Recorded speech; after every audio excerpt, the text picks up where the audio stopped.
Hello everybody, welcome. Welcome to what is going to be another Monster Hunter stream. I hope you guys are doing well tonight. My name is Ristretto. I'm assuming most of y'all have been here before, so welcome back. But if you haven't been here before, then hello. Welcome. Tonight we're going to be playing some Monster Hunter Rise for the Nintendo Switch.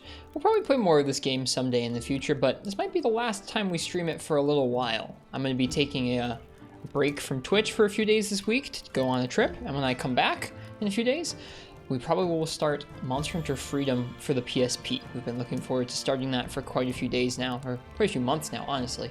And it should be pretty fun to start that game soon. Anyways, tonight, I have one final challenge that I've been trying to complete in this game for a little bit here, which is doing an adrenaline or a heroics run, which is something that I've wanted to do in a Monster Hunter game for a while.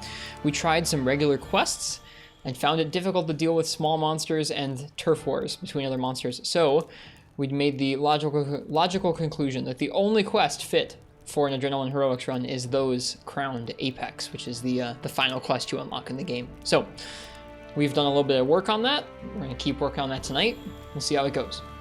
I'm going to go ahead and give you guys some beans here, and we're going to jump on over to the game. I remember when this game first came out a couple months ago. It was pretty exciting. I still had my old job. I was still in my old house. 550 hours of Rise later, here we are. Let's get to it. It's been a nice playthrough of this game. I have enjoyed this game a lot. A lot. How are you guys doing? How's your weekend? I don't normally stream on Sundays. It's a little out of the ordinary.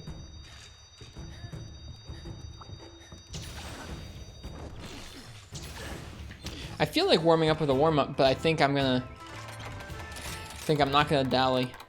Or dilly-dally, rather. Our time is limited, for I must leave Twitch later tonight.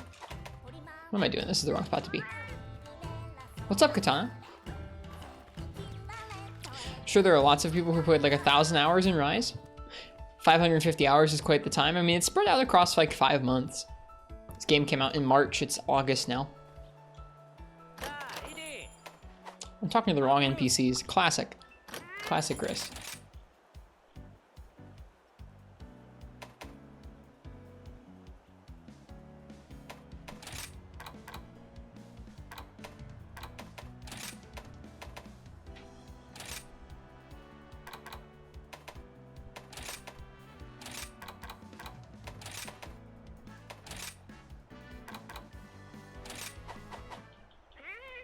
Hello, Churrito, welcome. Oh, I forgot to say hello to everybody. Let me do that. That's pretty important. While we're not going to warm up on a different quest, we are going to go ahead and say hello to folks. So, hello, Draconic Stormy X, and hello, Churrito. Welcome to you guys. It was nice to get to hunt with a lot of y'all last night. That was really fun. I had such a long day today that I completely forgot that I streamed last night until I sat down and I was like, wait a second. I was here last night doing this, wasn't I? Oh God, what happened today? It was a long day. Hello, Sixth Quill. Welcome to you. Welcome, Game God Hunter and Katana Eye Gaming. Thank you guys for being here. Welcome, FPS and Jakes. Jakes, enjoy your lurk if you're lurking tonight. Welcome, Schmeg or Eskimode. I hope you're well. I like your emotes. I like them a lot. Some quality pixel art. Hello, Biotech. Welcome to you. And Fish Kebab. Welcome to you too. Hope all y'all are doing well. All right. I think that's everybody. I don't think I missed anybody. Except S-Fox. Hello, S-Fox. Hello, Harurush. Had a long day as well. Hope the night's fun. Me too. Me too. If we get in here and this quest just seems like no fun, I was having fun with it the other night. I really was. Even though we were dying a lot, I was having a lot of fun getting better at this quest slowly. If we get in here tonight and we're not having any fun, we'll just do some weapon raffles. We'll just have a good time. We'll figure something out. I'm drinking iced coffee tonight because it's pretty hot, but cheers to you guys. Thanks for being here. All right. Got alert though. Cheers, S-Fox. Best of luck with whatever you're up to. All right. Let's jump right in. Booster. What were we doing? We were doing booster, weakener, Moxie Adrenaline. 96 tickets to go. Hello, Incognito Man Games. Welcome to you. Hope you're well tonight. At some point tonight, I'm going to be singing along with this song. That's another thing. We'll do another Rise stream sometime in the future. Like, this isn't like the last Rise stream ever. He'll never touch this game again, but I am going to be singing the Dango song tonight. You're about as good as you're going to be, you suppose. What's going on? If you want to talk about it. If not, that's okay too, but I'm sorry you're not doing well. Or like, just doing okay. Living the sleep deprivation life. I can relate to that.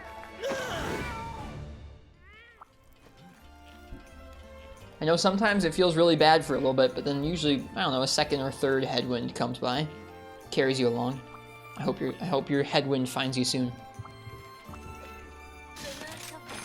All right. Also, before we go ahead and start doing this quest, let's go ahead and let's put in some melding. That's the one upshot to being carded a bunch of times is hopefully we get lots of chances to meld stuff.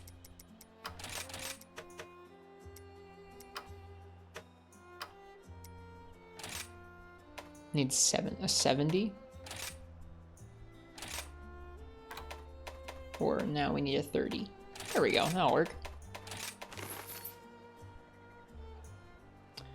That clip will go viral. I don't know if it'll go viral. I'm sure it will be a clip that we reference on the stream for a good long time to come.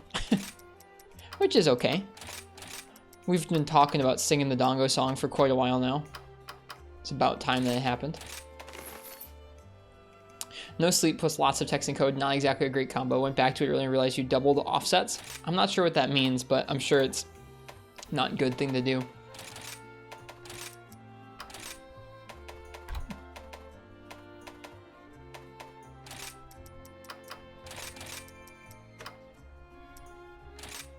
Oh, so close. What do we need? That's 35. There we go. Yeah, at least this way we'll get lots of these. We'll get lots of these parts as we go.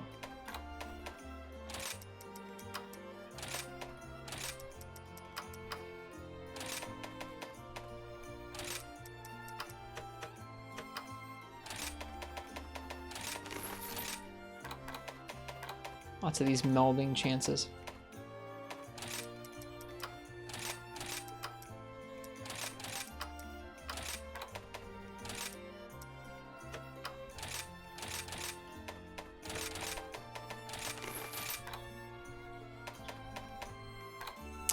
Means the patch builder was pointing to the wrong offsets. At least the code for this is looking nice. Well, good.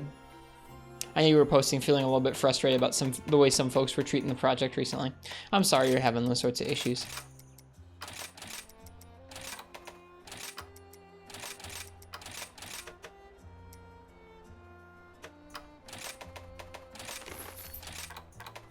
Lots and lots of melding.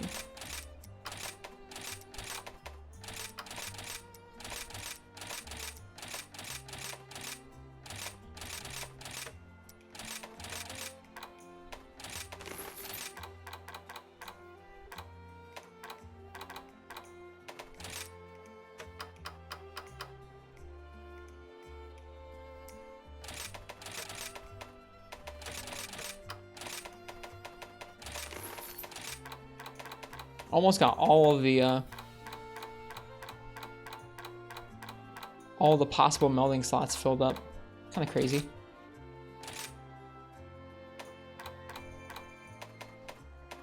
So many of some of these materials. When we unlocked the final boss in Valstrax, I decided I wasn't going to meld any of the materials from those monsters, just so we had plenty for weapon upgrades, because it seems like lots of weapon upgrades use those parts. We are really set with a lot of those parts at this point.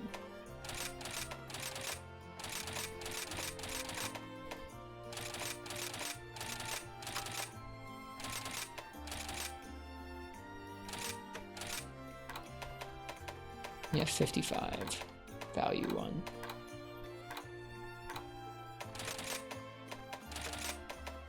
Yeah, what the heck?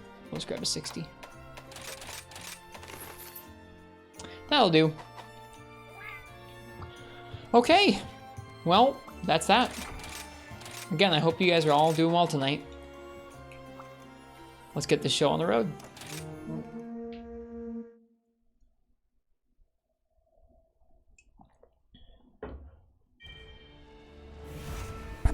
Oops, I bumped the microphone there, sorry.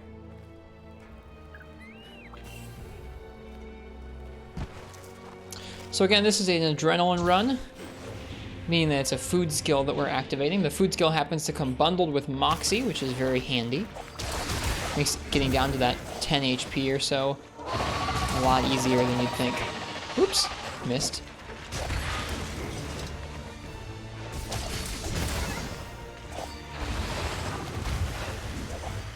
Oops.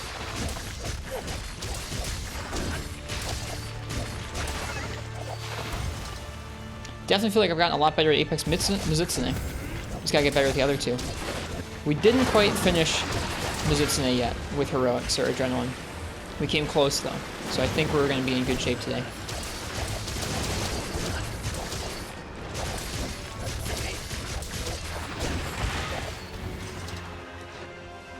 I did just take a nap, so hopefully the fresh brain wrinkles will see us through at least part of the way. Okay, here comes that move. Still not down in Heroics range.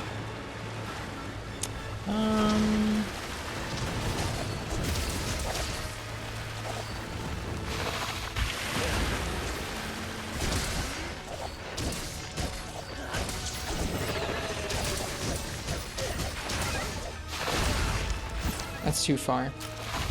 Want to be just above that little white pair of triangles on our health there, so that we can get hit and go straight into Heroics.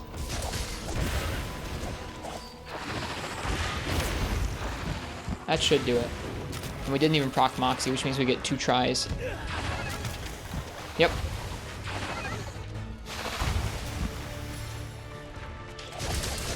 So now let's just don't get hit.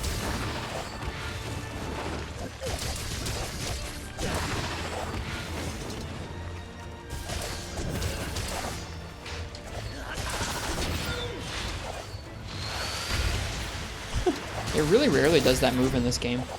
It's kind of surprising.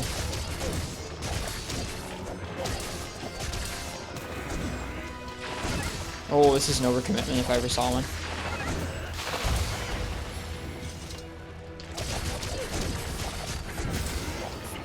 But we made it out okay.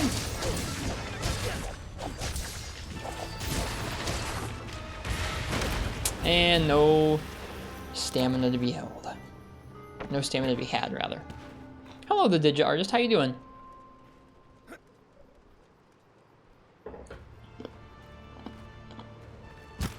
Now, as we didn't use Moxie, we do get another chance to get down to that HP, which is pretty nice. Usually, there's going to be like 1 cart attempts because it's kind of difficult to get down to the proper HP threshold without Moxie.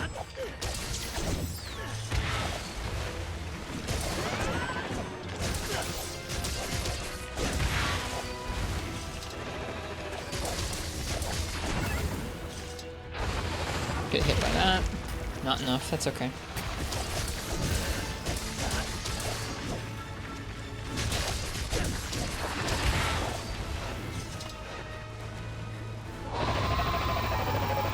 But yeah, we'll see how this goes tonight.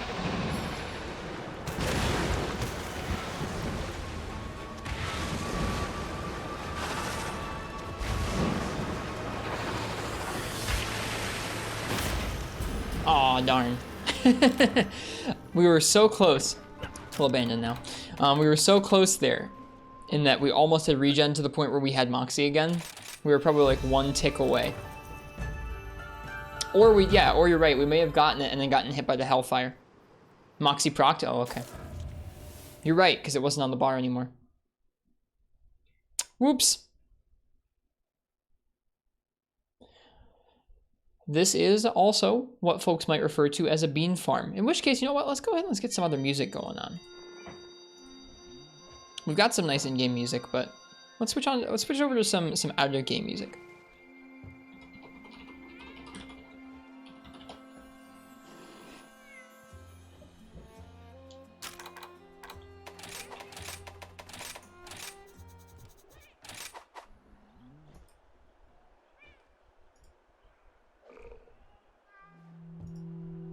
One of our favorite playlists, the 10th Anniversary Tribute album.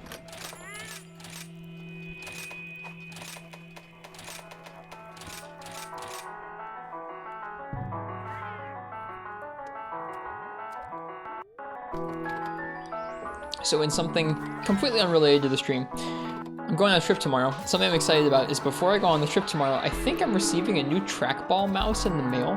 And there aren't that many things that sound more appealing to me than having a week off where I just get to like screw around with a mouse, like a new mouse. It's like, oh, I get to play around with the settings on this mouse for like 4 days with like nothing else to do. That sounds great.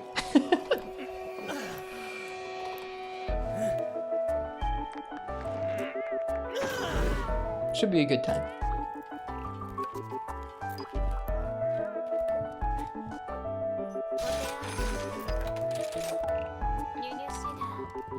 That's exactly the kind of vacation activity I like. No, legitimately this week I'm looking forward to sleeping in some and drinking a lot of coffee and spending time with Annie, and that's about it. Not really doing a whole lot. Not a whole lot of grandiose trip plans. Hello, Slavin, welcome. This album heats up, I promise.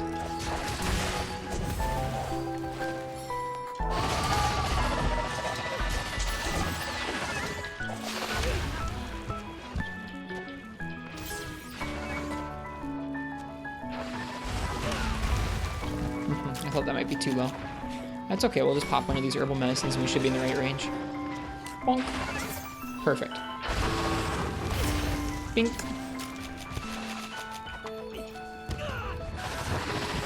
Alright, and there we are. I knew it too. I knew that if I did that demonization there, I might get bit. And of course, it pulled it out. Hello, Ridley Double Joe Police. How you doing tonight?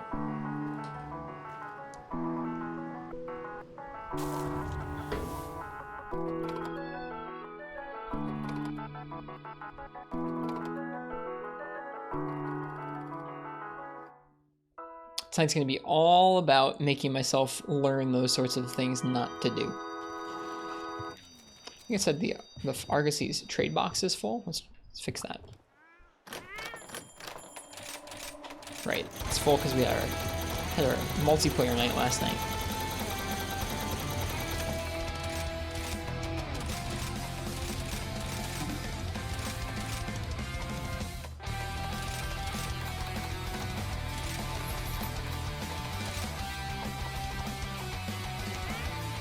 Doing good, just drinking some sparkling water. Nice. I love sparkling water.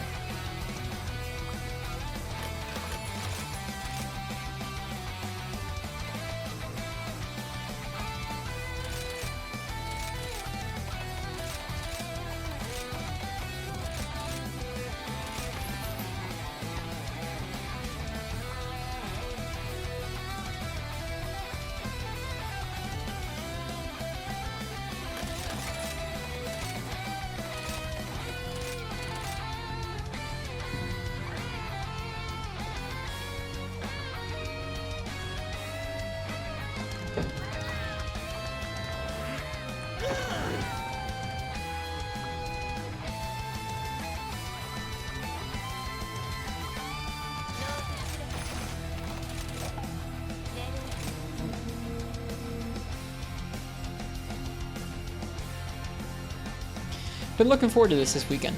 Even if this is kind of like a grueling thing to do over and over. I've been looking forward to sitting down and just kind of grinding at this for a few hours. We'll see how much further we get. We'll see.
Might be a little too close. You can get in there and attack the tail during that move, but I want to go ahead and spend some time getting our sharpness where it ought to be. Oops. Too many buttons. Nope, never mind, we're good. Wow. Just got saved by that stagger.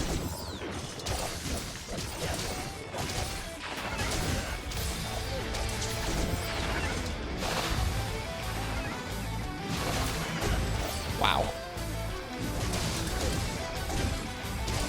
Is this a challenge? This is a challenge. This is us doing an adrenaline run. So that means we're playing at 10 HP. In exchange, we get 35% attack boost. But we're obviously going to cart in like basically one hit from anything. We're trying to do this entire quest, which is those crowned apex in one life. With no hits. So this is going to be quite the tough quest, I think.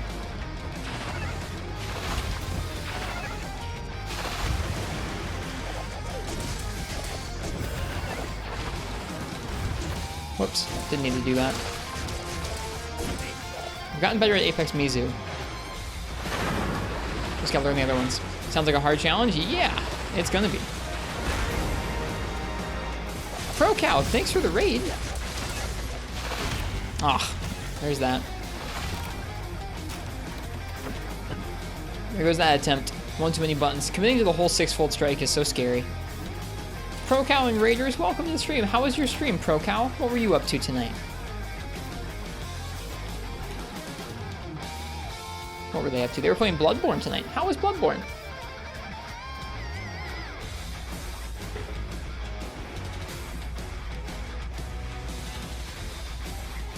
Welcome, Pro Cow and friends.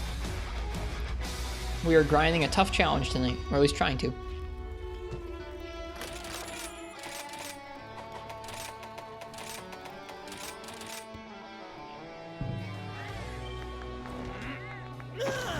At some point, we're also going to sing the Dongo song out loud, which is going to be interesting.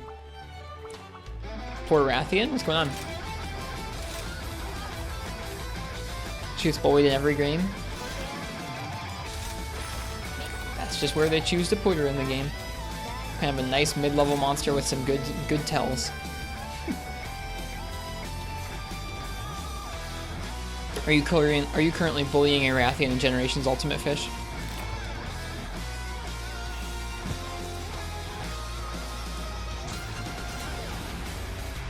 Maybe. It's okay. I like Rathian.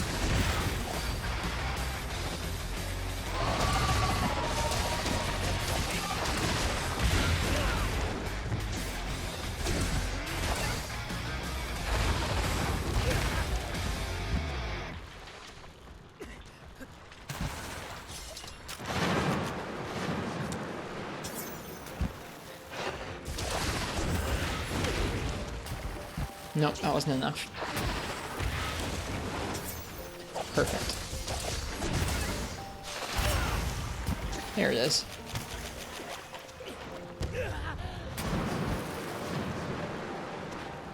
Alright. And now we don't get hit.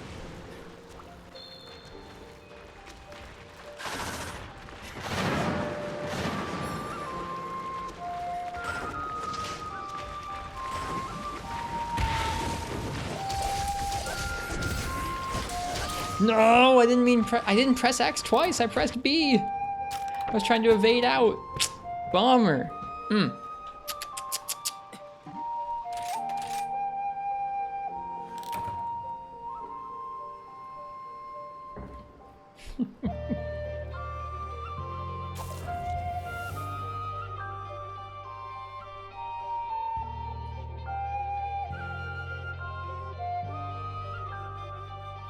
I like those emotes, Pro Cow. Very applicable for you. Little cow emotes. Pro Cow always has a good selection of emotes.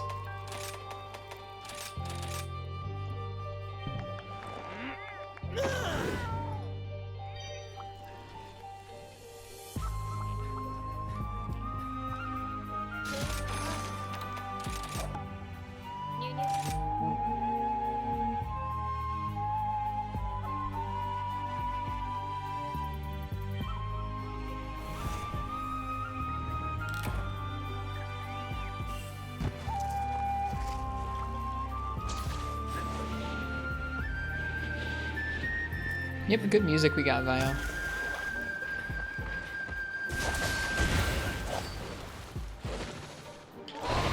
Too early on that evade there.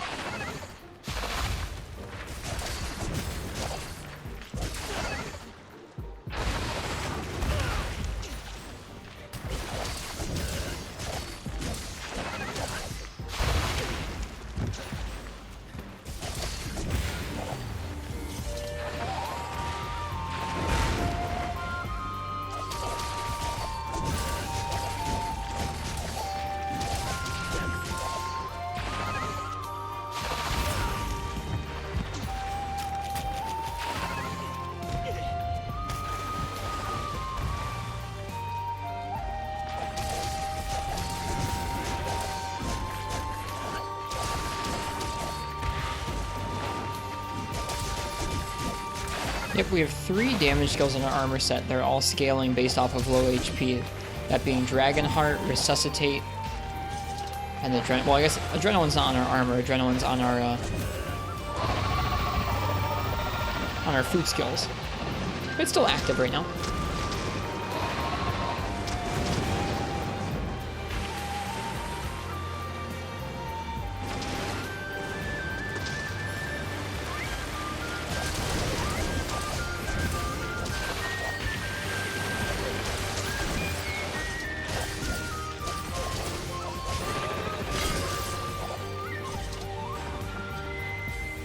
Bite.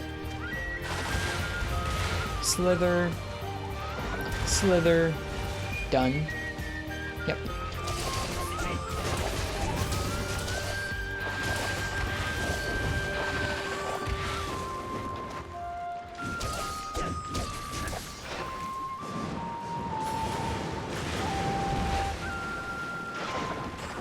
Double bite.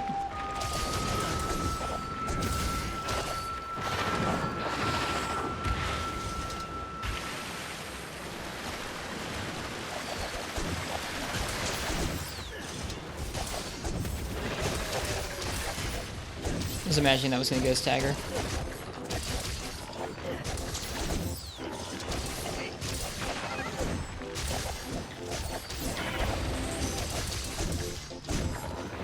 Got it. Hello, Bunny Lord Chad. Welcome.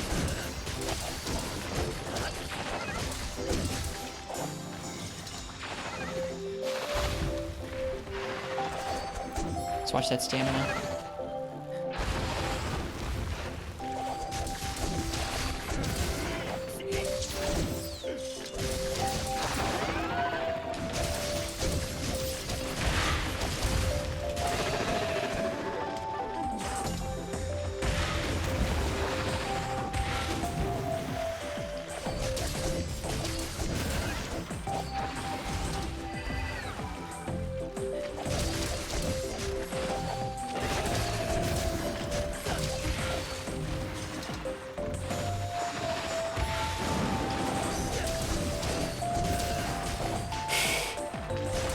Those bites are some of the scariest things, legitimately. Because they don't have nearly the telegraphs that some of the other moves do.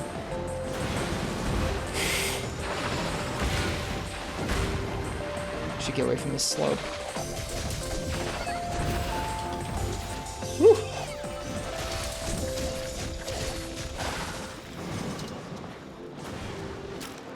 Not into that slope. Mm-mm. Should also sharpen. Okay, this is a good chance to sharpen, I think. 1 slither. 2 slither. Yep. Cool. Gotten a couple staggers. We're doing okay. 3 bubbles, 2 bubbles.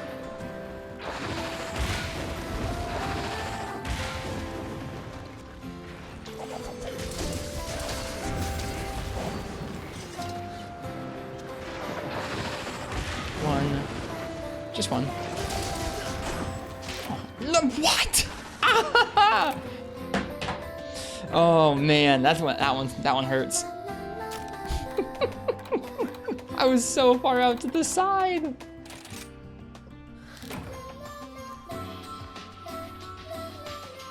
Coffee's all gone. Gonna give one final cheers to you guys. Thanks for being here with me as I work on this challenge. That was so frustrating. We were doing so good.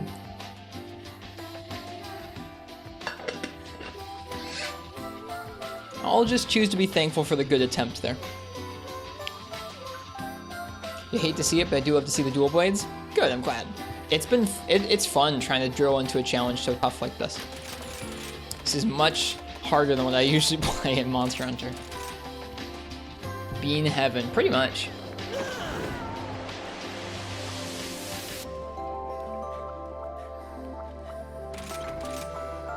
Yep, this is the night to be here if you care about your beans.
Yikes. A little close for comfort there. No, I can't go for its head there because of the Vigor Wasp. It's okay. Let's get the Wire Bug instead. Dead. Took too long to pull the trigger on that move.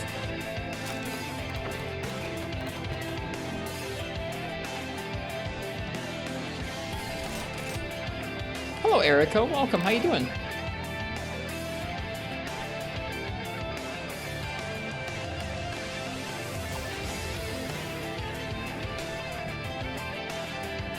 Yep, how are you doing tonight?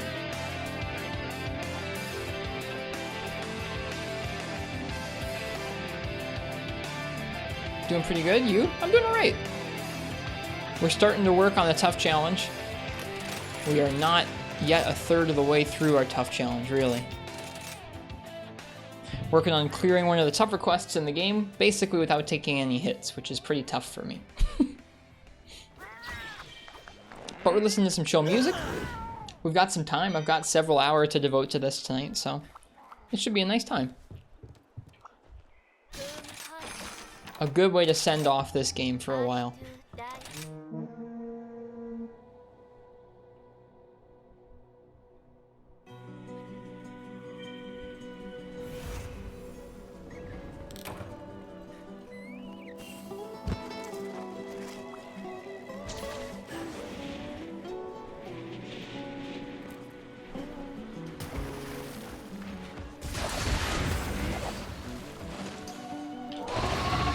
Missed the timing that time. Got it last time though.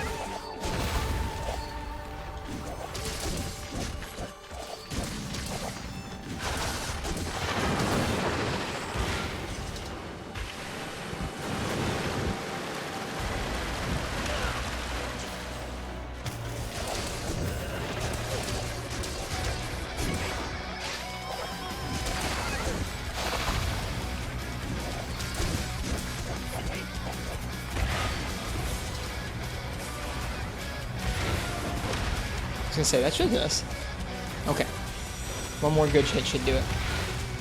I don't think that does that much damage, the Slither, so we'll wait.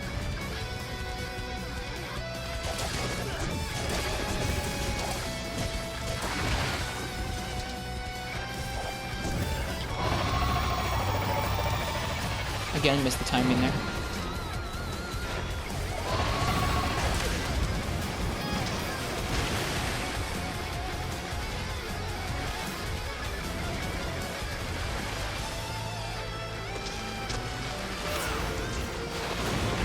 A little scary there. So that follow-up beam. It's a nice opening for us to get into heroics though. Or adrenaline rather. Okay.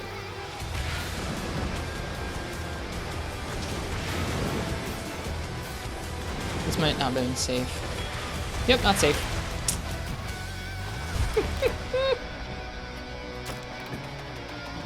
It's okay. A lot of these things we need to remind ourselves, whether we learned them last time or whether we haven't learned those sorts of things yet, they're just not safe.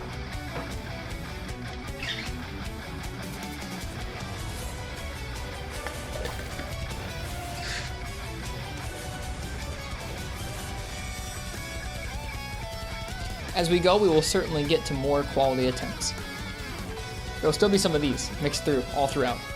Welcome to Adrenaline Runs, you've been there? Oh yeah. I've done one or two, well, a handful of things that are like this in the past. I haven't done any Adrenaline Runs straight up or any, well, I've done some really old Adrenaline Runs in Creamy Night, but not in a long time. I haven't done any Heroics runs in a long time. This is why it's called a bean farm, exactly. You're getting lots of coffee beans added there.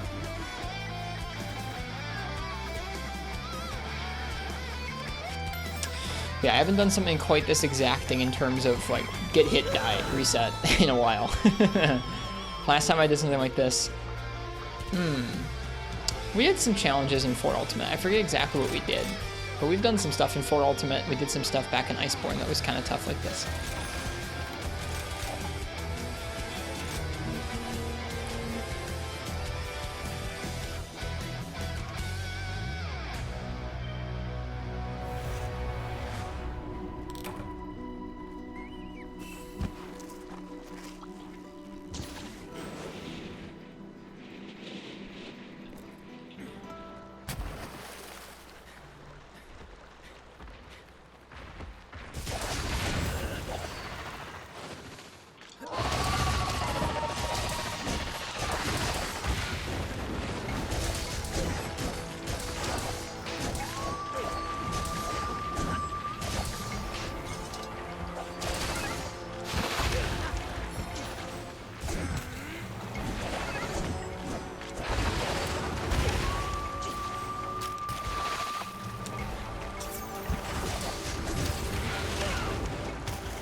Okay.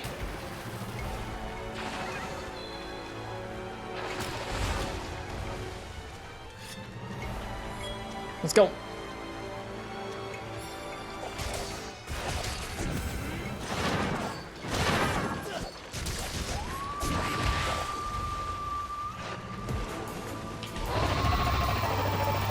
Trying to get better at evading the roar without using our adapt dodge. I should probably just use the adapt dodge because it's consistent though. What was the challenge you're working on? We were doing a heroics or adrenaline run of this quest, which means that we fight like this with only 10 HP. In exchange, our damage is boosted a lot by the adrenaline food skill. That does mean that we die almost immediately with any hit. And we have to try and clear 3 apexes like this.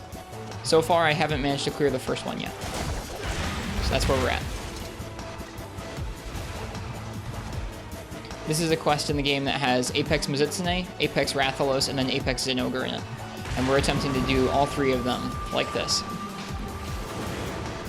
You really have to watch this movements? Oh yes. Oh yeah.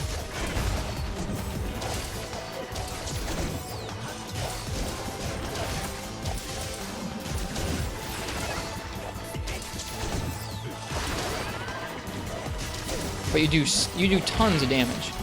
Like if you look at my attack right now, it's 356, which is higher than any dual blade has any right to be in this game.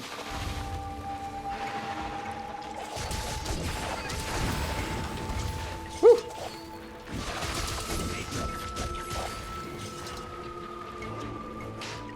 Some of those little bites are honestly some of the scariest hits in this matchup. They don't do much damage, but they come out quick. They don't have to deal damage.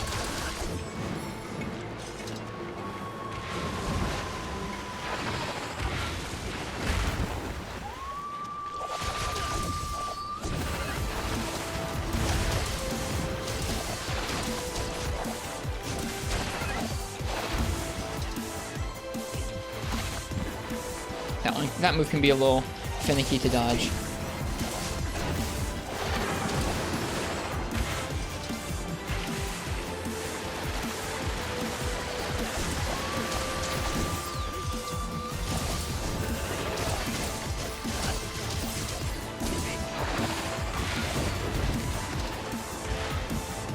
getting better at it, though.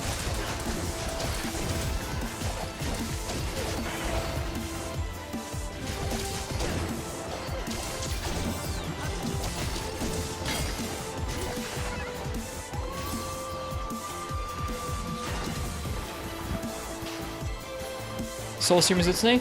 This is called Apex Mizutsune in this game, but it's got a lot of the moves from Soul Seer, yeah. Oh, that was supposed to be a Superman dive. That's heartbreaking.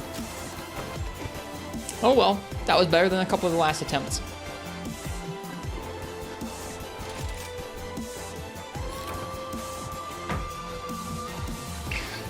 Yep, we have Apex Mizutsune, then once it dies, we have Apex Rathalos, then once it dies, we have Apex Zinogre. Moxie, you still had it? Oh, I did? Shoot. Sorry.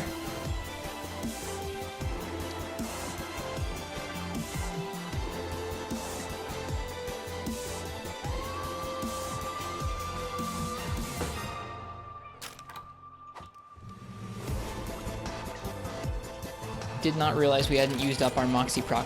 Moxie is basically, like, there are two food skills that we're eating here for. They're really important right here on the Magna Crisp Dongo. The Magnamalo Dongo Mark II tastes just like the rush of a close call feels. Basically what this thing does, Moxie makes it so that as long as we're above the little set of triangles on our health bar, we can't get one shot. We'll get knocked down to 1 HP, which is really helpful because it means that we can get down to 1 HP without dying, and that is exactly where we want to be for Adrenaline. Adrenaline is a food skill that gives us 35% damage boost when our health is that low, which is huge. That's more than almost any other attack boost in the game.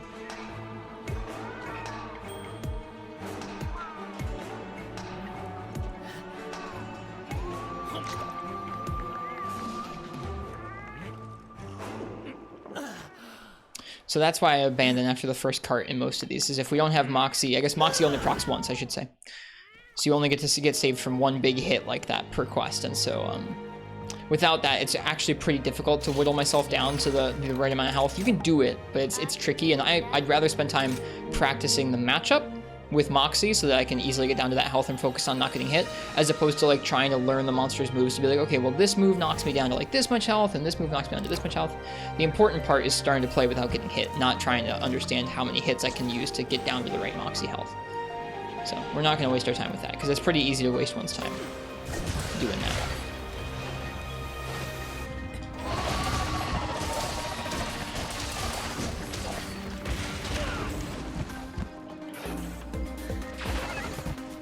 Yeah, you just have to be really careful about being in the air, wouldn't you?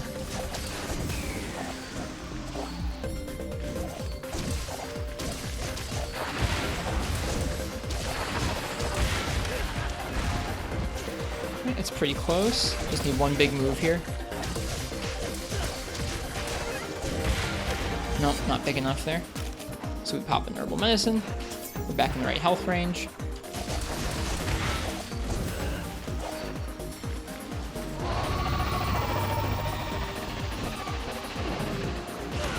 Nope, that wasn't good enough either.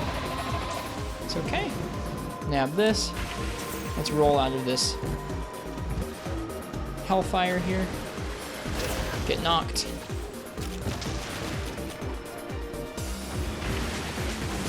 Okay.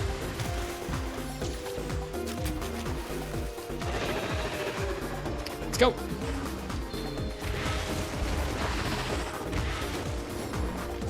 Whoops.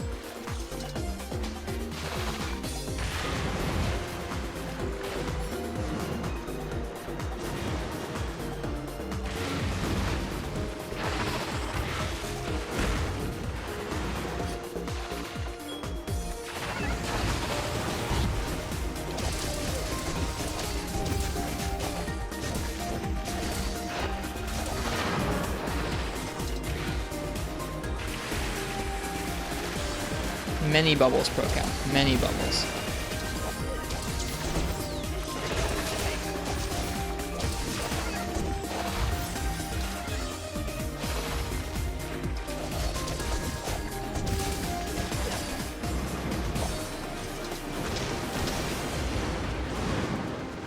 So it's mainly just learning how to be safe in the right way. Because I'm still trying to be quite, like... Another way you could do this is trying to be like as low commitment and as little aggressive as possible. But I'm still trying to be decently aggressive. Whoop! I say, as I do that. Still have some moxie there, so we can still keep going on this attempt.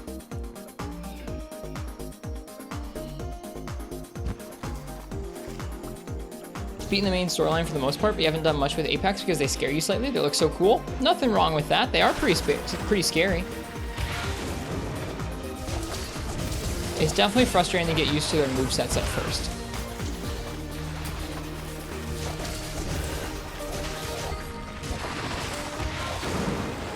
Wow. This should do it. There we go.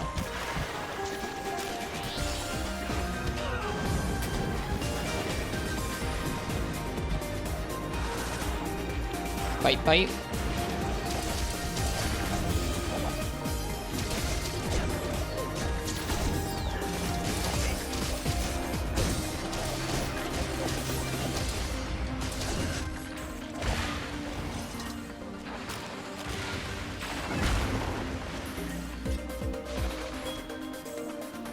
Yeah, Rathalos likes going up on the ledge in that map, doesn't he, Hot Pocket? It's kind of crazy.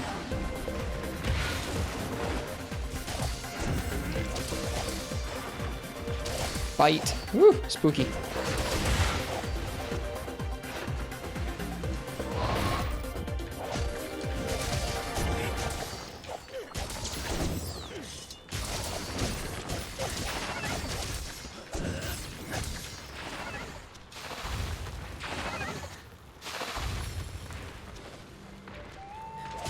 Yeah, I was tempted to actually turn on damage numbers for this quest just to see how crazy it gets, but I don't know. I like playing without damage numbers.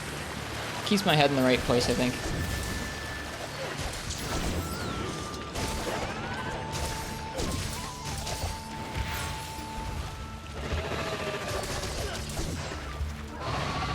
It's dual blades. I know it wouldn't be huge numbers, Fish, but it would still be impressive to see, I think.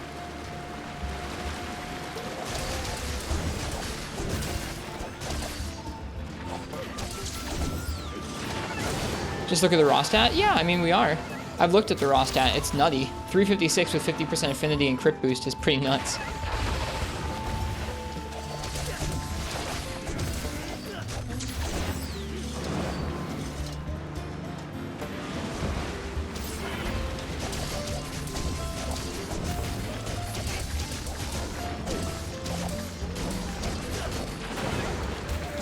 Whoops.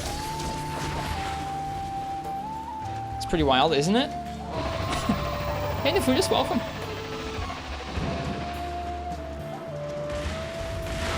One slither, two slither, sharpen. Nice.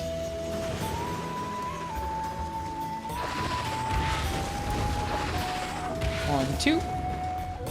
Go after the tail.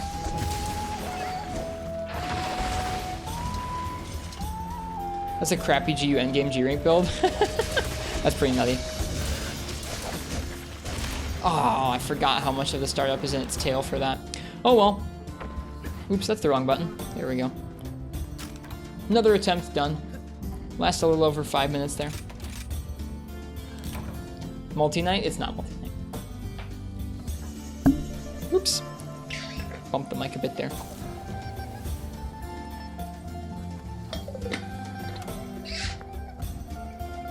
I just pressed the wrong button on the stream deck.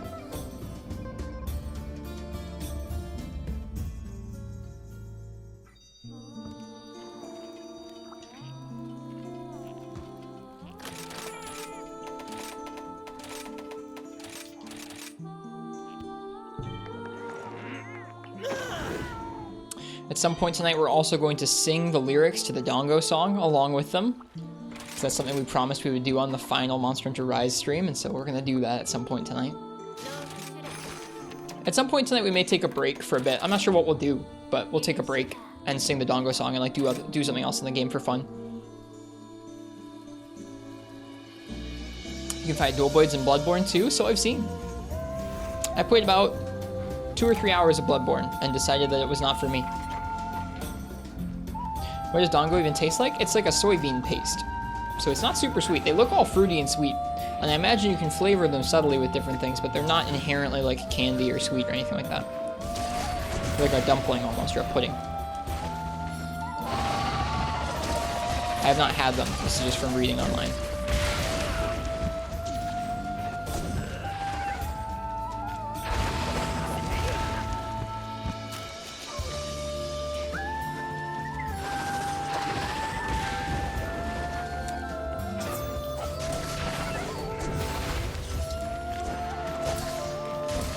Hello, Cursed Blessing. How you doing tonight?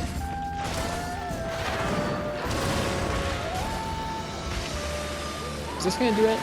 No, I was gonna say that's not gonna be enough damage.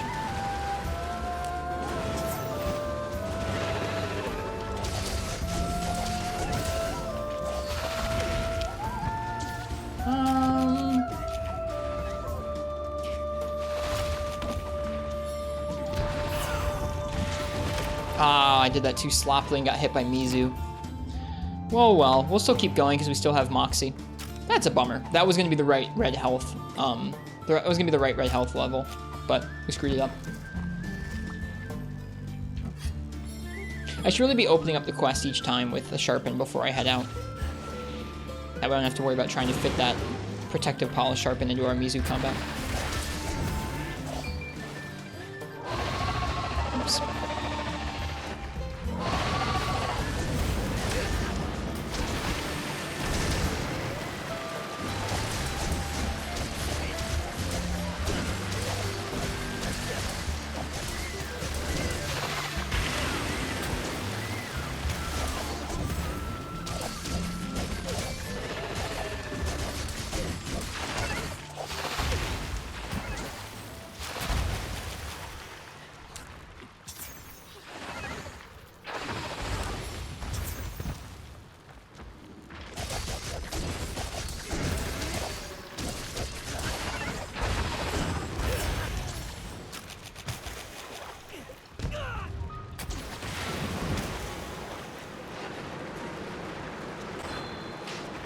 Alright, let's go. Might see 2 for Yummy Raw. I've been thinking about using a Demon Powder or something to that effect for some of these attempts. The more damage we have, the better, honestly. So many bubbles, oh my goodness.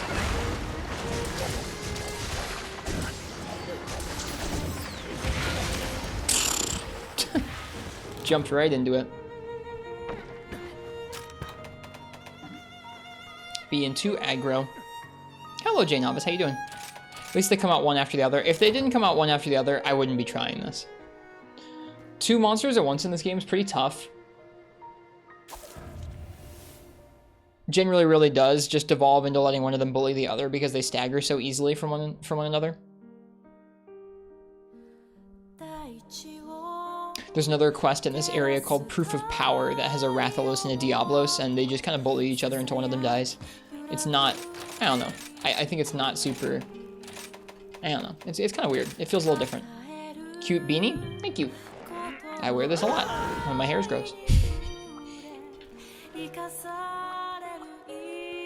Who wants coffee? I just made a fresh pot of coffee. Does anybody want coffee?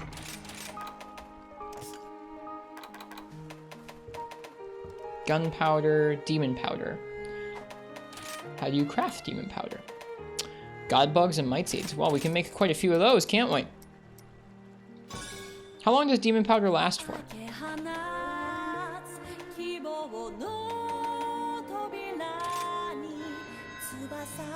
How about Mega Demon Drug? How long does Mega Demon Drug last for? Probably lasts the longest because it's a rarity 5 compared to rarity 4 for the other ones, right?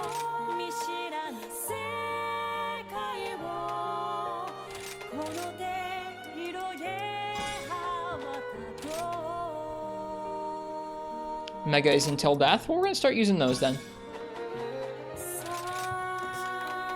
Yep, we're gonna start using those. Seeing as we're probably gonna abandon and reset our items a lot, it won't be too bad to use those.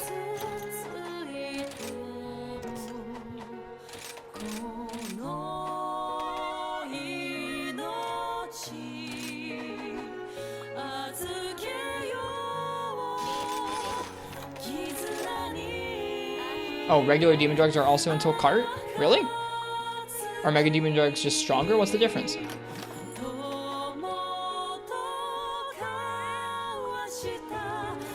Hello, Kensme. How you doing?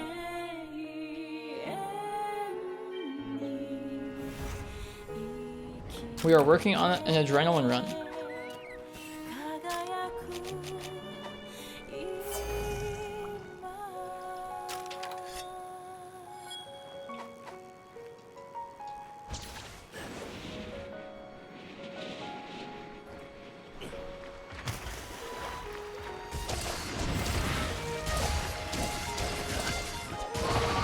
Oops.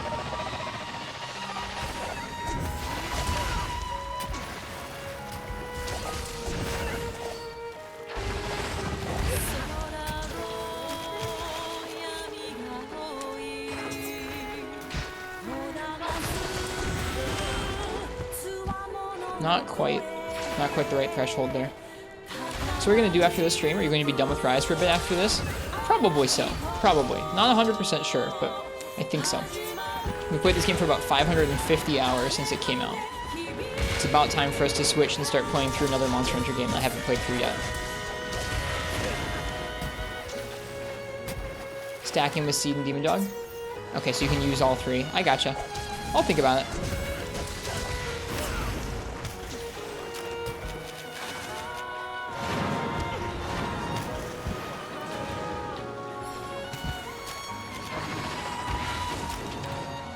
$363.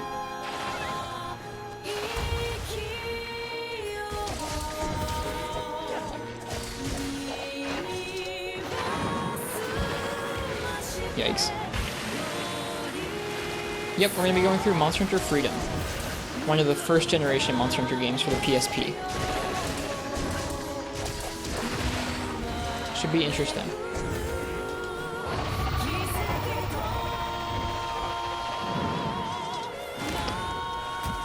And that's that.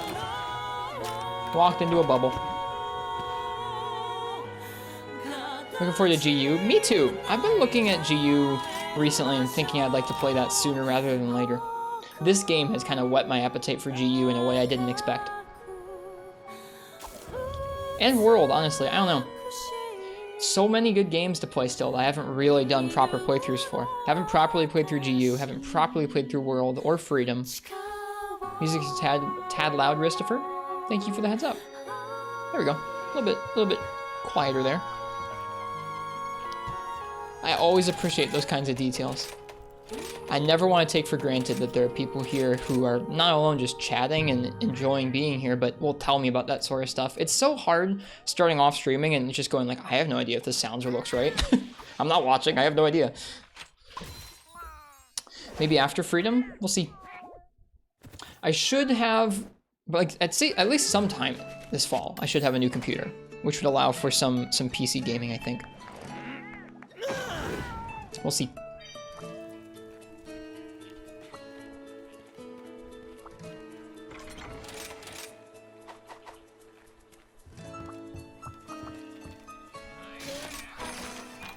I'm sure I'll enjoy early game GU. It'll only be like the 5th time I've gone through it.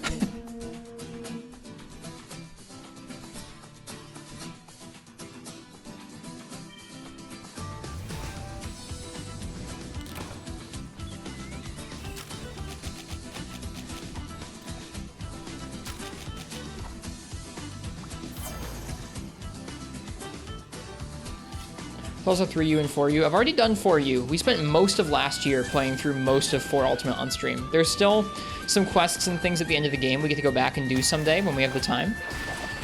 But in terms of the games I haven't played fully on stream, it's going to be a first generation game, Generations Ultimate, and Monster Hunter World. I've played bits and pieces of World and Iceborne on stream, but not in a way I'm satisfied. Ready to fight the Fated Four over and over and over again? We're gonna have to vary things up because I know the game has you fight them like in the same order, like at least 3 or 4 times through progression. It's kind of silly. Didn't work that. Oh, okay, that would have gotten us killed if I gotten hit by that. I was kinda not quite pulling the trigger on that.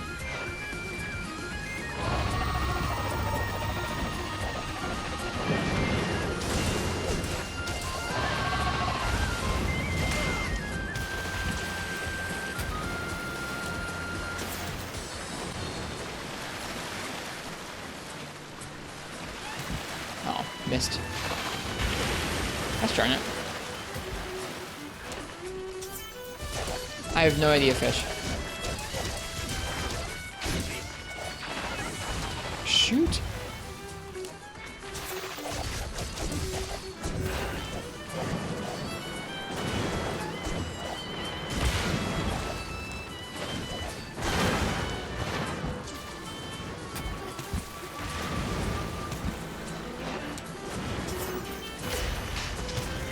Doing a really poor job of activating heroics this time.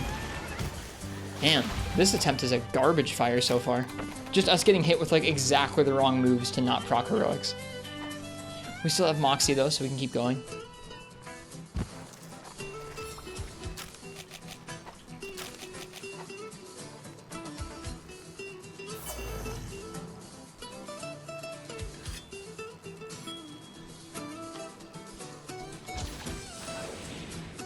But yeah, I don't know. I know we want to play Monster Hunter Freedom next, but after that, I am not sure what's going to happen on this stream. We'll see. Following the rule I've been following for the last few years in terms of like taking a break from Generations after having played them recently, our next game in sequence would probably be 3 Ultimate, but I'm not sure if I'm ready for that game or not. Like, I'm not sure if that's the next game I want to do. Man, again.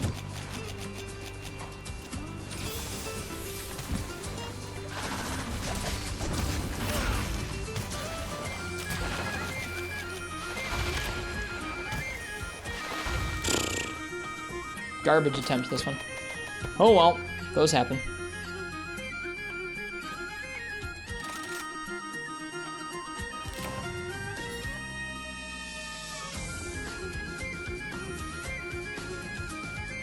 I made my peace with high rank Najarala in 4 Ultimate, but G rank's kind of tough to enjoy with some of the tracking on its scales.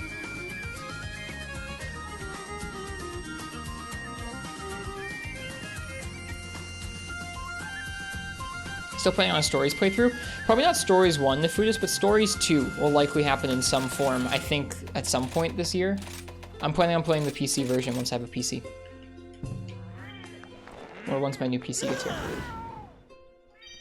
I'm not sure if that will be like a morning stream game. I'm not sure what my streaming schedule is going to look like during the fall. Depends on if I need 1 job or 2 jobs. We'll see.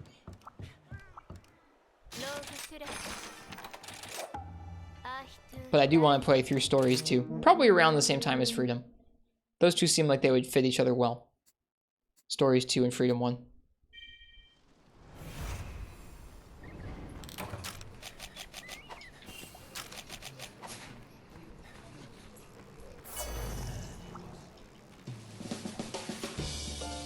There's also always the vague possibility that we wake up tomorrow and Monster Hunter Frontier comes back and I cancel my honeymoon and stream Monster Hunter Frontier instead. That's not serious. Don't tell my wife I said that. I'm not serious about that. There are many things I would cancel to play Monster Hunter Frontier, but that's not one of them.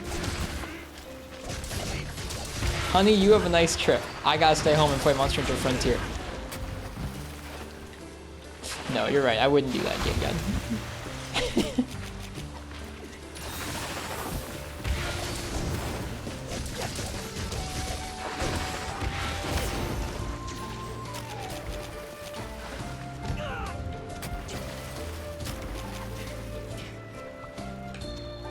Right. Much better than last time. Bite. Nope, not bite.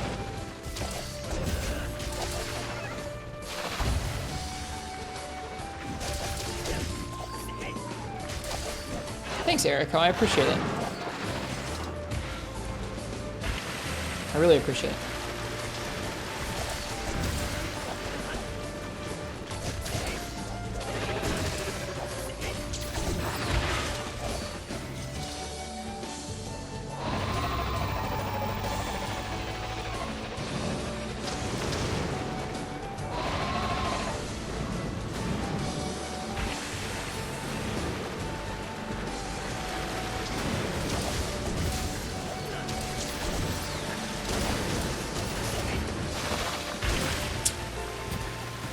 Yo, that 6-fold strike is dangerous business, man. Dangerous business when you're aggressive, when you're too aggressive like that.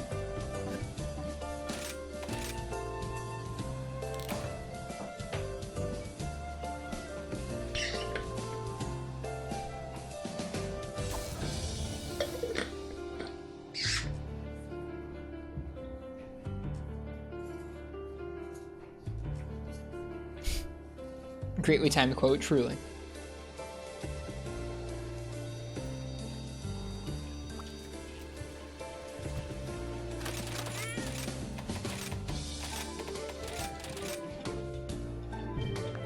Yeah, you kind of have to play a bit more defensive with adrenaline runs and take your time with the fight. Yep, I have a hard time with that.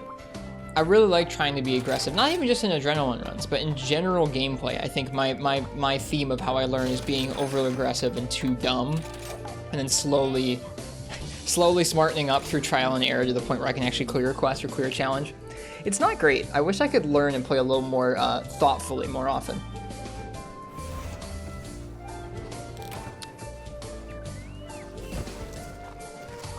Whoops.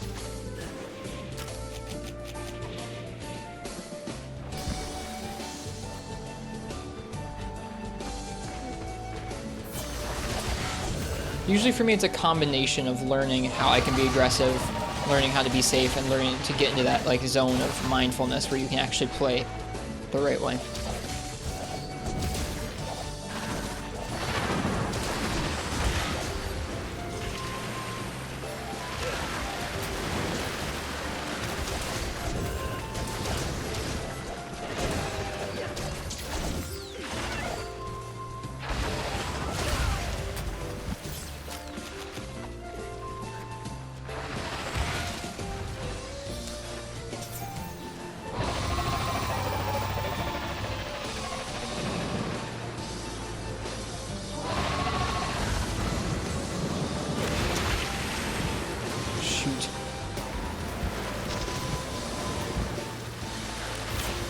Oh, just sloppy. Just really sloppy adrenaline activation right now.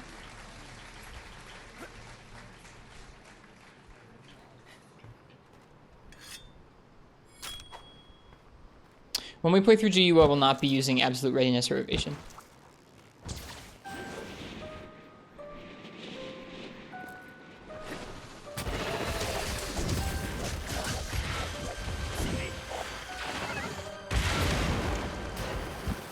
There's like literally thousands of hours of GU content where like I've played.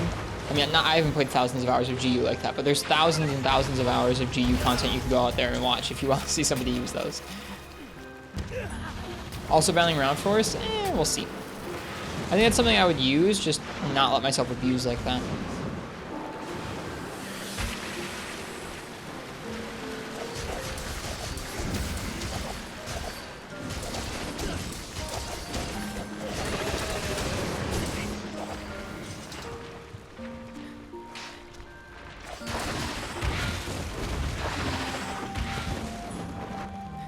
Do you have a YouTube channel as well? Would love to watch your previous playthroughs. All the VODs should be on Twitch here, and we do indeed have a YouTube channel. Yep.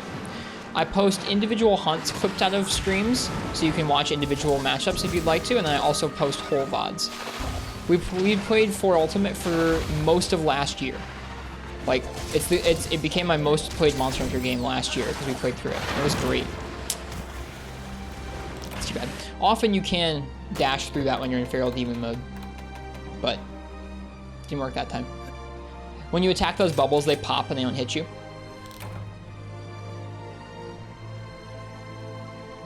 I wish for that in most games, Ken.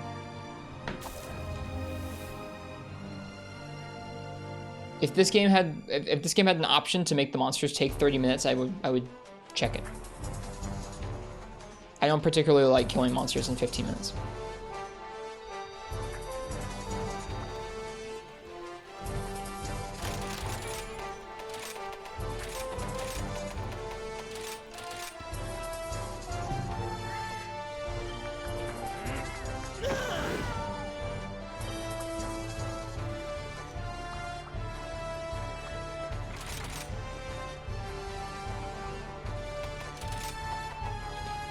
$30-40 minutes on a completely one-sided fight.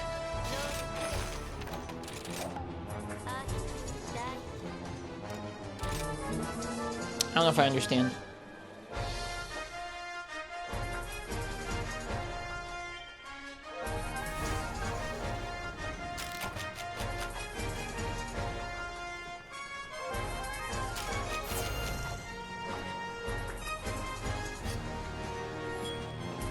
But we will when we get there. Oh, let's grab the bird.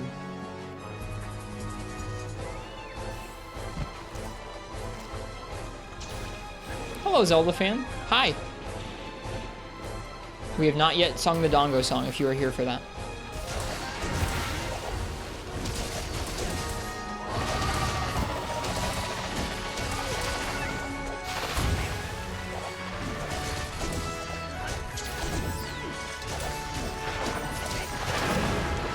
That's twice now the bubble has hit us. The what now? As part of this being the last Rise stream, we're going to be singing the Canteen song in this game. The Canteen jingle has a song to it.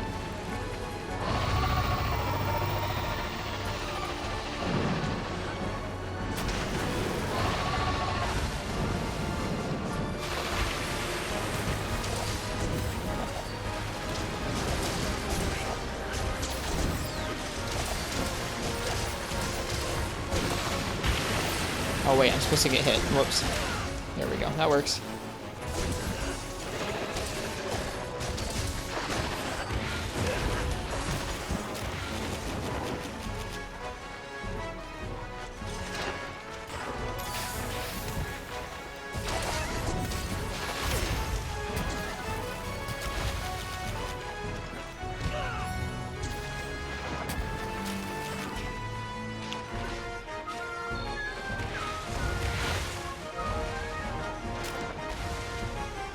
Yeah, I hope you're doing well, Zelda fan. I'm gonna be away for a week this week on a trip, and then when I come back, I think we're gonna be starting Freedom very soon. If not immediately. No, I didn't press X a third time. I only pressed it twice.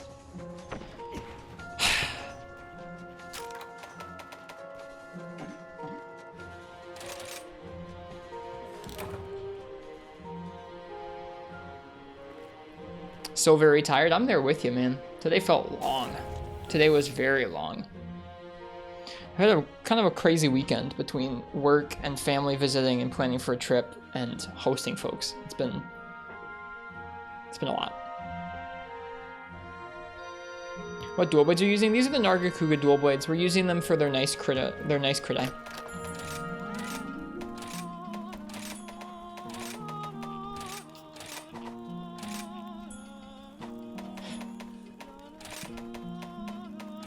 I'll show the set, because I have it in a little bit. We're using the, I don't want to spoil Zelda fan. We're using these skills. Zelda fan I know is trying to avoid spoilers for this game. Drove 12 hours through the end of your trip. I saw you were doing a huge cross-country road trip to Pennsylvania. I'm glad you guys got there safe. Some of my family were driving today. They had some car troubles. Okay, these are the skills we're using. Several of those are focused on boosting our attack when our health is low. It's using a full set from a particular monster. Crit eye isn't very high though, it doesn't need to be.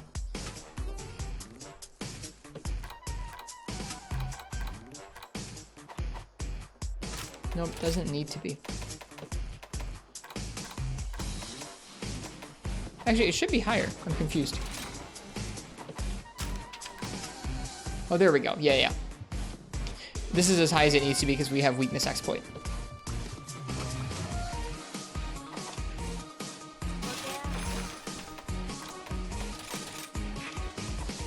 Whoops. I believe it's Zelda. Some of those long drives are just brutal. Like you're fighting falling asleep at the wheel. It's not good. I'm glad you guys reached there. Okay.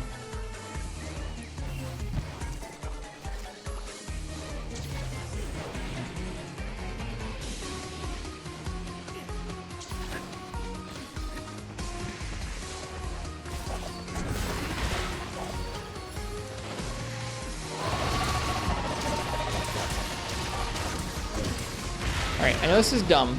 I say this sometimes. I'm gonna try and focus in now.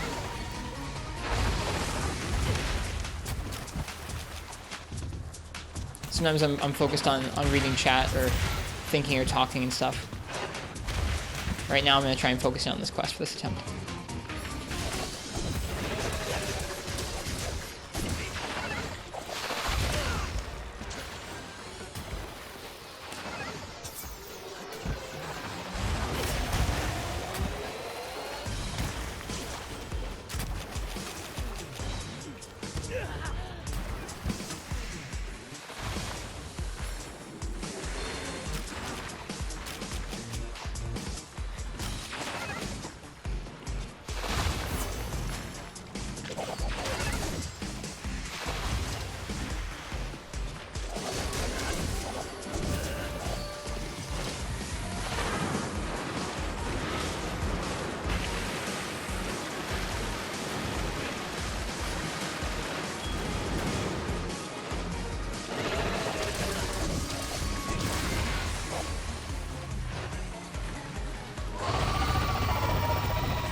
Well, I wish you guys a safe return drive, Zelda.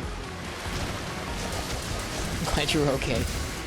I like the photos you shared in the Discord. Thanks for sharing those. Rip.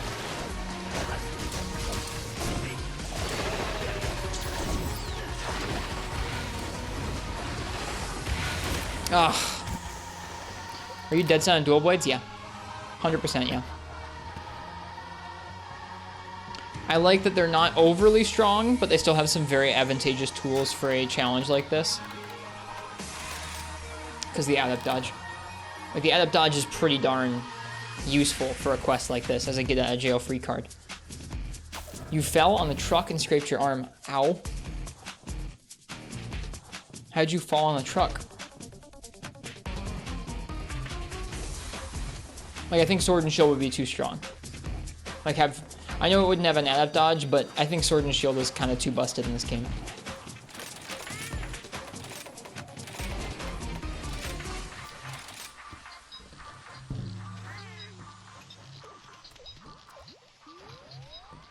Next song is a banger.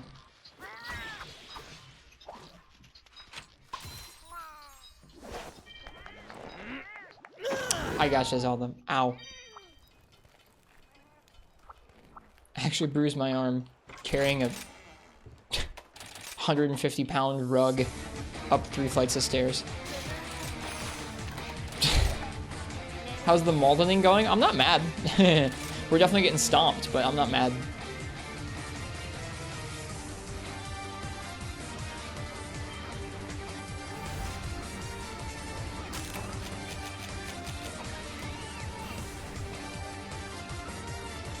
Where's Maldbara?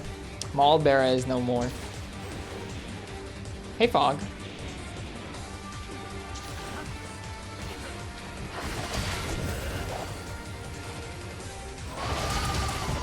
Body hiding rug? It's not. It's a big rug we bought off Facebook Marketplace that was like way bigger than we thought it was going to be. It's so big, dude. It's 12 by 15.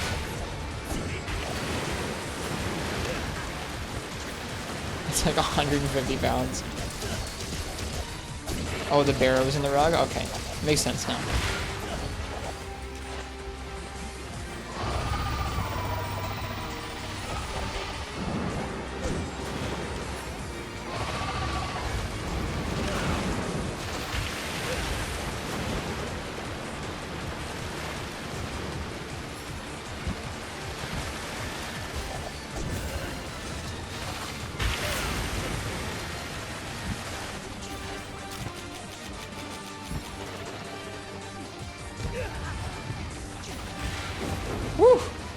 That was kind of close, wasn't it?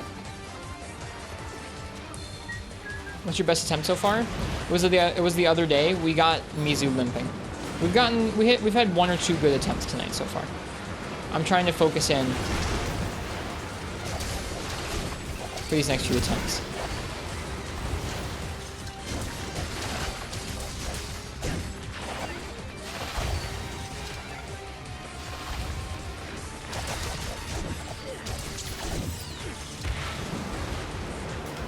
Ugh. Didn't you get to Rathlos? Yeah. Yep. Yeah, sort of. Not legitimately. We'd already carded and lost our Moxie.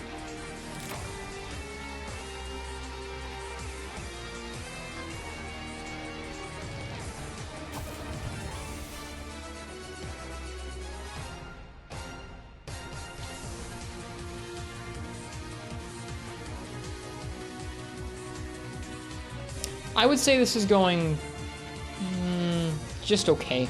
We haven't made a lot of progress tonight. I think this is the kind of challenge you really just have to know life for a bit in order to actually have it go through and really focus on learning, which I'm having a hard time doing. But no lifing is like the important part.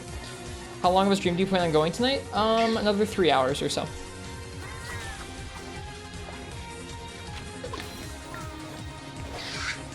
We'll sing the Dongo song in a little while here.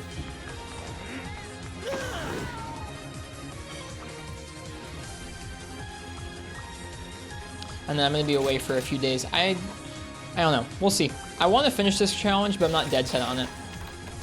We've already done those Crowned Apex in kind of a challenging fashion where we've cleared it with a similar dual blade set, just with unupgraded armor and not using the Prism Spear Bird, so with like very low health and stamina, and it was still a pretty good challenge.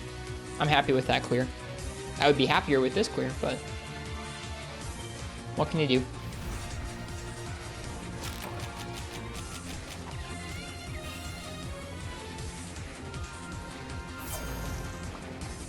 Does it, Zelda? How so? And what do you mean so soon? It's been 5 months of this.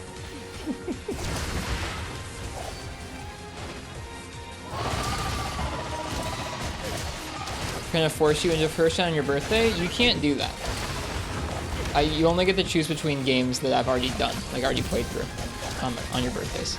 It's not like, oh, go do Cedeus and try. Like I'm not going to go and work my way up to Cedeus and try just for a request. Sorry.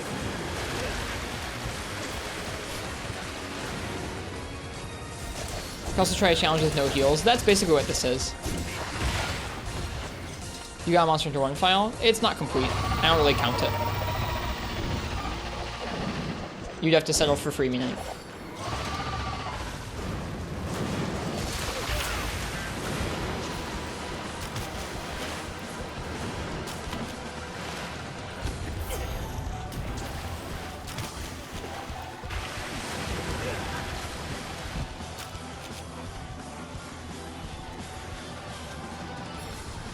We did kind of owe Marks, it's true. Generally how birthday requests work is you get to pick a monster and a weapon type. You do not get to pick the exact, like, I want you to do Lao Shan Lung in G2 with only kicks. It's not really what the stream's supposed to be about.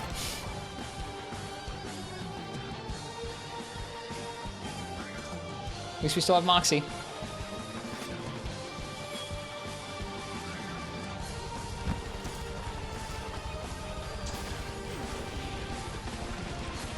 Like, I get it. Having a stream where we just kicked Lao Shan would be pretty memorable and a pretty cool birthday gift, but also, we've got a stream to run. We got games to play. We have people who probably don't want to watch Lao Shan get kicked for like 3 hours. We just said first gen lows. I gotcha. I would not have done that at this point. Like, if you asked me to do that before our playthrough, I would not have done that, because I want to do it with our playthrough coming up. I want to do it in our playthrough. Sorry.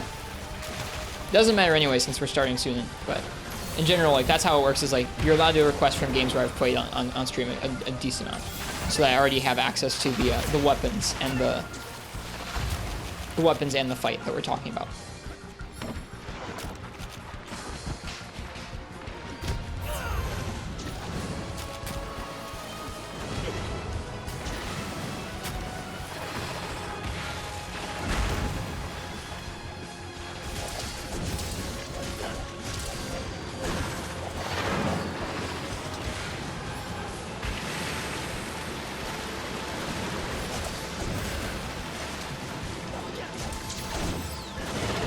Well, I mean, like I said, it probably doesn't matter because we're going to be going to Freedom next week, probably.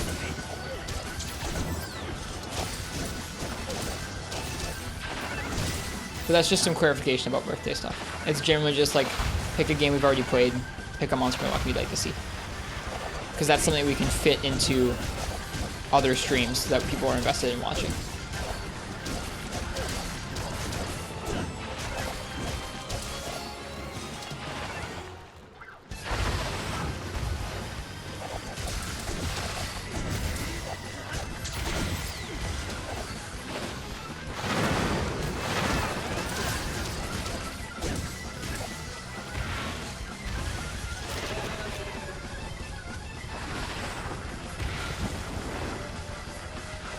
Free Night Tigrex vs Heavy Bowgun? I'd do it for you.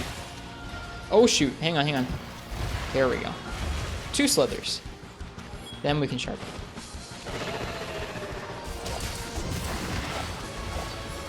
I don't consider Heavy Bowgun and Tigrex in 2nd gen to be that bad.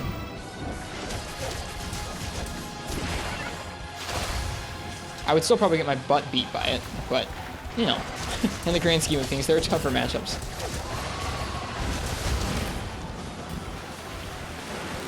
When you do Heavy Bowgun and Free Night over Rise, I don't want to talk about that. It's extremely bad? I feel pretty comfortable with Tigrex and Heavy Bowgun in Freeman Knight.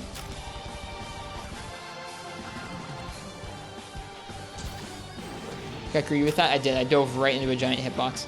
I need to stop talking, but that's the tough part, is it's fun to talk with you guys about stuff.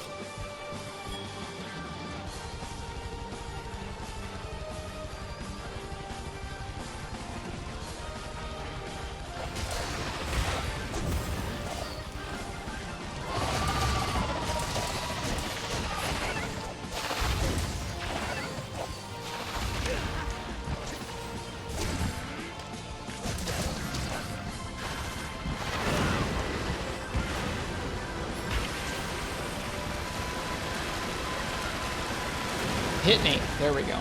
Jeez. Yeah, that's how I feel too, Ken. I genuinely, I mean, what am I doing? God darn it, man. I've done Tigrex with Heavy Bowgun and Freeman Knight, and I genuinely think it's pretty okay. But definitely with a Evade Extender. Without a Evade Extender, it'd be really difficult to get out of the way of some of those charges.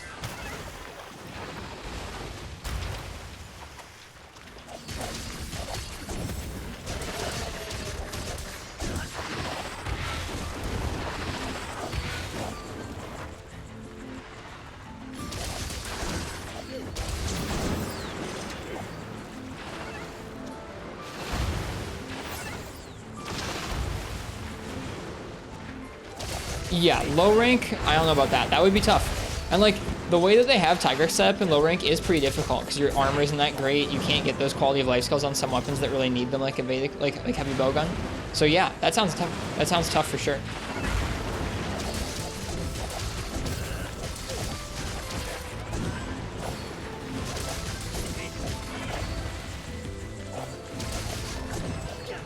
Ugh.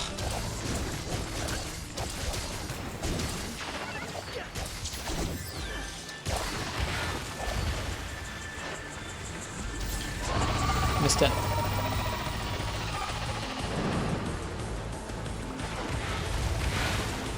One slither. Two slither.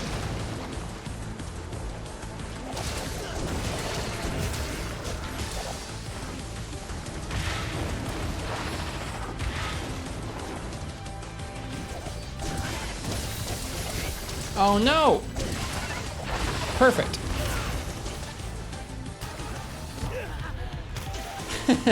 We briefly ducked out of heroics and then back into heroics there.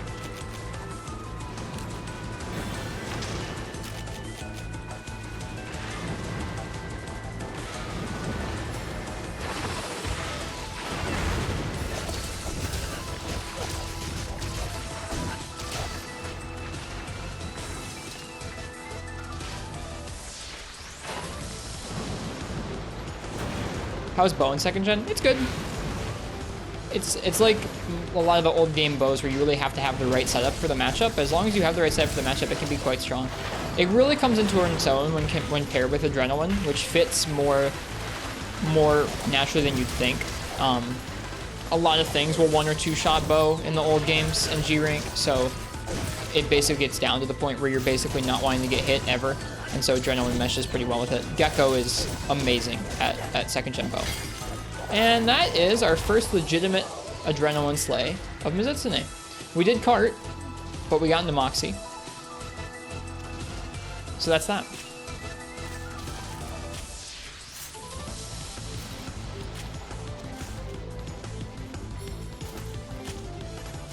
I would probably do low rank Tigrex at that point, Zelda. Thanks, Schmeg. Now we get a brief preview of Apex Rathalos. We are on our last cart.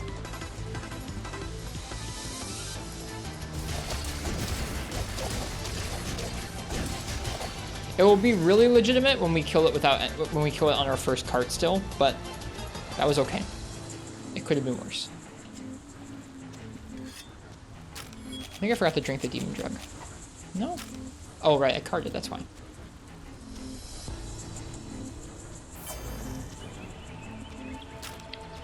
Or something like that. How's work going? Work's okay. I have a week off this week, but work is okay. I'm helping out more at the cafe recently.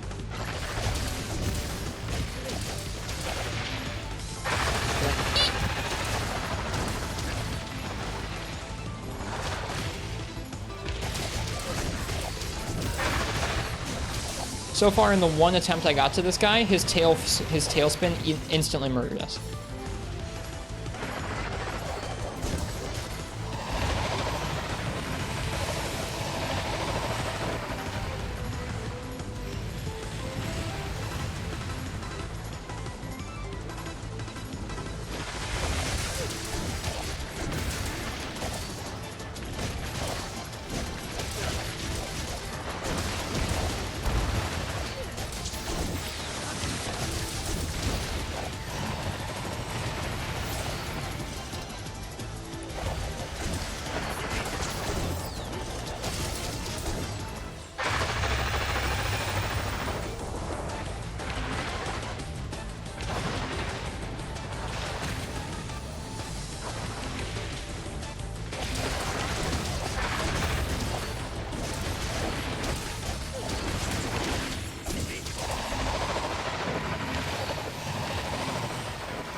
Ugh.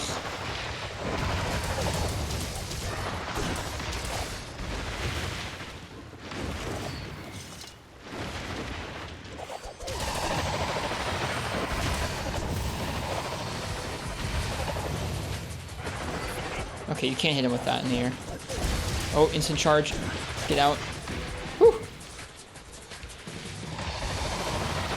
What exactly is the lore behind the apexes? I don't know.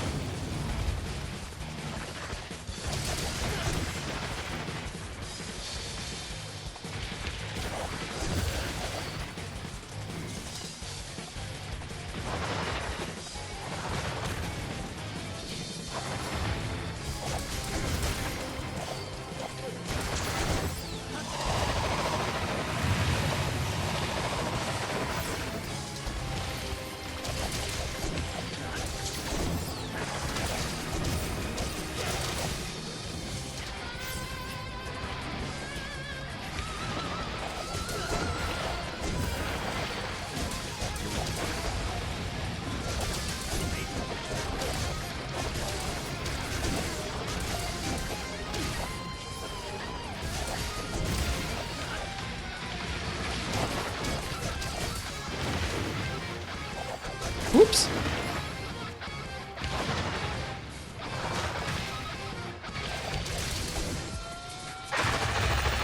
Hello, Commander Henkel. Welcome. That's awesome, Bunny Lord Ched. Happy birthday to you. How's your birthday today?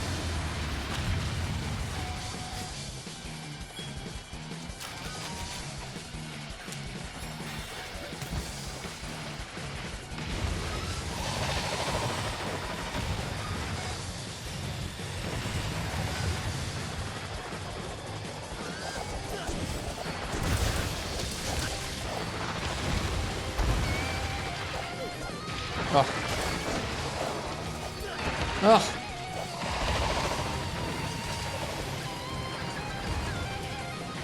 Ooh. Land into instant double bite. I don't know if I'd seen that one before.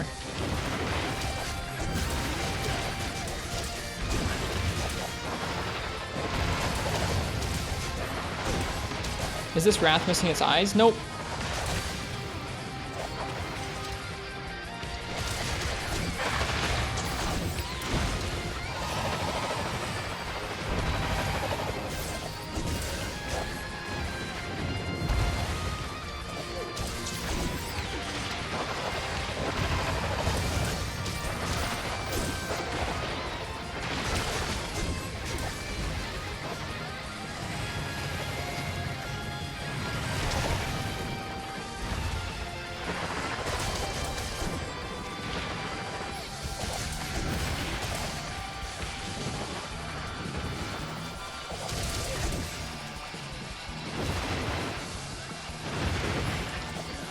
Ugh, dude, that feels so bad.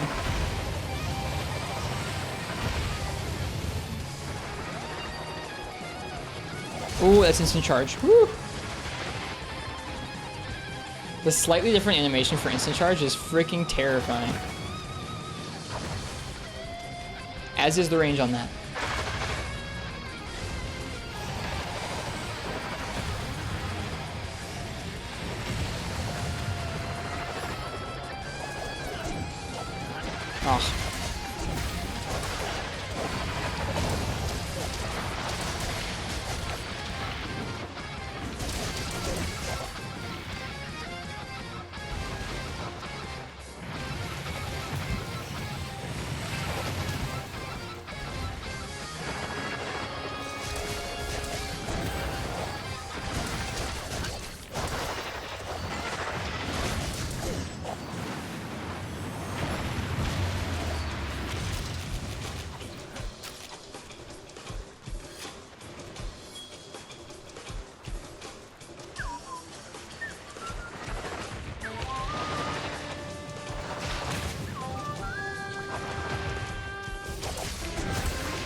Oh, Rathalos. That was a decent first try against Rathalos, though. Freaking start up for the tailspin.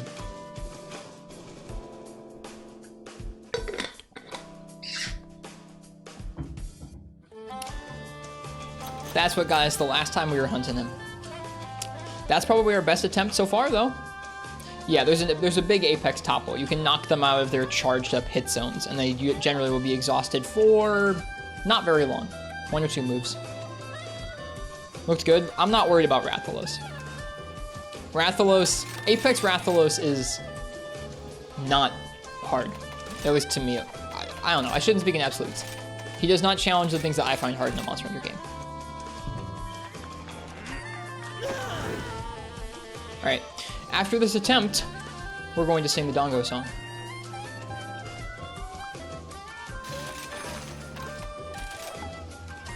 Worry about Zinogre? Yeah. Zinogre and Mizu are a lot harder, I think.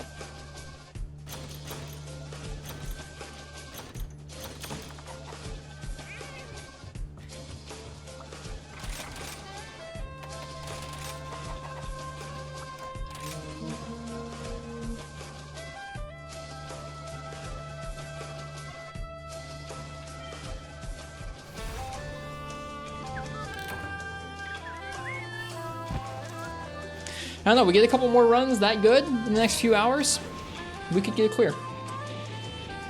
We just gotta get on some runs. Oh, I forgot to drink the demon drug and stuff. Whoops. Scuffed.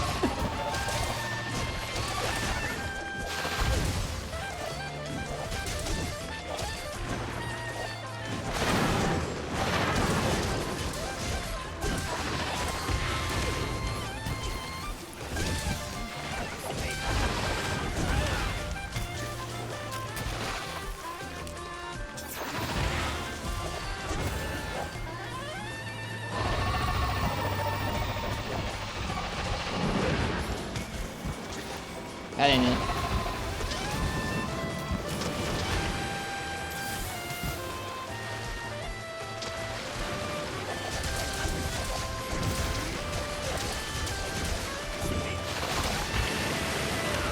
Nope, that ain't it either.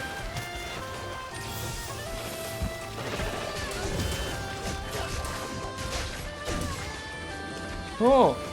No! What I just did there was not super smart. That ought to work, though.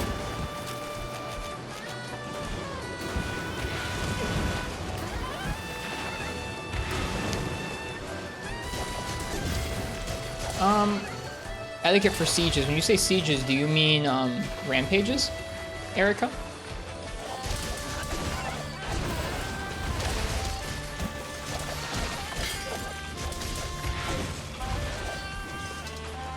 I don't think there's like etiquette. I think most folks just want to clear the quest as soon as possible, so they just go on through the quest. I like trying to go for all the objectives, so I'll generally talk with folks in voice, either over voice here or in the chat, about going for the different objectives that are there in the Rampage quest. If someone's using a type of installation, probably don't like steal it, but outside of that, I can't think of anything. Nice Dragon on Fire, welcome. It does sound calming. Oh, feels bad. Oh, also feels bad. Turning controls in this game, a little bit scuffed.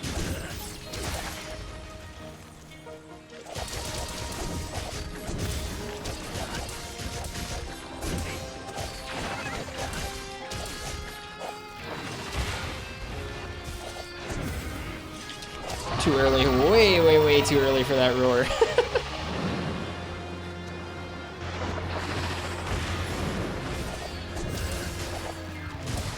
No! I saw it and I knew. I saw it as it was coming out and I went, that's it. The bite. All right, well. This is Beans. What's up, Ken?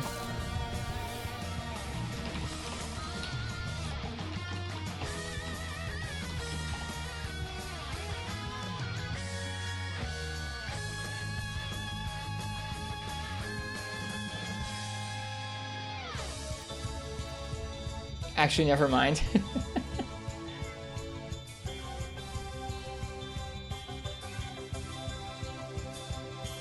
Do you have the lyrics?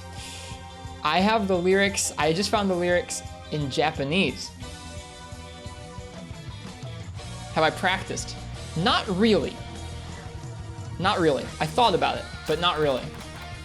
I'm gonna use the bathroom. When I get back, we're gonna sing it once in English in the village. We're gonna sing it once in Monster Hunter Japanese language here in the hub. Just for you guys. Be right back.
All right, we're back.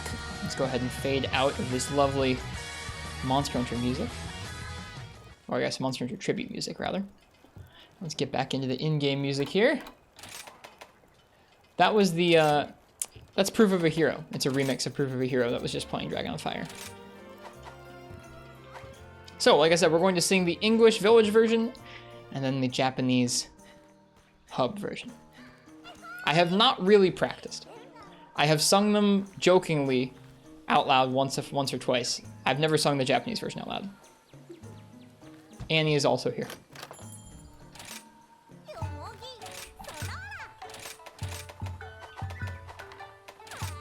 Oh, I just realized we're gonna have to like go on a quest. We're gonna have to like go on a quest and then return from the quest in order to sing them both. That's okay.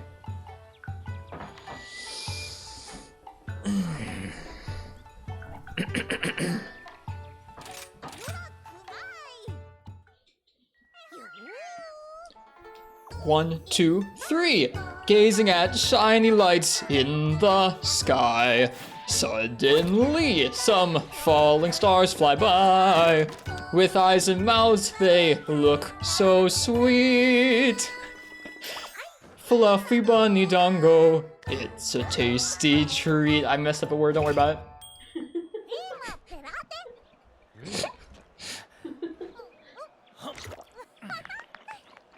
I got it wrong? Oh well, you get to hear the Japanese version, don't worry about it. I'm fired! Oh no, I lost my job, Fish Kebab says. I can't stream anymore. Redo? I'll redo it in Japanese. Hang on, I'll do you one better. Hang on, one moment here. If I quit the game, will it let me skip going on the quest? Maybe so. Let's see here. What did you think, Ken? Longo came to visit too. He did. Yeah. What did you think? I don't know. They both They came. both came. Thank you for the 200 bits, Dragon on Fire. I guess I'm not fired? Or maybe that's my severance. You muted it, Ken? Ken didn't want to hear my Dongo song. Well, get ready to hear me sing it in Japanese or Monster Hunter gibberish instead.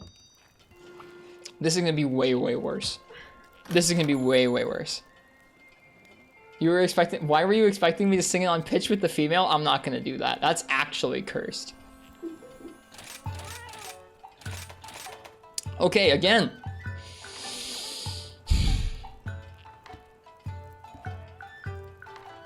Oh god, this is so bad. You heard it just enough to off it very quickly. It got better, sort of.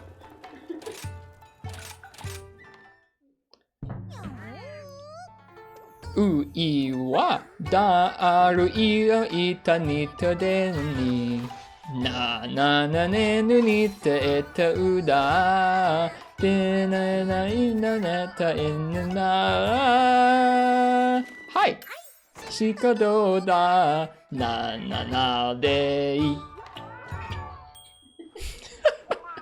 That's so bad. Did you enjoy that?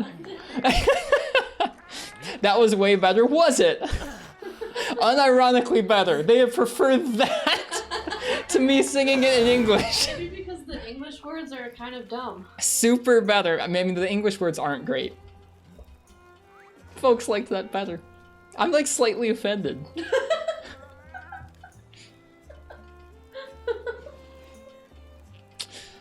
All right. That was that. That's the Dongo song. I don't think Longo liked the second Longo, version. Longo frickin' left.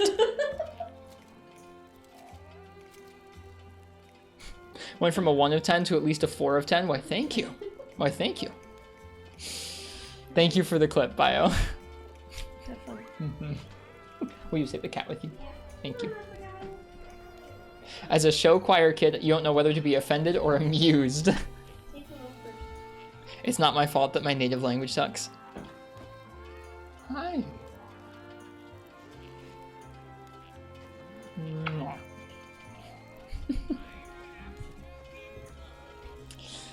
Bye, Annie. Anyways. There you go. That's on the internet forever.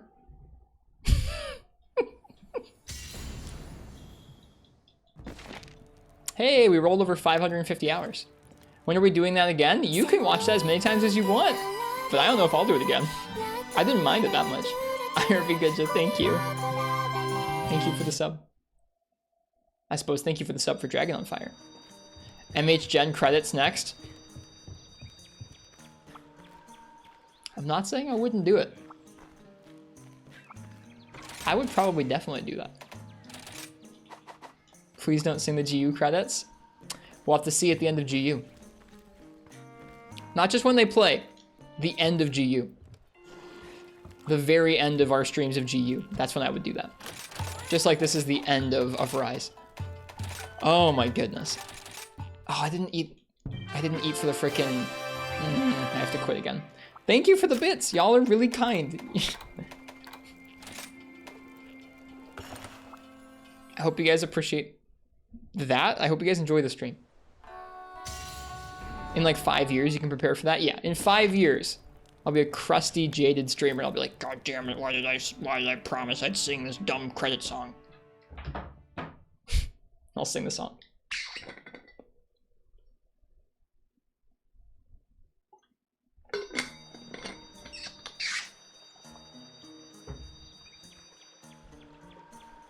GU has an end, it just has more content past the end. Yeah, just like Rise has an end, but we didn't sing the Dongo song when Rise ended. We sang the Dongo song when we were done with Rise.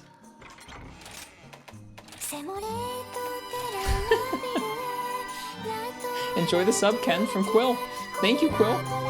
Thank you, guys. There is now a scam train that you are not obligated to participate in.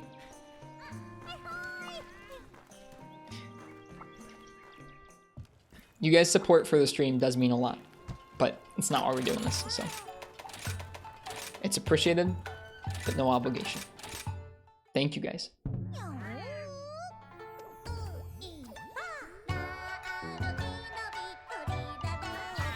It's like tainted now. Like I've sung along. Now I can't hear this without thinking about myself singing it.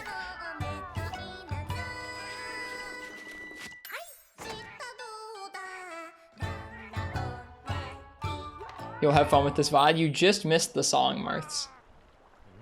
So far, it's mainly just been us chilling to some heroics attempts. If it makes you feel any better, if you sung along with it in Monster Hunter language too.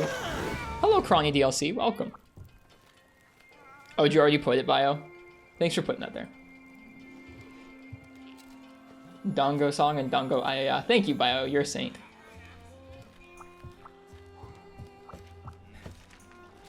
I don't know if I'll ever be able to watch those. I know I will. I don't think I could watch those on stream. Can I pin those? Yeah. Thank you, Neff. Cheers.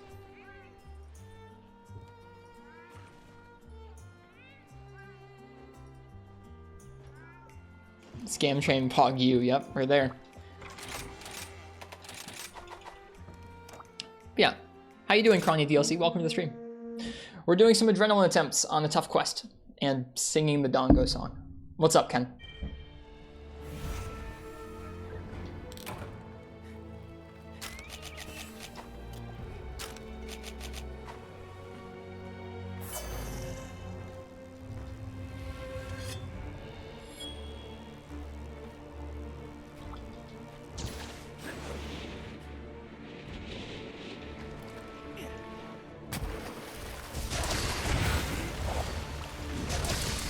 If I get to the end of GU, you'll sing the credits with me? I've gotten in a voice chat with Ken like once. Their voice is deep and awesome. I would love to do that. I can be the high notes and you can be the low notes. Will you be Mill or Katie? Who will you be? I'll be whichever one has the higher voice. What a cursed question. I love it. Thank you, Ken. I will look forward to that.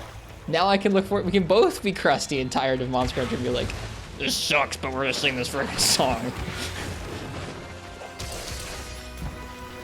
You definitely don't need to. Ow. Well, there goes that one.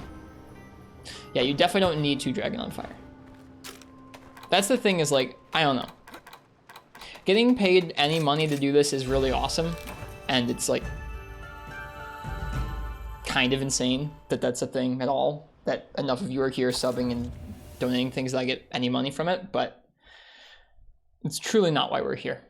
It's not why I am here. I want to do this just for fun and to show off a game series I love, but I don't know. If I make money along the way, that's just a happy accident or like a happy byproduct, I guess. It's not something I want to prioritize, I guess. At least not yet. Someday, if I'm going to like do this and actually try and make it a substantial part of my income, I'll like, I don't know. Things might be different, but for now, anything you guys do is just very generous and appreciated. They both have pretty high voices. That's true. We'll have to compare which one could better fit the low notes and the high notes. Raid Shadow Legends. We've been offered to do the promotion for that. I turned them down. They keep giving me the offer. Like, hey, you have a new offer. It's the same one as before. It's Raid Shadow Legends. Do you want to take it now? It's like, no, I don't. I'm good. I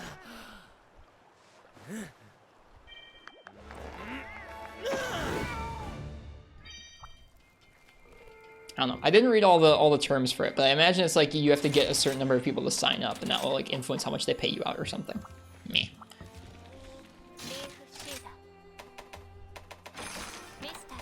I think so too, Quill.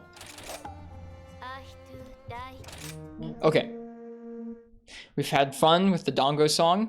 Y'all have been very generous. It is time to focus on this quest.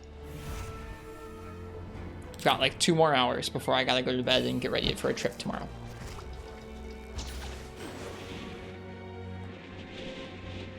I didn't drink the Mega Demon Drug. Let's do that now.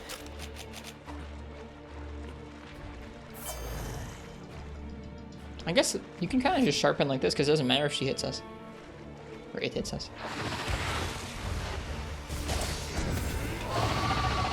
you'd do it. Knew a smaller streamer who did it and got $800. That's pretty substantial.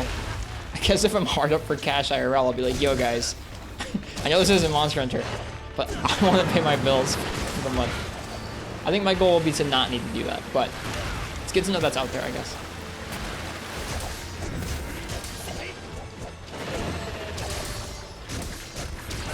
I think I'd only feel okay doing that sort of thing if this was going to be like a substantial part of my income and I was able to give it the sort of focus that that would require. Right now I feel like, I mean, I put a lot of effort in the stream, but if I was going to be like asking you guys to support me on a monthly basis, I want to give you guys even more effort and more content that's like not just me playing a game, but me like actually thinking and describing things. That's what to me makes like sense in terms of Patreon support and that kind of thing.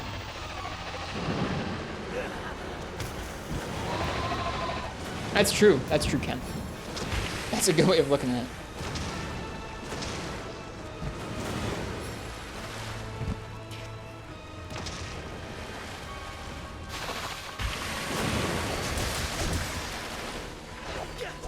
Ugh, feels so bad.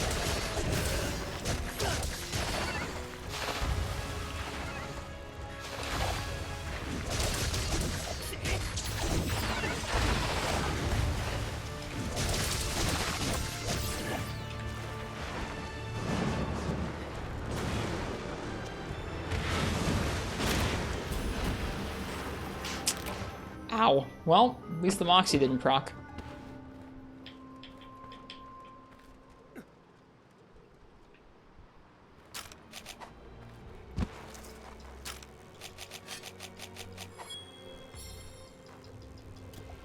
I think it's okay, Ken.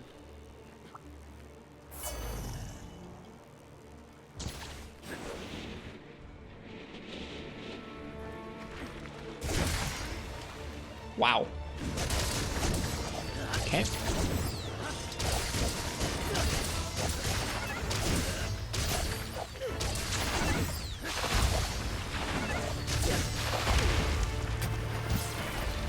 Wow.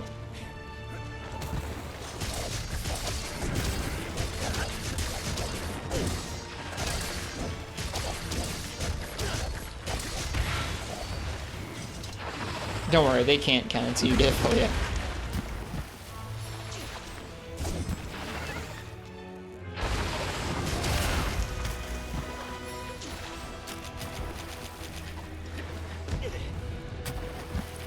You do have a separate Twitch account in the works. I hope you'll share it with us when you start streaming from it. I really would like to watch you play games. No! Gosh darn it. This stream is tagged as Hype Train? Oh god, what? Really?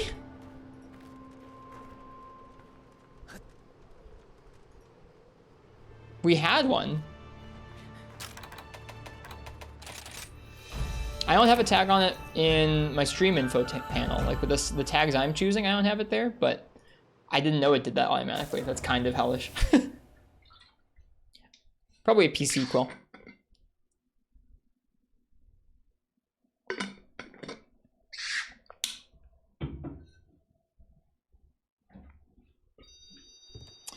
Oh, well.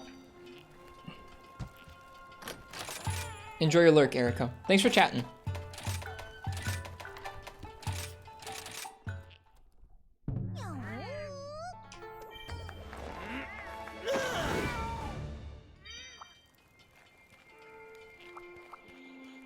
It's warm in here tonight.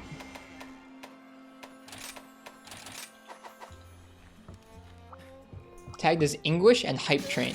Oof. Well, I didn't tag it that way. We had a Hype Train. I didn't know it would do that, but I guess it must automatically flag it like that. It's kind of crazy.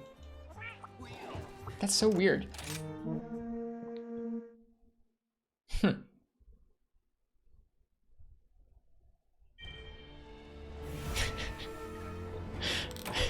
I'm thinking about those clips of me singing that. Oh god, dude. Those are not gonna be good. Not against the VTuber rig. That'd be interesting. Do you know what your I guess, what do they call them? I guess an avatar? Do you know what your avatar would be?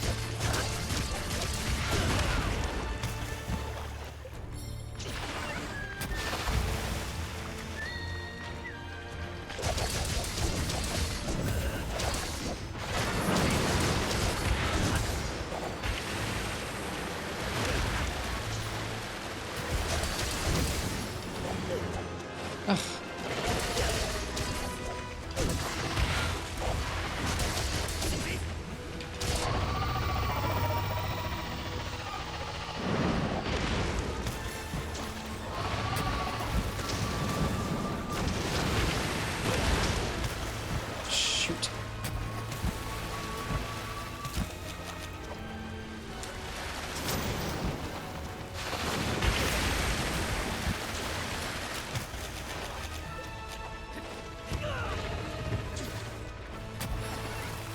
A mascot in mind, but you're in no rush to get made into anything yet. That'd be a side project for way later. Gotcha. I like that you're already thinking about that kind of stuff, though. That's exciting. I'll be excited to hear what you have in mind, what you think of. Whew. Those bubbles are spooky, man.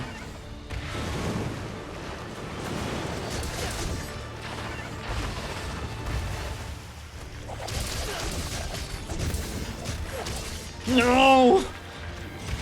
Those bites, man.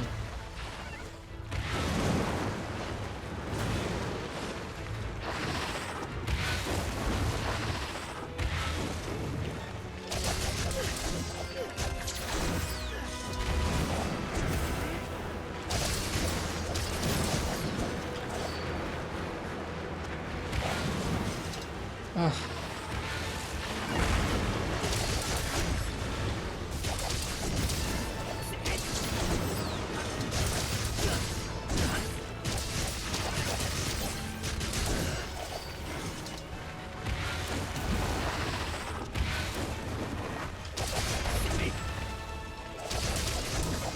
Shoot. Steven Katz, thanks for the follow. Gosh darn it, still stuck on the frickin' claw.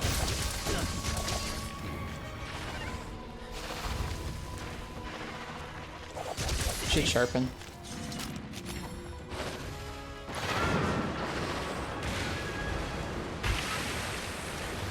Building your PC, gonna enjoy the stream during your struggles. I wish you luck, Mad Cow Disorder. I'm not a huge resource on building PCs, but I'm sure between folks in chat, we can probably point you in the right direction if you're having any issues.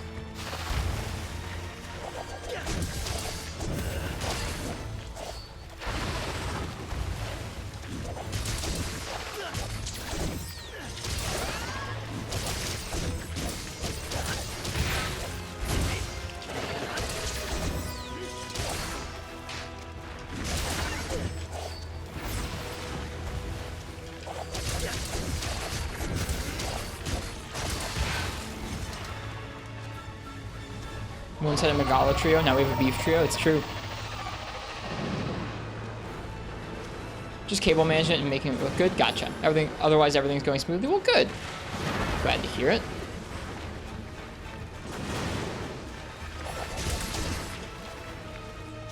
Ugh. Bite? Nope. Bubble. Jump. Double bite. Ugh.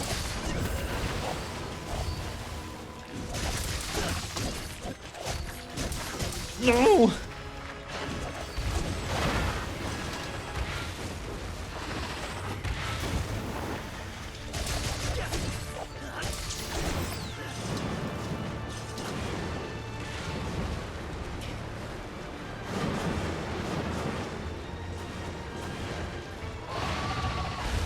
Spin around in a circle. Starts the beam. Oh, I missed. Oh well. Still got the stagger.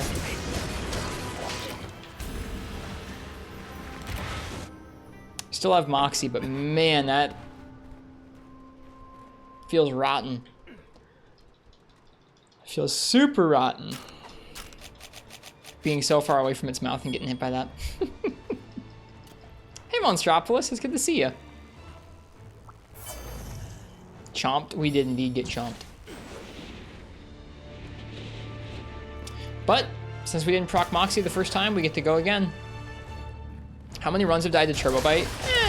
A decent chunk. I wouldn't say like half or anything. But like a decent chunk have died to Turbo Bite.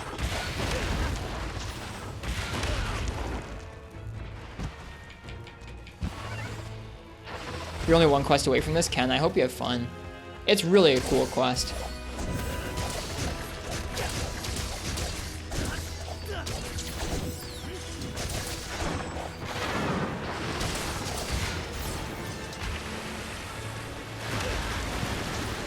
Not enough damage there.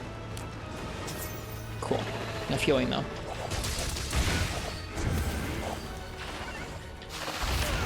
That does it. Okay.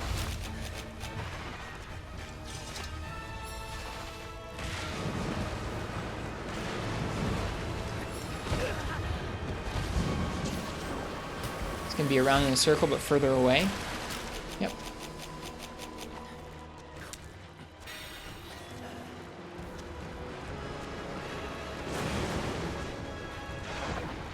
Bite, bite. Oh, I was mashing the adept dodge art button. Oh, that hurts. Committing to that little kunai stab right as it readies that move. Otherwise, a decent attempt.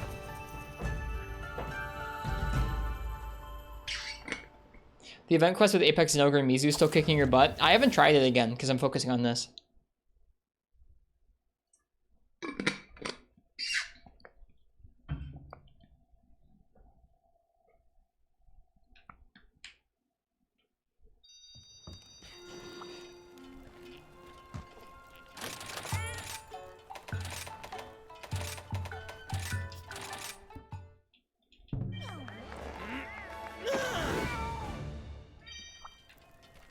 Rampage layer or real Nargacuga dual blades? Real Nargacuga dual blades.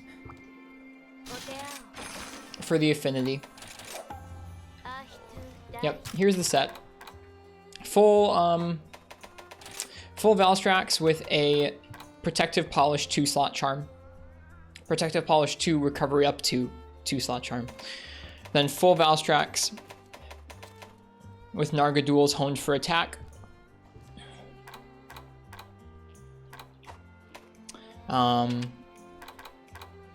So Dragon Art 5, Resentments 3, Resuscitate 3, Crit Boost 3, Wex 3, Protective Polish 3, Speed Sharpening 3, Crit Eye 2, which gets us to 50% affinity, and then 1 point of attack boost because we don't need the affinity. Did the stash get longer? Probably. I've let my cheeks grow in a little bit. I'm gonna shave them soon. I can't stand it.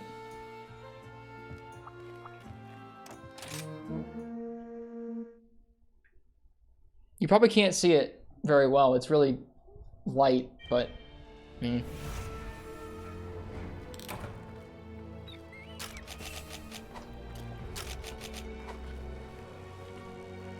I able to twirl the ends? I mean, I could if I had wax for sure, but I don't.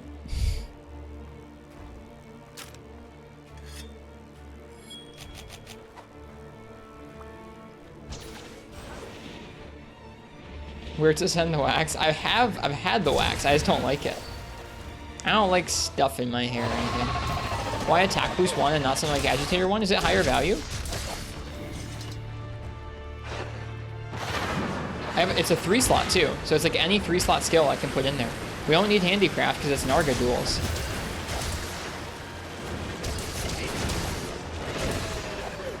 Amy N was taken. Hey, never played a Monster Hunter game before, but I was thinking of getting it for my birthday next month. Is there something you should be aware of before buying? Not really. When the games are older, like when they're not the current newest Monster Hunter, they generally go on sale pretty frequently. Rise is currently the newest one, so it probably won't go on sale anytime super soon. But it's a really good game. It hasn't gotten quite as many updates as some of the other entries as of late, but it's a really good game. I'll have to take a look at it, Ken. Oops. Yeah, some of the older ones are on sale right now. It's true.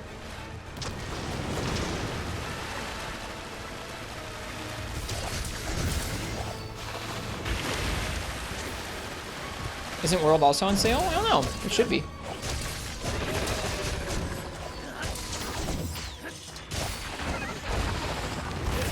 Perfect. But yeah, just sometimes they go on sale. That's about it. They're all really good games. The newer ones, like this one on the Switch, Monster Hunter Rise, and Monster Hunter World for PS4 and Xbox and PC are going to be the ones that most folks, I don't know, will have an easier time getting into. The older ones are not bad games, they're really good games, but they're a little more obtuse to get into. More slightly difficult to understand systems on your first go. Whichever one you pick up, I would recommend watching guides on YouTube for the weapon that you pick or for some of the quests if you're having a tough time. There's tons of useful YouTube content out there from people who like teaching people. Why hasn't it gotten as many updates? Capcom won't support the game as much as others.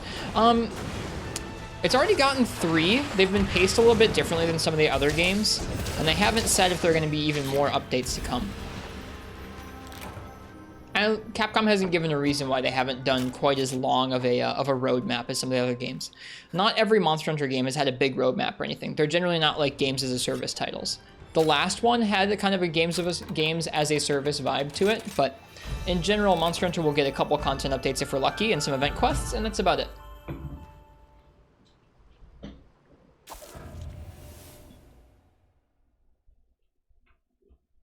Yeah, this game is really good. I like it a lot. It's also incredible that it runs like big open world maps on the Switch for the monsters. It's cool. Me too, Hot Pocket. Me too.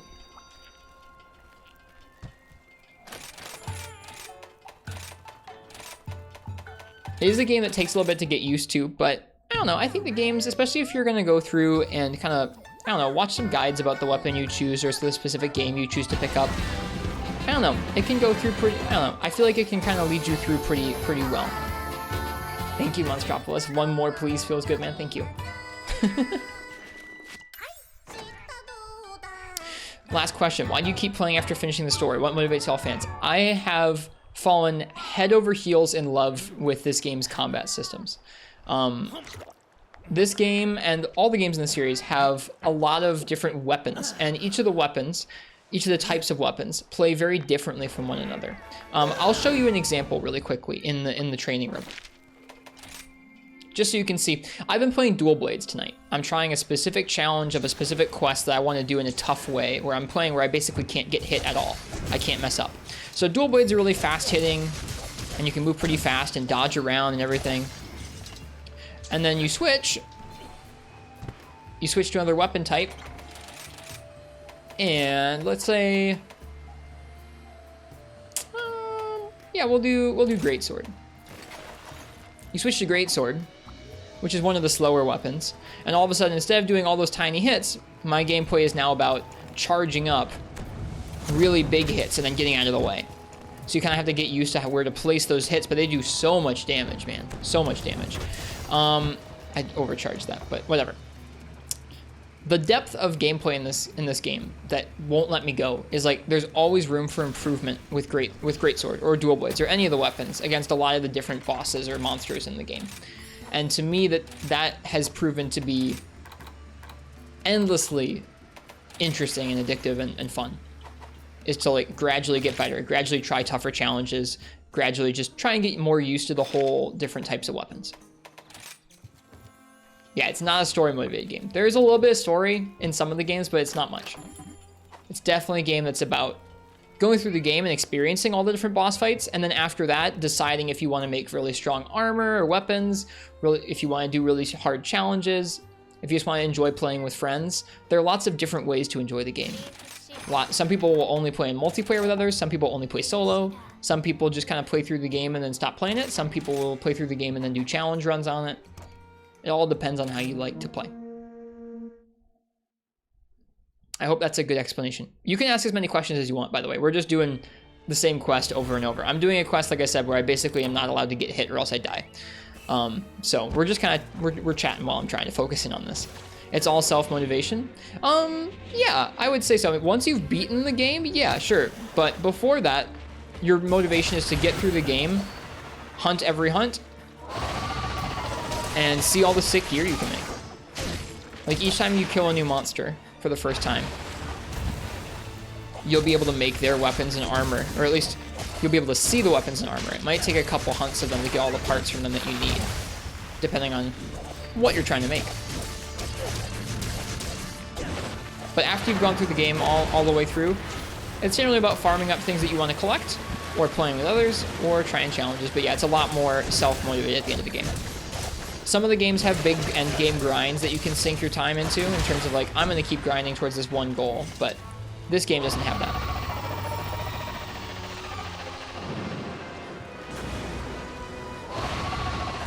How many hours to get to the end? It really depends on how quickly you go through. I would say average probably like 50 or 60 hours to get all the way through, depending on how often you're playing or how quickly you're going through or how many of the, like some quests are required for progression and other quests are not. Depending on how many of those you do, it will lengthen your time. I recently just got to the final quest because I've been taking my time and I'm at 550 hours, but I've been playing just about every day, going through all the quests like individually and taking lots of breaks to farm up gear as I go through the game. So that's like the extreme other end of the spectrum. If you're the type not to play much, then for you it'd probably be like 50 or 60 hours. You'd go through with maybe 1 or 2 weapon types, play with some friends or randoms, and then be like, okay, cool, I saw all the bosses, and that's all right.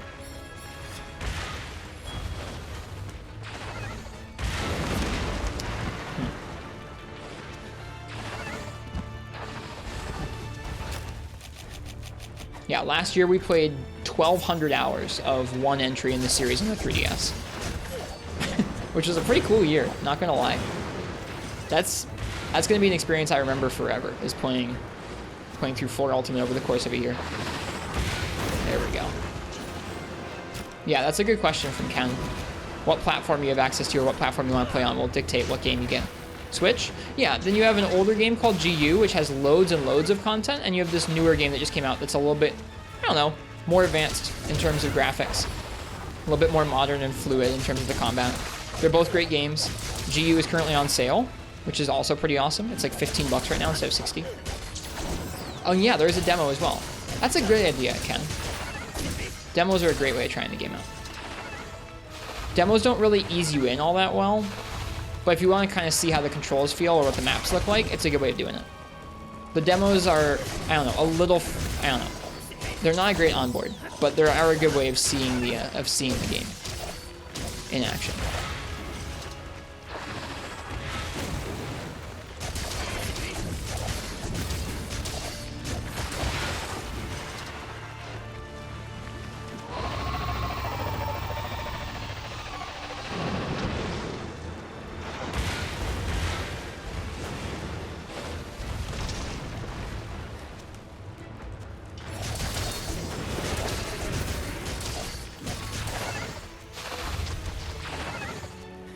Why is the demo harder? They give you pretty poor gear. They don't give you very strong weapons and armor. So some of the like I would say most of the quests in the demo are not all that much harder. There's a version of one of the main bosses in this game called Magnamalo in the demo where they give you really garbage gear and they give you a really small time limit, so you have a hard time killing him. It's supposed to be a challenge at the end of the demo. The rest of the demo is pretty appropriate.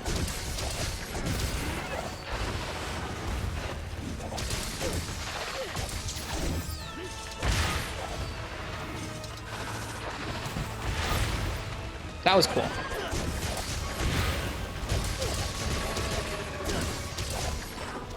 There's that bite. I thought about that just now. Rise is on PC already? Not yet. It's going to be coming out on PC next spring. They haven't set a specific date for it yet.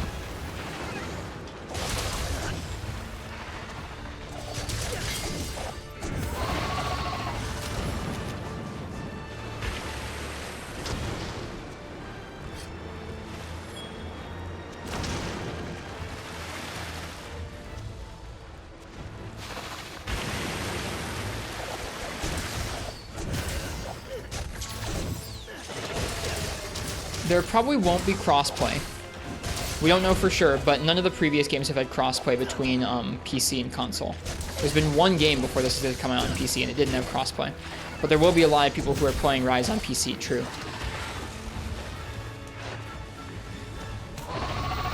I'd say they're still for both, IRB Goja, but yeah. The demos really don't do a good job of easing you in or explaining the gameplay loop. Like, they give you an example of what the hunts might feel like in terms of, like, here are the controls, here's your weapon, but they don't really do a good job of explaining, like, okay, why am I doing this hunt? What will I get out of doing this hunt? That kind of thing. That part is good to kind of try out the game, or at least be talking with people, so you know why you'd actually want to play the game.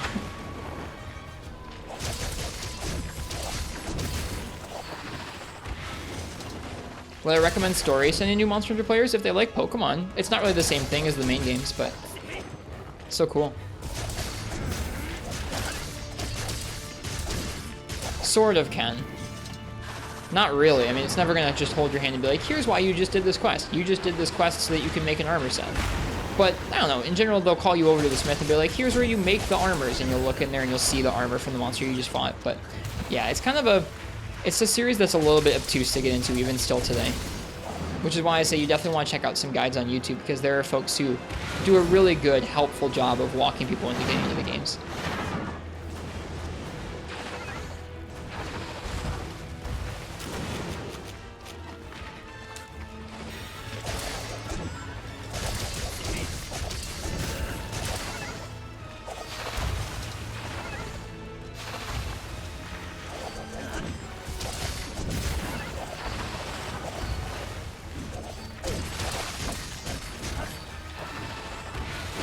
Oh, really? Heard World does hold your hand. Is that true? Not really. I think World explains some of its main changes to the games in kind of a handholdy way. Like, it explains some of the new systems, like the bugs that help you track monsters and how to navigate around the maps in kind of a handholdy way, but that's because it's so different than the rest of the games. In terms of tutorialization of like the regular Monster Hunter stuff, like how you hit the monster and how you go on quests, I think it's about the same as regular. It has like more notifications and more cutscenes than like just dialogue trees at NPCs, but it's about the same, I think. Let me give you guys some beans for that cart.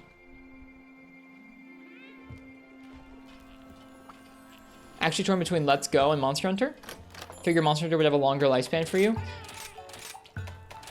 I haven't liked a Pokemon game in a long time. I don't know. I only play them because the Pokemon look cute. I'm not very good at the turn-based combat. I think it really boils down to, do you want a turn-based combat game or do you want like an action game? They're going to be really different in terms of the focus of the gameplay.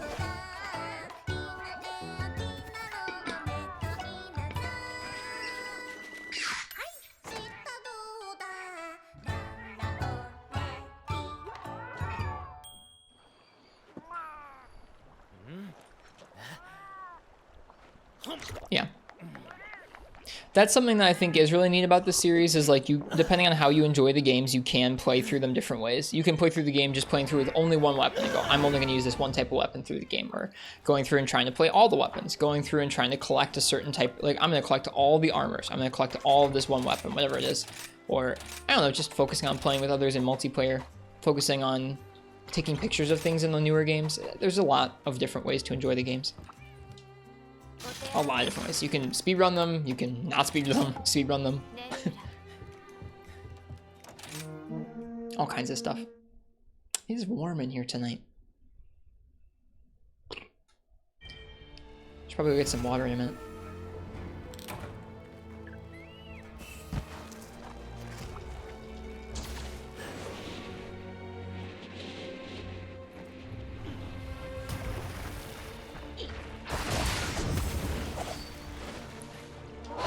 A noble goal, Amian.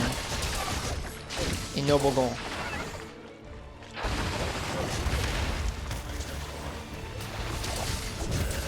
That was initially one of my goals for Monster Hunter, was to make sure I had a way to play just about every generation of Monster Hunter game. Sloppy, sloppy.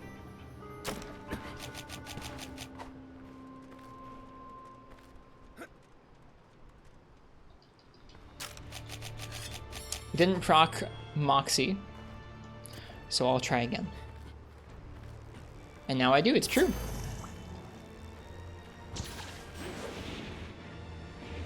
Is that the promise about GU, Marths?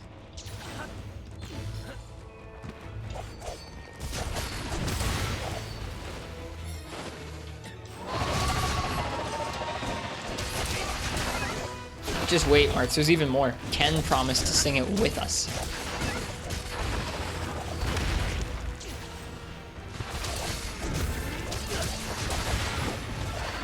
No way, they did. One of us will be Miracle, or I guess one of us will be Mill and the other one will be Katie. It's gonna be hype. Aw, we healed ourselves. Good night, Quill. Rest well. I'll see you later this week, much later this week, because I'll be gone for most of it. Hope you have a nice week playing Monster Hunter. Stream some good hunts for me.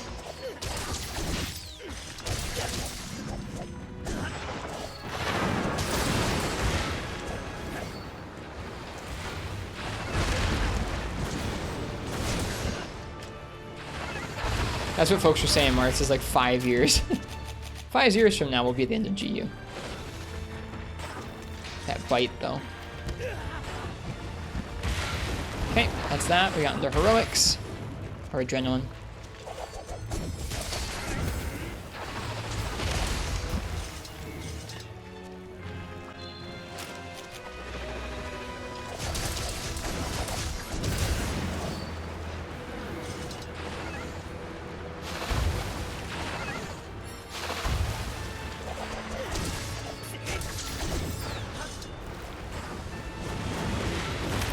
Sorry, I got distracted. I thought there was a bug on me. It might have been hair. Hair or a bug was on my head. And it distracted me.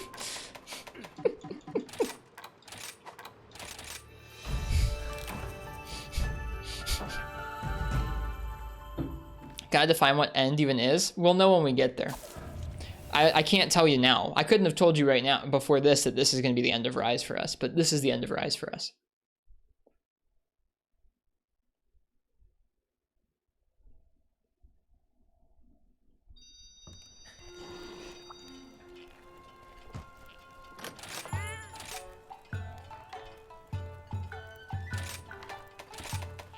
I couldn't tell you, Ken. I don't even know everything about how that game is structured. I know that there are EX deviants, but that's about it. No, there was like a single. There was either a bug here or a single strand of hair like wisping all over my face, Nifus. I'm not sure which.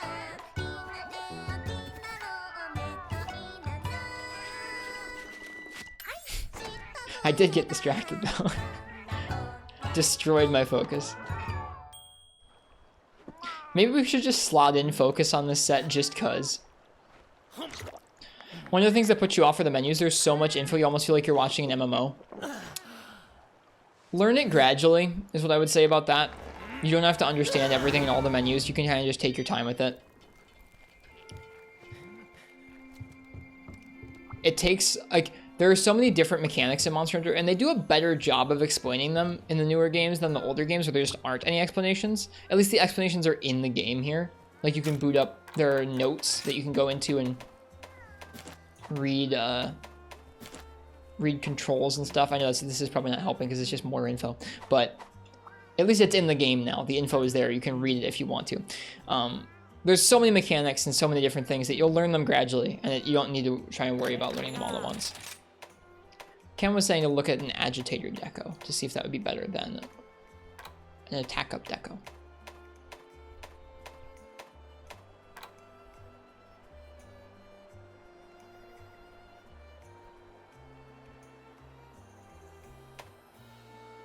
Attack +4 and Infinity +3 while active. Versus attack +3. Okay, sure.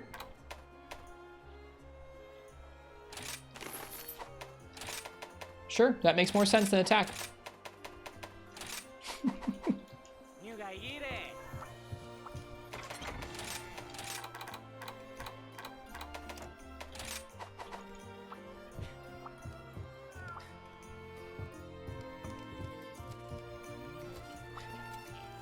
I think I already ate.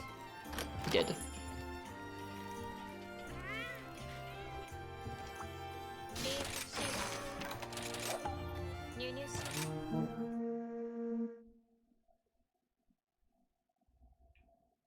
But yeah, Amy, and if you do end up getting it, or if you're just still on the fence, feel free and always talk to us here in the chat. Like I said, I'm going to be gone out of town this week, so I won't be streaming as much as usual.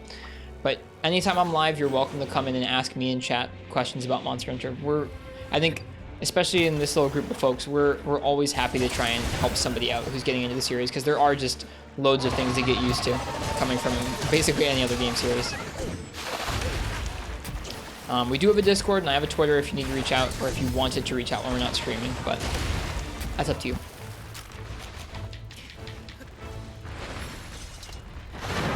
Do I want to just regen this? Nah, we'll just pop this.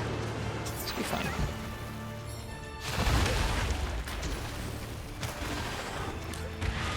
Yeah, and there is a demo, like what Ken said. Oh shoot.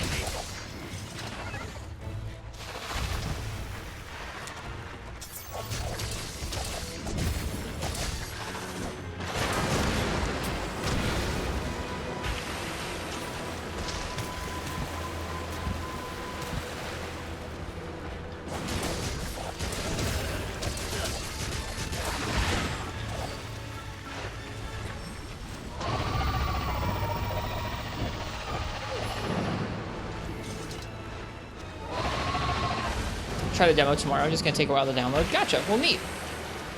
Like I said, feel free and talk to us whenever you want to about it. I bet a lot of us here will be happy to.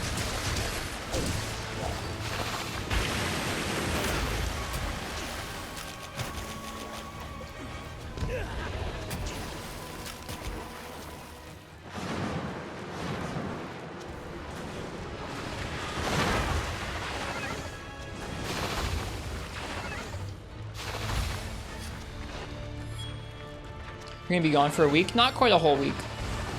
Handful of days. But most of this next week will be ready. Or we'll be gone. We'll be ready. Any weapons for a starting player?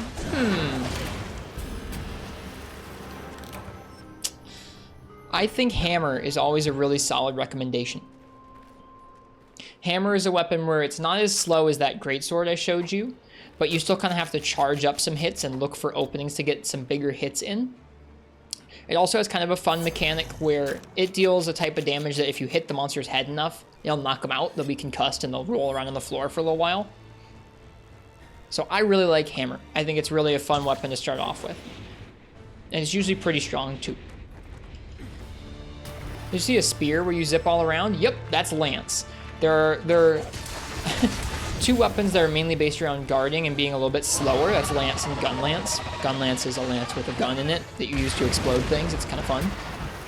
But lance is where you kind of zip around with the spear.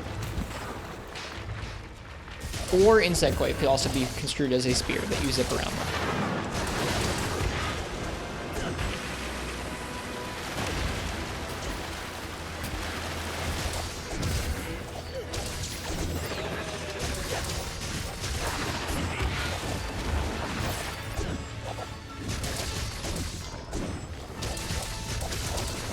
But yeah, each of the weapons is going to play pretty differently. It's worth kind of like booting them up in the demo, maybe trying them, seeing if any of them feel particularly nice to you. This is what I would recommend doing, is get that demo. All the weapons will be in the demo, so you get to try them out. Boot up the ones that sound interesting to you and see if you like how they feel to move around with a little bit. Kind of goof around with the controls, even if you don't totally know what the controls do. If one sticks out to you as being really cool, or one that you think kind of feels good, then look up a guide for it on YouTube. And kind of look at what the attacks are supposed to be like in that guide. After that, then go back into the game and see if you can try out using some of those attacks from the guide and be like, oh, okay, I get this now. That's usually how I learn. It's usually how I learn weapons in the game. It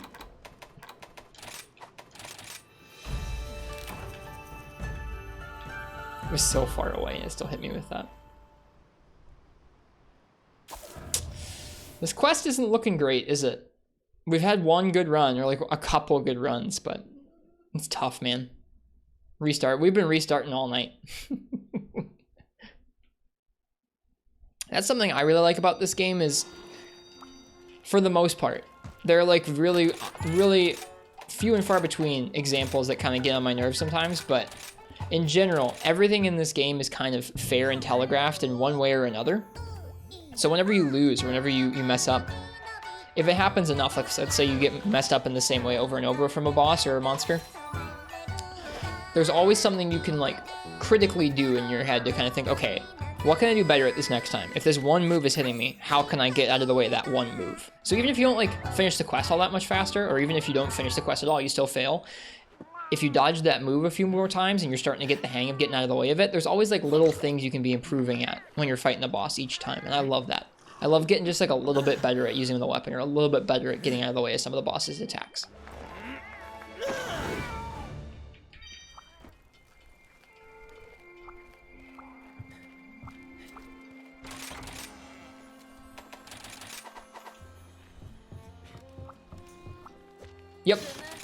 Yep, this Mizutsune has really good animation tells, and generally that's the case for most attacks and most monsters.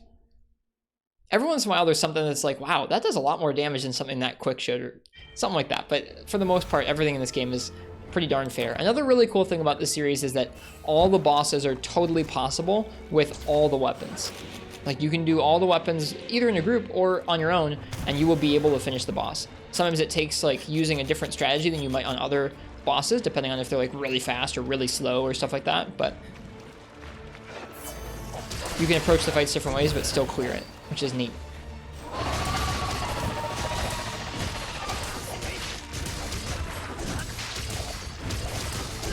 All the bites in the world.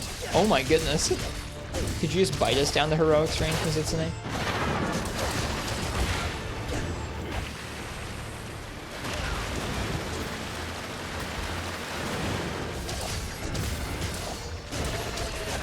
Yeah, the series is not blameless, Seaweed Dude.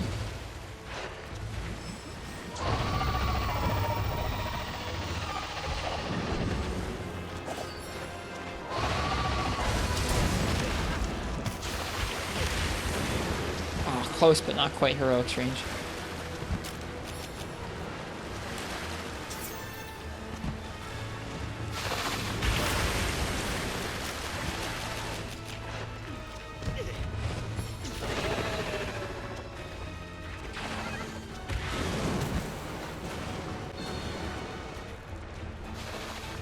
You're putting on the Switch, right? Yep, this is on the Switch.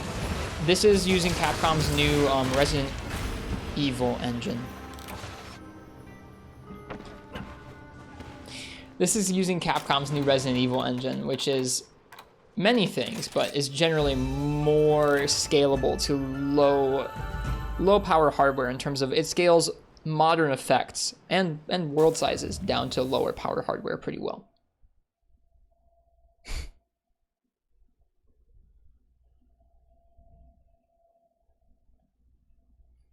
Yeah, the fact that you can take this game that's playing on like whatever monitor you're watching me on or your phone or whatever, I'm watching on a big computer monitor here, you can take it and you can put it in like a tiny little handheld like the Switch Lite and take it with you is still, I'm still not over it. It's amazing.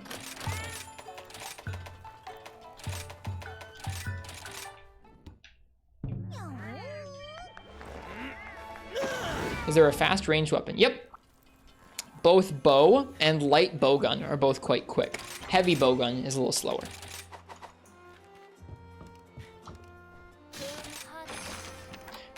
Bow is a little more about like dancing around and comboing your shots, whereas light bowgun's going to be about picking the right ammo to shoot the different part of the monster with, and like bringing the right ammunition with you and kind of moving around and being safe while you're firing those shots off. They're both pretty cool.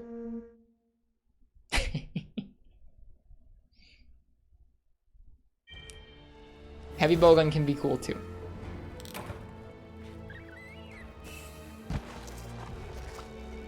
There is indeed a horn that you can play. You're like doing battle music that buffs you and your teammates while you beat the monster to death with a horn. It's pretty neat.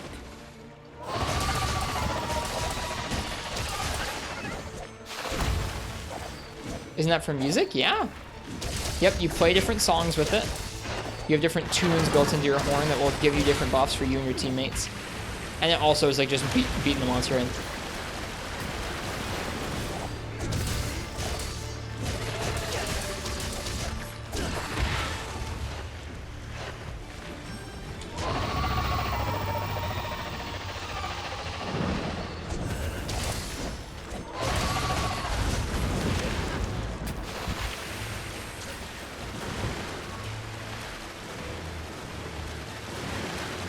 Didn't hit me.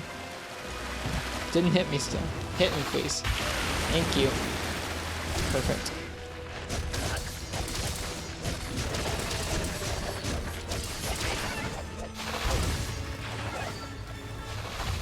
It still didn't get me.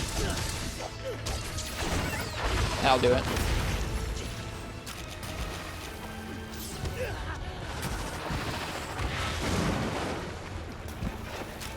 Yep.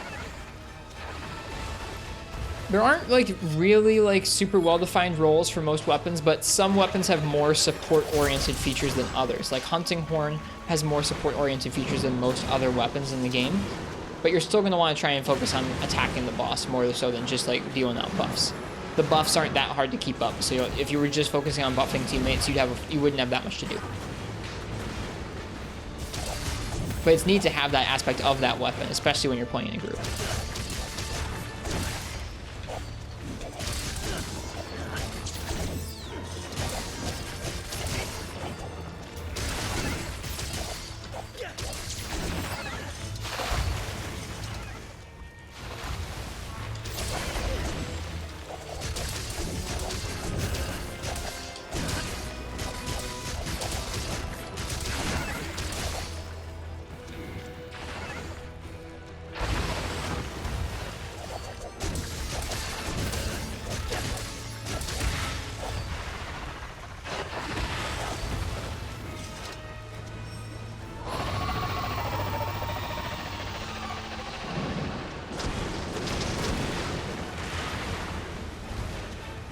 1, 2.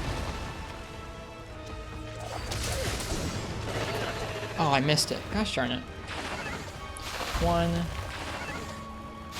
2. There we go.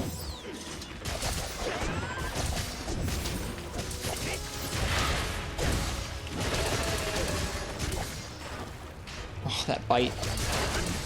So scary.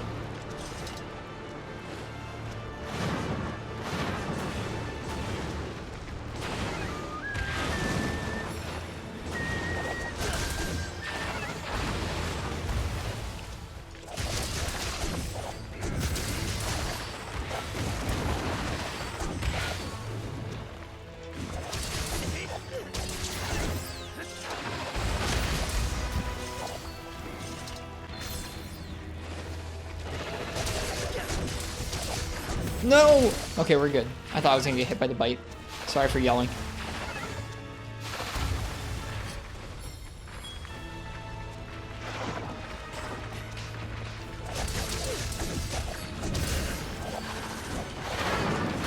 Ah. Sometimes you can attack through those bubbles and you'll be okay, and other times you just can't. I should have gone away there instead of going at it. Oh well. It was a decent attempt.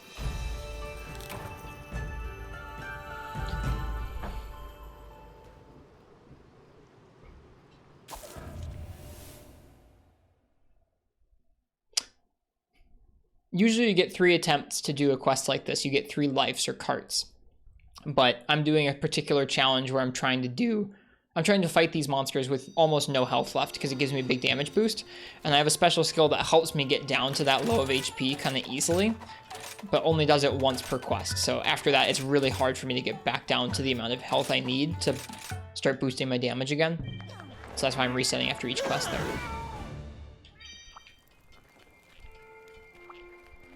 Walked right into the bubble. Well, you can pop the bubbles if you attack them, but dual blades is kind of short range, so sometimes they pop the bubbles and sometimes the bubbles pop dual blades.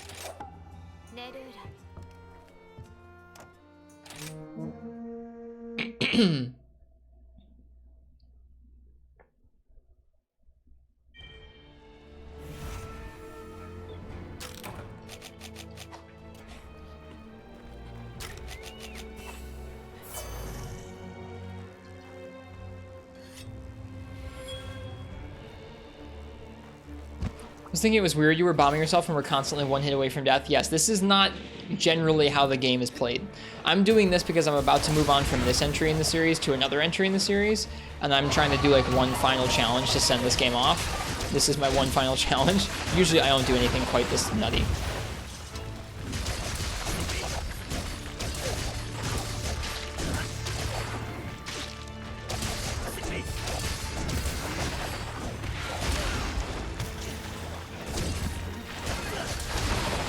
Perfect. So fast. Love it. Thank you, Mizu.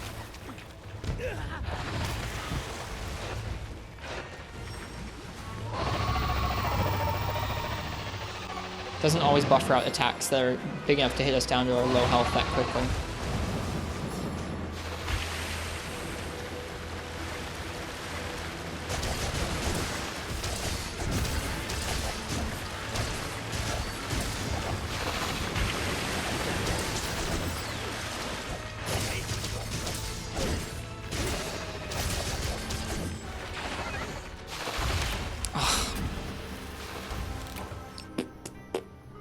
Too close to the wall.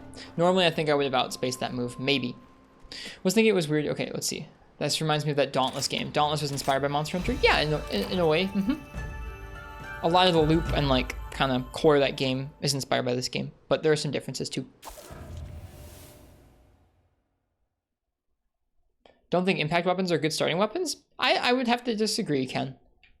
Hammer is my usual recommendation for a new player weapon.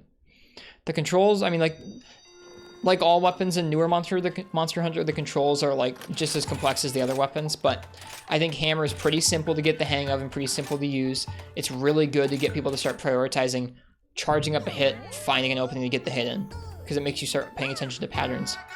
And it's also really good to have a goal of like, I'm gonna hit this one part of the monster. as it makes you really focus on trying to get used to your positioning to hit that one part.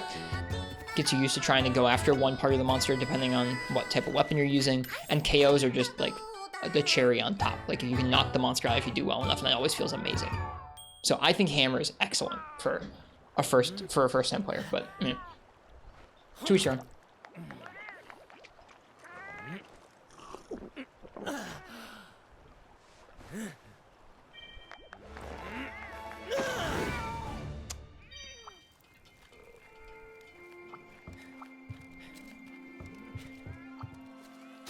If you're charging an attack, can you cancel with a roll? For some weapons, yes. For some weapons, no. For hammer, yes. For greatsword, sort of. You can roll. You can sort of roll out with greatsword. You can tackle. Yeah, hammer is like a nice in between. It's not as committal as greatsword, but it's not quite as much damage as greatsword. So it's a really nice in between for that. I think you're not going all the way off the deep end and going like I'm gonna charge up these giant greatsword hits, but you're still doing a little bit of that charging and placing your hits into a monster's movements.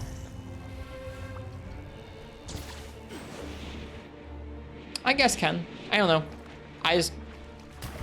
I really think hammer's a good pick, but that's just me. There are probably pros and cons to every weapon for your starting weapon. I guess I should have taken that hit, shouldn't I? Whoops.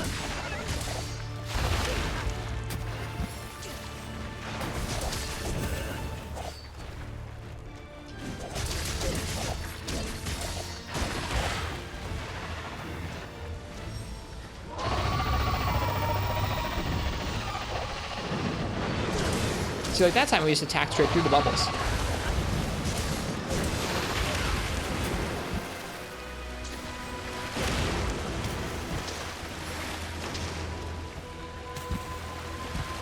This will work fine. Nice.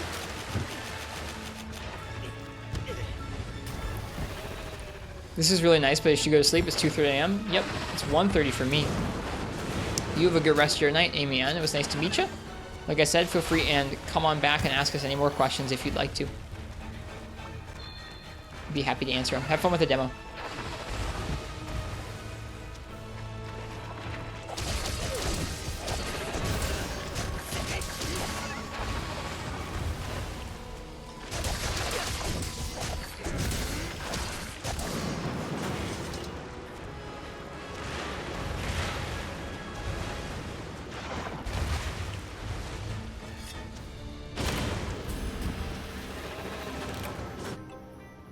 Thanks for the follow, Amy Ann. Cheers.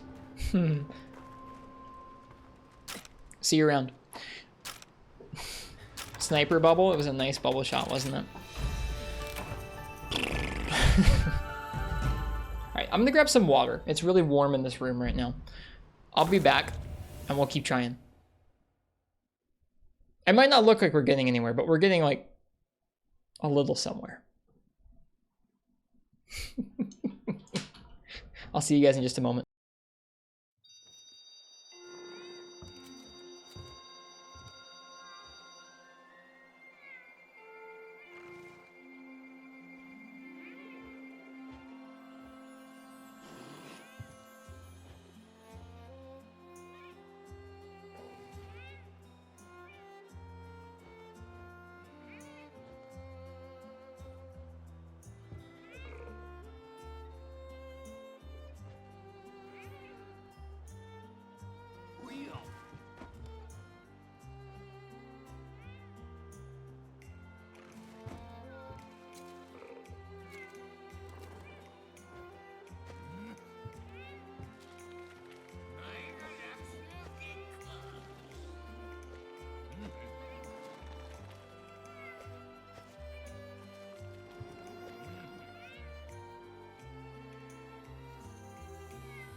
back.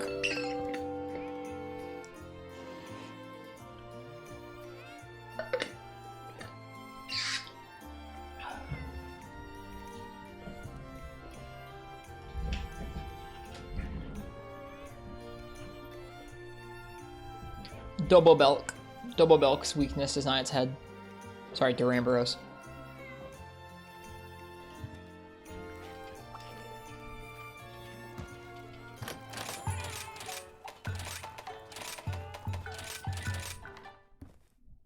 Oregon as well. There's a decent number of monsters that don't have their head as their primary weak zone. It's not that many. I mean, like, the trend is definitely to go for the head, but there are fights where that's not the case.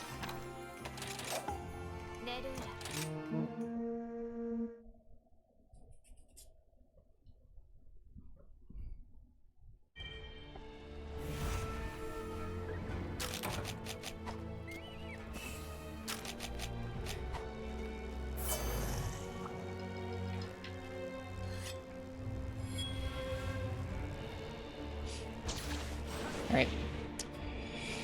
Let's do this.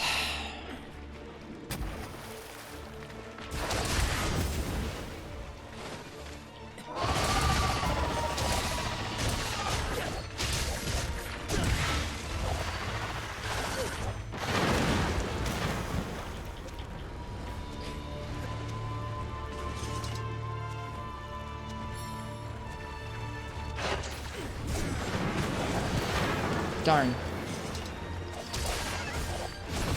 I want to try and get the stagger off of that.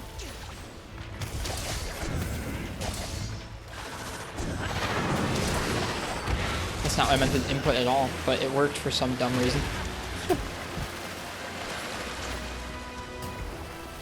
Is there a monster you guys are hoping to return in this?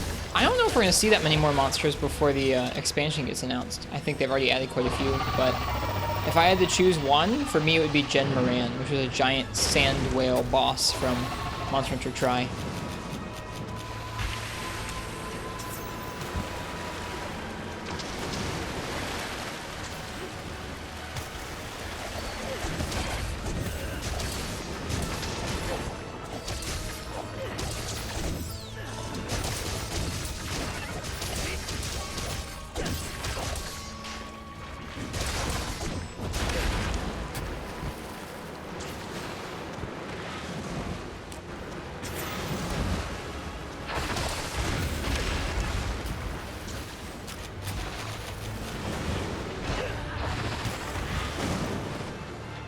Yeah, I'd love to see what they would do with the Gen Moran. I would also like to see Amatsu, but Amatsu is like similar enough to the other two Elder Dragons we've got in this game that are new, that like I'm okay if it's not Amatsu. I still think Amatsu would be amazing thematically though. This map has like some serious Amatsu vibes to it.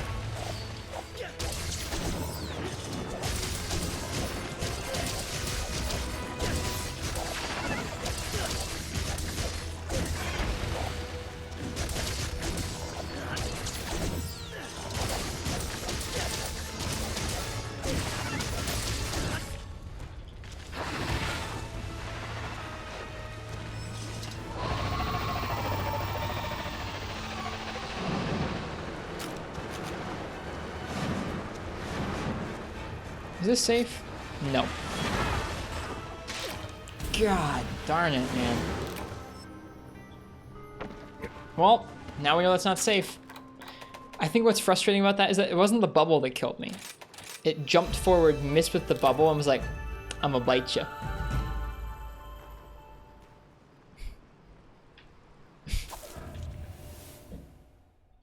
Frickin' bite, man.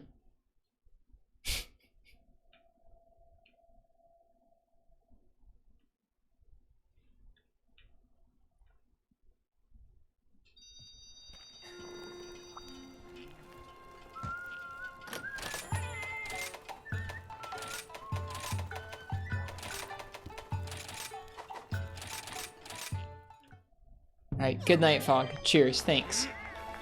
I'll see you later this week for some Monster Hunter Freedom. A hot new release.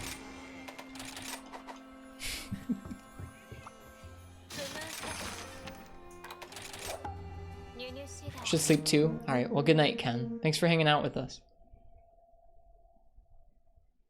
Rest well, both of y'all. We'll struggle it out here for another hour or so. See if we can get a good run going. That one Rathalos one was really quite good. Just gotta get back there.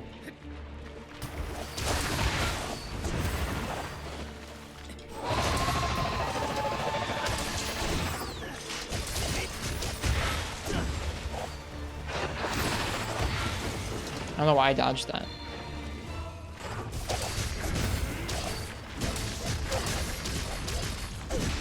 It's funny making yourself get hit.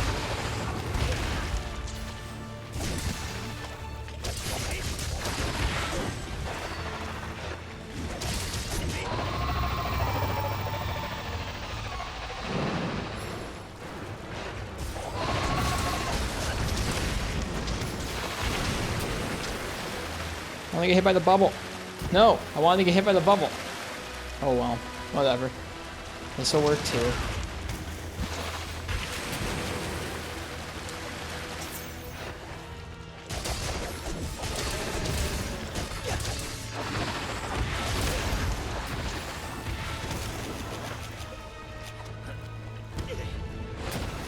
You made my free stream titles clickbait about the hot new game. I'm adorable. Why? Did you see the songs? Did you like the songs? You saw the Dongo clips? Okay, I'm glad you liked them. Ugh. Ugh. It's supposed to be a Superman dive. The one time you're supposed to get a Superman dive and you don't get one in this game. I told people we were gonna do the Dongo song. I like the English version better. Chat was all like, right after we did those, Uchi chat was like, Japanese version much better. Good job. I don't normally sing quite like that. That was a singing voice, but it was not necessarily how I would sing like a song I was gonna sing normally.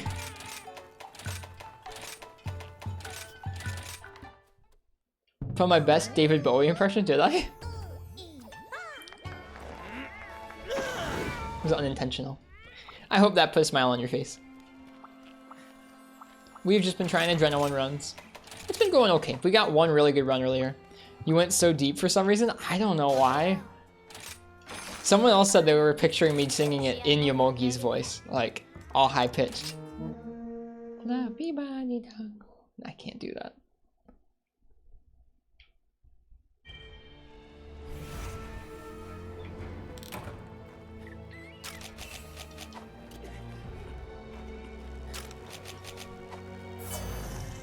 Yeah, how are you doing, Uchi? How's your night?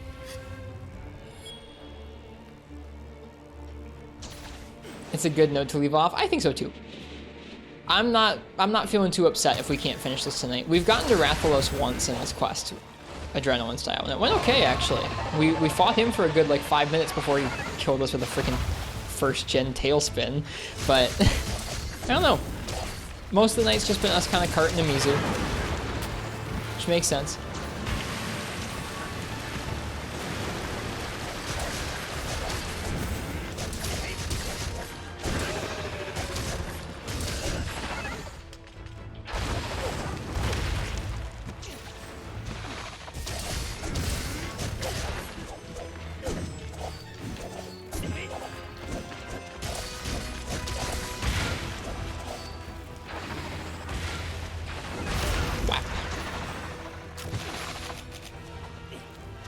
Is the turbo bite predictable in any way after certain moves from neutral, etc.? It's after certain openings. Sometimes it will get on like a little chain of bites. It'll generally like do it after it's finished another big attack. Like after a big attack, it will pause for a minute, and then after it's paused, it will do a bite as one of its first actions a lot of the time. It really rarely does them after other actions. Like it won't do one as a finisher. It always does one in neutral, basically. Well, cheers, Uchi. I hope you have a nice week. Hope you have a nice week disconnected. I'm thinking about limiting how much I use my phone too. Like I'm gonna use my computer at the coffee shop when we go to the coffee shop, but I think in general I might try and like not be super on the internet this week.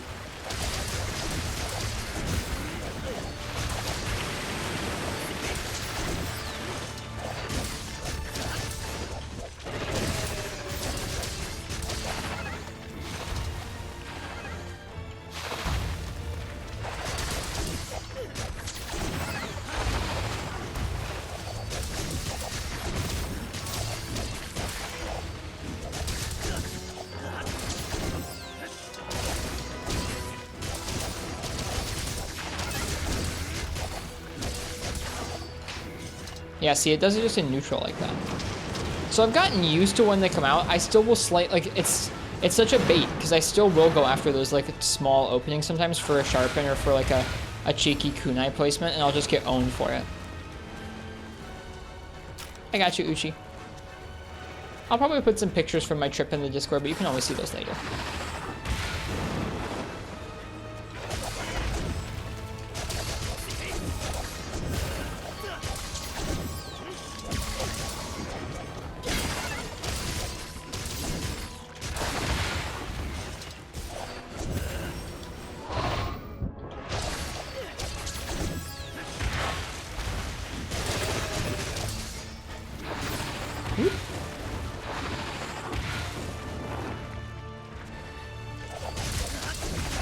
Oh, almost got killed for that. Almost.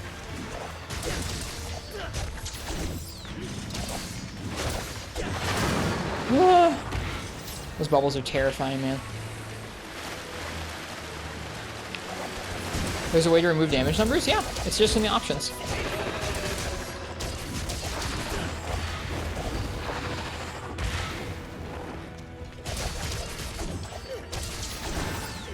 Surprised you just noticed. I've played the whole game like this. Can you do that in the demo? Yeah, the demo pretty much has the entire full game settings as far as I know. Yeah, there's a load of cool settings to play around with in this game in terms of like things you can turn off. I have most of the HUD turned off. Gonna get killed, yeah. Yep, I knew that was too much. That was too aggressive. Let's see, some of my favorite options are, of course, the HUD settings where you can turn a lot of stuff off. Like, I don't need party info, I don't need quest info up. I turn off a lot of the bottom bars, like the action bar, because that will reappear when you hold down L. I don't need that always visible, because I don't really use the action bar all that often. Let's see.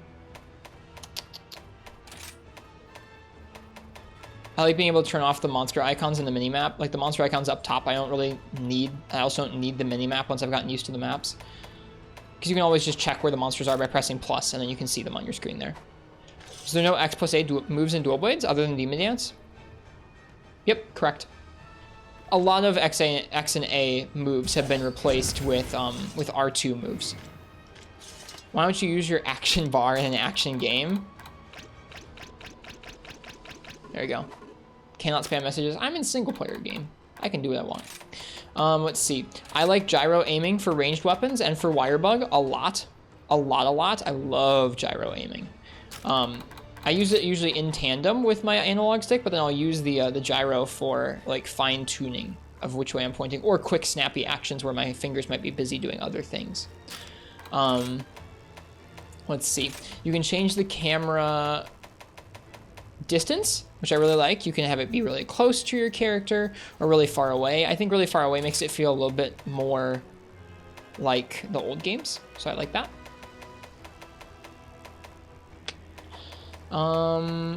That's about it. There's a setting somewhere for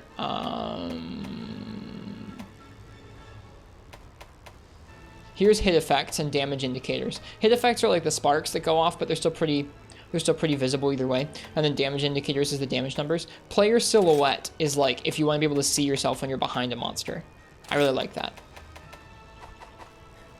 Is gyro aiming really fun or something you have to get used to? I got used to it in Splatoon years ago. In my opinion, it is, or like in my experience, it is, whoops, we're abandoning this quest because I carded. It is the closest thing you'll get to mouse and keyboard on a controller. The reason for that is when you're like aiming with an analog stick, right? You're kind of like pushing it and it has like a little bit like there's some acceleration and like depending on how hard you push it, it goes like faster or slower. And so you're trying to find the sweet spot on the stick to move the cursor and you're kind of like pushing the crosshair with your analog stick, right? With a mouse, you're like moving the mouse a set distance and it moves the cursor that same set distance. Gyro is the same way where like you'll move your controller. Oh, it doesn't work in the hub. But you'll move your controller a certain amount and it will move that set amount each time. So it's easy to use it for aiming well. It's cool. Not everybody likes it, but I really like it. Also, I guess I have some specific gyro aiming settings that I really like. You probably won't like remember these if I show you them right now because they're like specific option names. but there are a lot of different options for it. So gyro on, you have the horizontal and vertical sensitivity for both TV and handheld, which is nice. By default, I think the up-down controls are off. I have it turned so that you use just your right analog stick just like normal. So I have the up-down controls turned on. Normal gyro controls is like you're always using gyro even when you're not aiming, and I find that pretty nauseating. That's pretty bad. You don't want that on, at least I don't think you do. Same thing with photo mode. You don't want your jittery controller influencing your photo framing. Aiming is for like wire bugs and throwing items, which I like. When you hold down ZL, it makes it aim with the gyro. Otherwise, it's just like a normal Monster Hunter game where you're using your stick. Gunner reticle is an obvious one, and then I turned off hunting installation because when I'm aiming with the hunting installation, I also don't want like my jittery hands doing it when I'm like spamming the fire button over and over. That's about it. I guess that's not that many options, but those are my options that I have set up the way I have it. But it does take some getting used to. I really, really, really recommend it though. If they ever take it out, I'll be real sad. It should be in every game from now on. Too unpredictable and janky. I don't think it feels that unpredictable to me, but to each their own. To me, analog sticks feel unpredictable and janky because it's like you can get used to it, but you're always trying to like push a stick with some dead zones and like acceleration, and aiming with a stick is hard.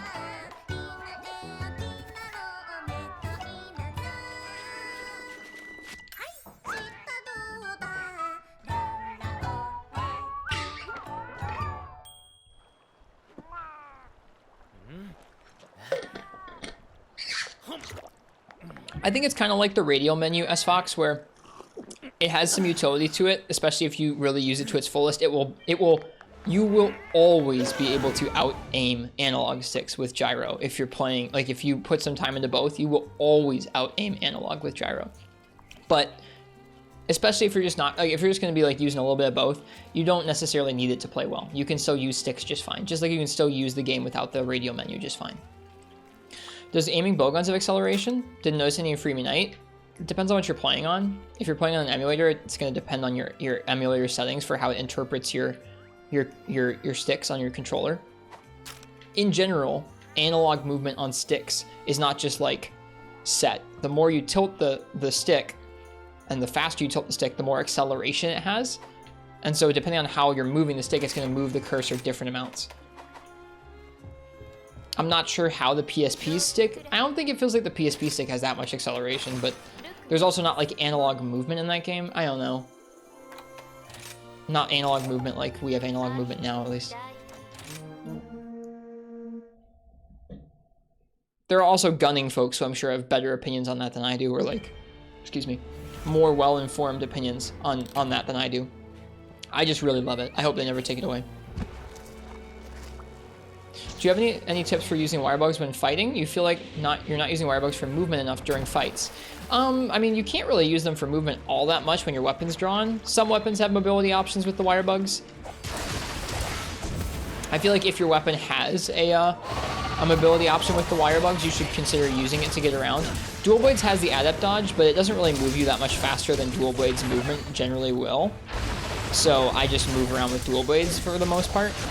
But something like the Sword and Shield jump or like the Lance zip around attack that you unlock later in the game, I use them for movement when I can. Same with Charge Blade and Switch Axe, they have some ones that are decent for movement. Same with Greatsword, a lot of classes do, honestly. Heavy Bowgun and Light Bowgun do. It takes some time to get used to using those moves instead of just rolling, but sometimes those moves are useful. It depends on the opening. Some openings are going to be too quick or too short for you to use a wirebug because they have some startup to them.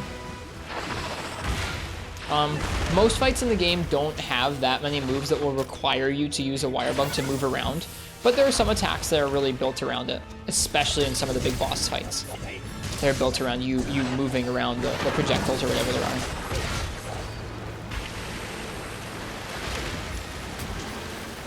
Is this gonna work? No, it's not really gonna work, is it? This will give us another chance at heroics if we can do this, yeah. There, cool. Now we get another chance if we cart, because we still have Moxie.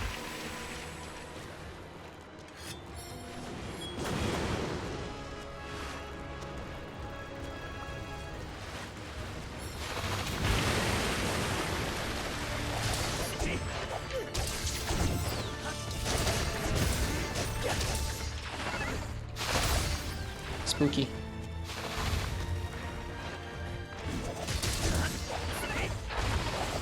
Whew, that was close.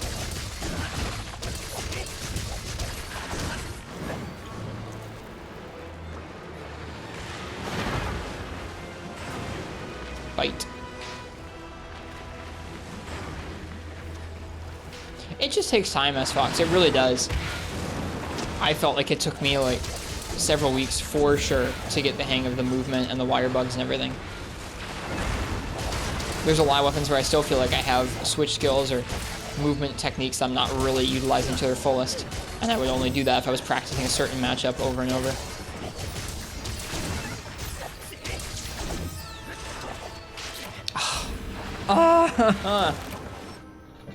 Like I said, at least we have that Moxie so we can get another chance. Oh, that's so frustrating though. That bite comes out so freaking fast and it's got decent range.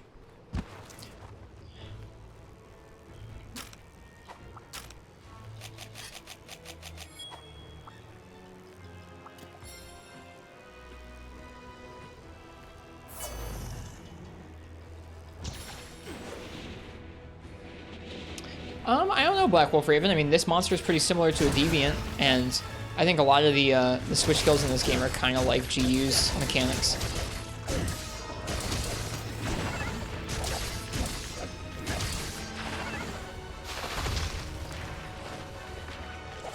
Child decided to do this quest armorless impromptu as well, and the bite is killer. It really is.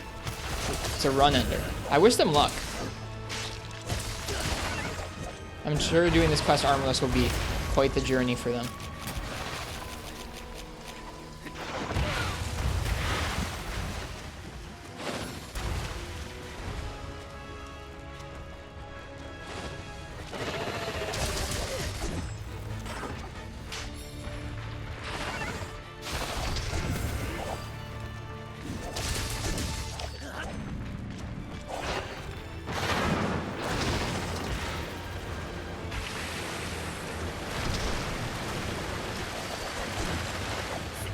Ugh, mistimed that.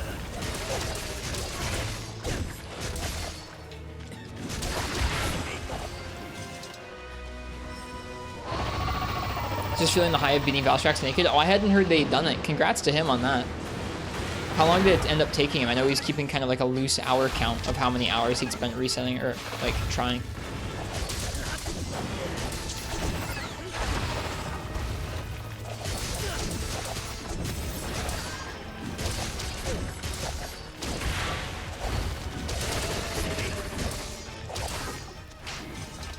Like 3 days total. Nice.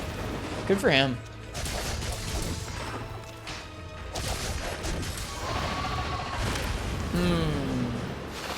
I should have gotten the heck away when it did that move. Wasn't watching close enough.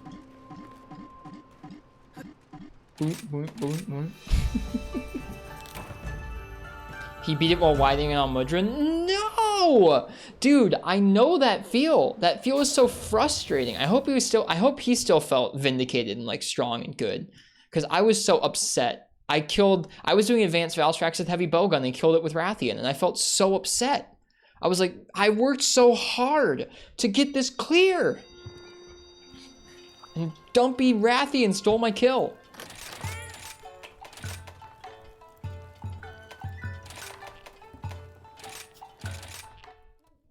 I'm glad he still felt satisfied though.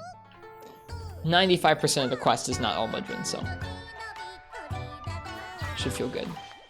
That spin is part of the hitbox. There's a spin and then there's the water beam. They're different moves actually. You can get hit by both. I have on purpose gotten hit by both to knock our health down before.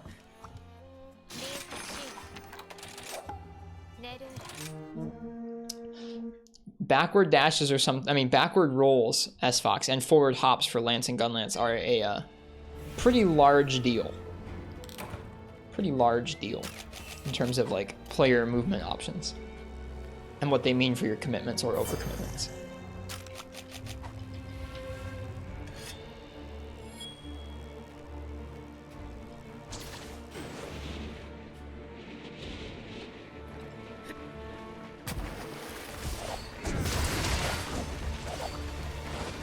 I wouldn't mind a regular hunt Black Wolf Raven. It's just like a tough challenge where I'm working to try and really improve my weapon. Would feel like, I don't know, just not quite as satisfying to me if I got the kill with a monster.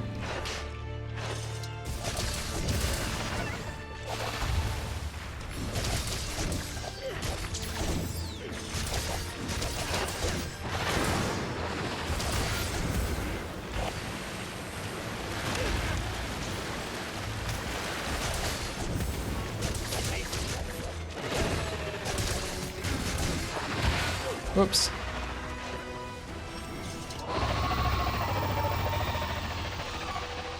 I'm glad you're actually able to play now, as Fox is pretty cool. Man, I wanted to get hit by that.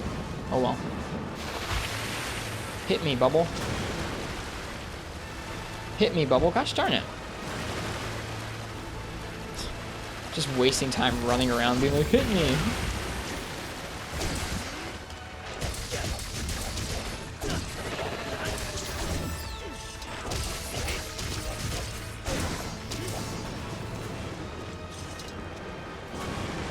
Thoughts? From S-Fox or from me, Mars?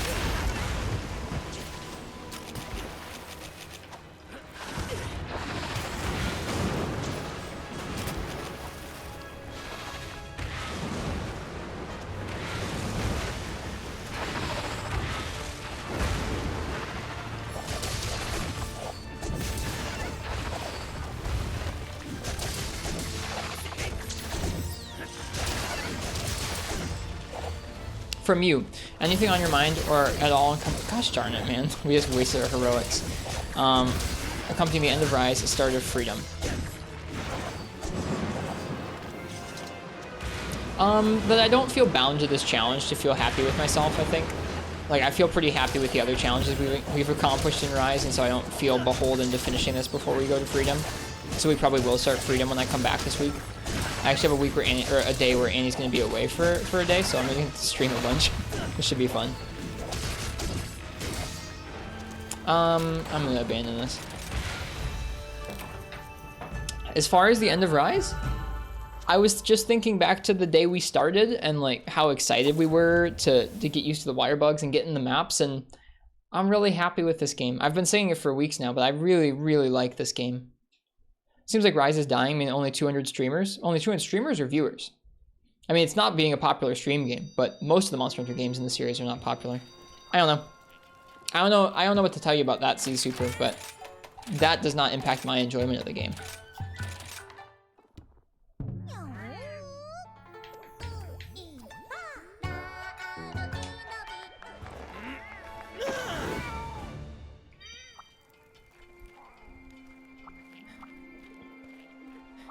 I think if I were Capcom, I would have spaced out the updates across the summer rather than pointing them 3 months in a row at the beginning of the game's life, but they clearly had some content they needed to push out that was supposed to be in the game at base, so I don't know. You just don't want the game to die out. Don't use Twitch numbers as a way of looking at that. There are still people playing 3 Ultimate on the Wii U. There's nobody streaming that game, but there are people who are still playing multiplayer on the freaking Wii U, so don't you worry. There'll be people playing this game for a long, long time to come. That's going to be across the whole game, S-Fox, but I understand what you mean. And this is even slower. Like, I'm using a mode that makes them slower than they normally would be.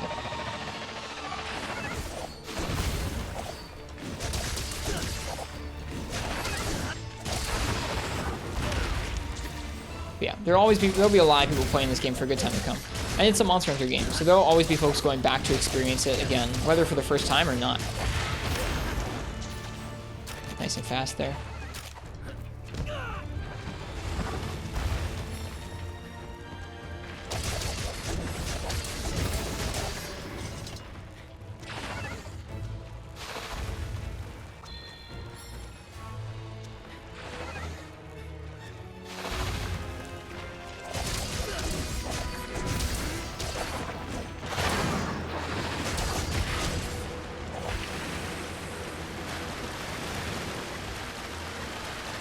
Oh, I mistimed that so poorly. Oh well.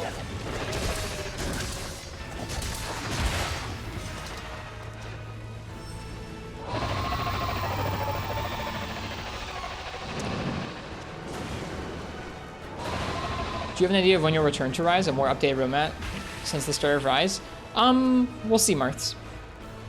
Depends on what gets announced. I think I'll probably come back to do new content, especially if it's like exciting stuff.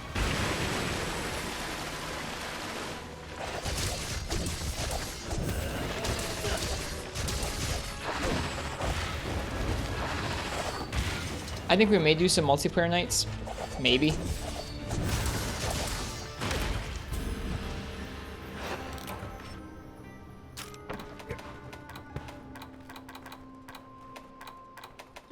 I wouldn't necessarily say that, Hot Pocket.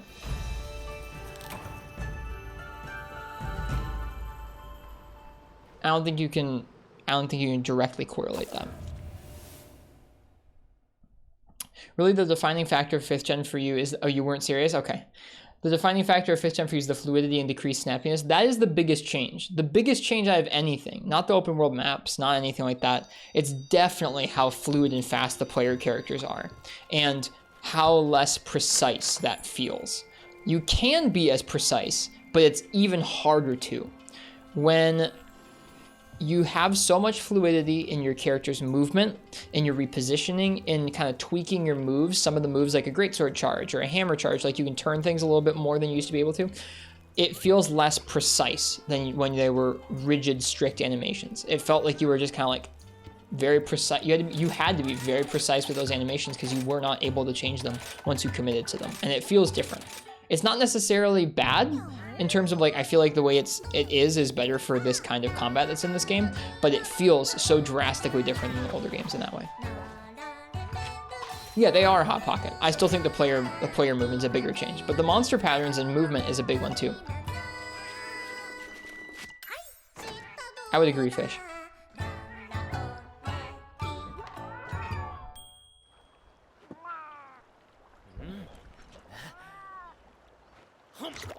It's a newer monster game, and you've done everything you can do in the game for now. You're just waiting for something new to pop up. I gotcha. You just don't want it to be over. I gotcha. Sure. We'll see. I don't think we're gonna get... I think max will get one more new monster before the expansion. I really think that they front-loaded their stuff with this game. I don't know why they did that, but I think that this is just like my own personal speculation. Is I think that they're well on their way to developing the expansion. They might have one more big monster for us. I think they're done with updates.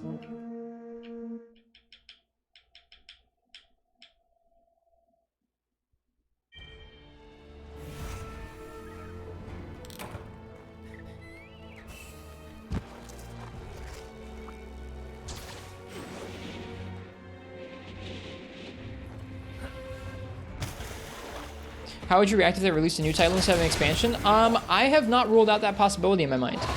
To me, this game feels complete. I would love an expansion for it that adds even tougher stuff, but also, I don't know how they would design some of these monsters. That's one thing is like, dude, these monsters are already featuring movesets that like feature, or they already have movesets that feature a lot of G-rank exclusive moves from previous games. Thinking about how they're gonna make these movesets even faster, more complex is kind of nutty. So I haven't ruled out that possibility. I think it would be a shame, and I think they'd be crazy not to, because they've sold pretty well with the game, but... They've sold pretty well with the game already before it comes out on PC.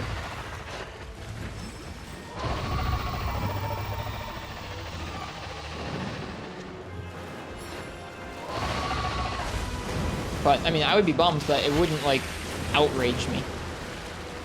I've really tempered my expectations for this game. Where, like, I'm not going off of what anybody else says. I'm not letting myself run wild with, like, what I expect.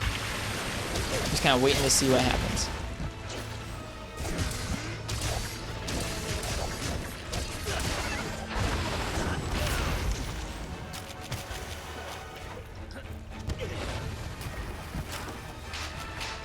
That's... You know that's not true, Fish.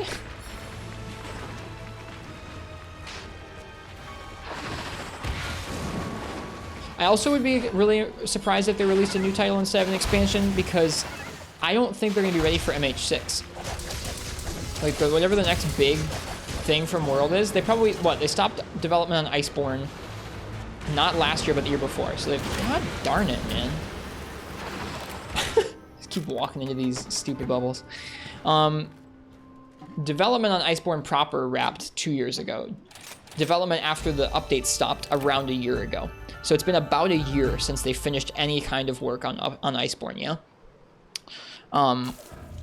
1 year is not enough time to build an entirely new Monster Hunter for the next-gen consoles. I think whatever they're going to do for MH6 will be ambitious, and they're not just going to like iterate on world on the new consoles. I think they'll probably try and take advantage of high-spec new consoles, and to do that will take longer than a year, I think. So to me, I think that we'll probably see Rise Ultimate announced, or like whatever Rise Ultimate's called, sometime this fall, coming out sometime next spring, summer. Basically like a year after the base game came out. And then a year after that, that's when we'll hear about 6. That's my take. What if they made like Rise Ultimate or something instead of an expansion DLC? I don't think they'll do that. I would be so surprised.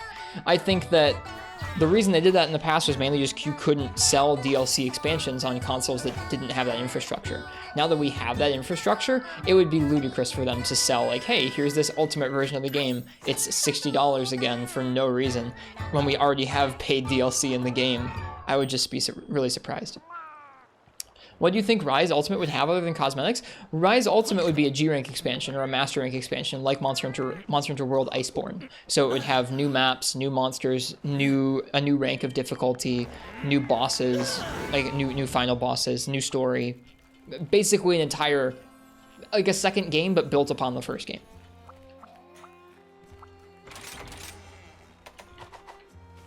But I think it would be nuts to try and do the whole like ultimate thing. I think we'll never see that again. I didn't mind it. I've bought lots of different versions of Monster Hunter, Ultimate and not Ultimate, but I would be really surprised if we even see that. If we ever see that again.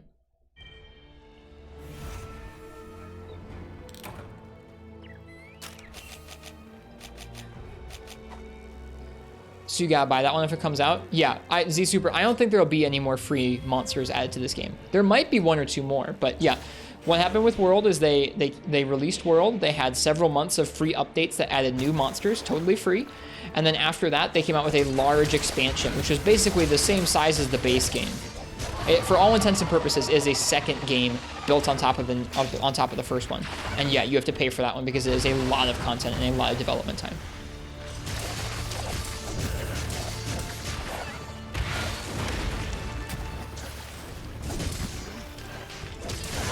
Monster Hunter is not really a games as a service game. There are more and more aspects of it that are kind of like that recently, but it's still a game where you just pay full price and you get a full game, and then there's stuff added for free later on if you're lucky.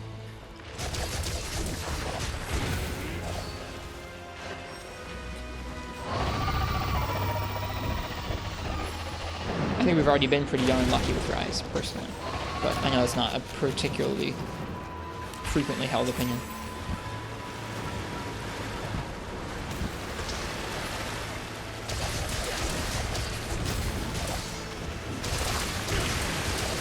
Do you think we just get a DLC expansion, same as the full price game? I think it'll be like $40 instead of $60, but it'll be about the prices of a game.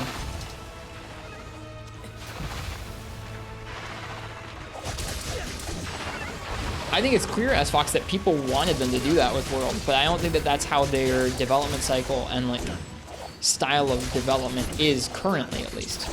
You've seen them kind of like for 15 plus years have a cadence of like, we're going to put out a main game that has some big changes and an expansion that builds upon it while we kind of prep for the next main game. And that's how they've done business. I don't think they can just kind of flick of a switch over to a games as a service model and have it be seamless like that.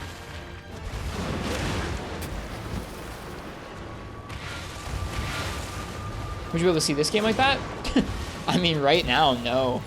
This game has gotten way less like support and updates than World has, and it's been like a common thing that folks have been really chatting up is like, why hasn't Rise gotten updates? Why are they abandoning this game? Why is this game dead? It's just like, it's not that kind of game, guys.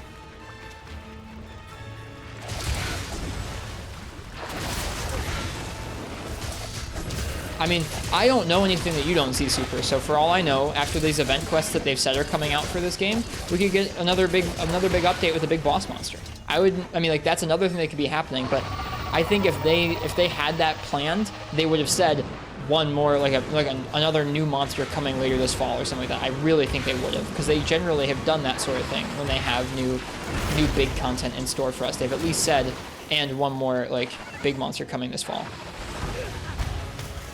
It was stylish, wasn't it?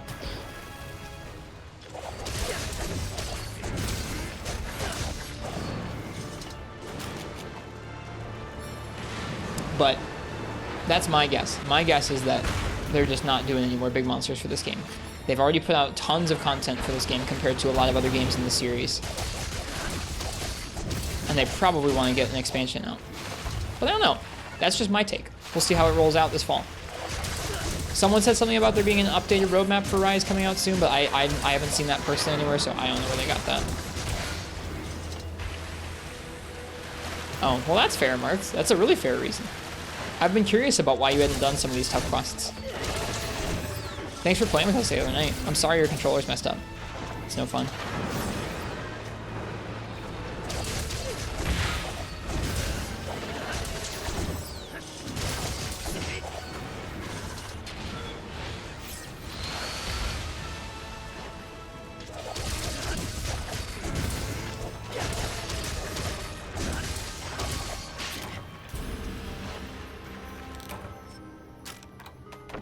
Yeah, someone asked earlier, like, how many runs have died to the bite. I think that number's climbing. As we get more used to dealing with the rest of the moveset, just a little bit of greed can take care of us with the bite. Bummer.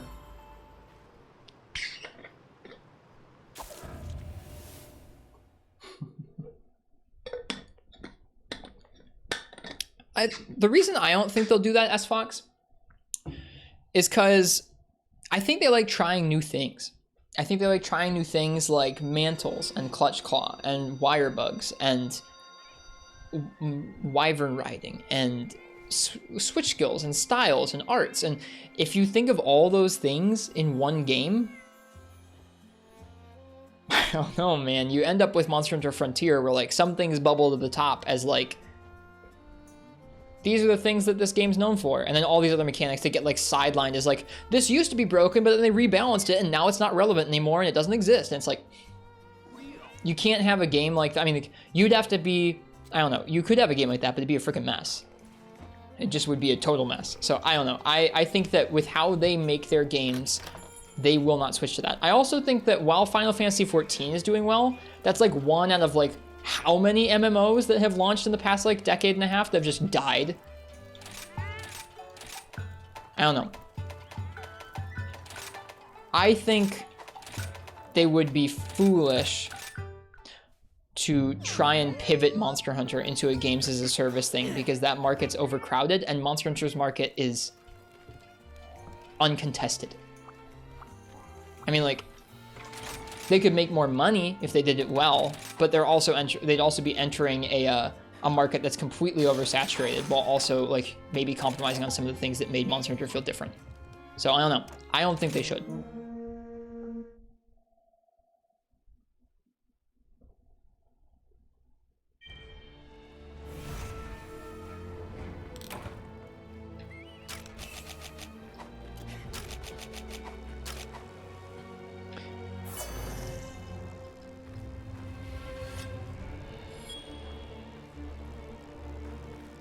Not as much money as they could make if they monetized it like modern games as a service games, Hot Pocket. Like if they went full on microtransactions and battle passes and stuff, they could make a lot more money than they currently do.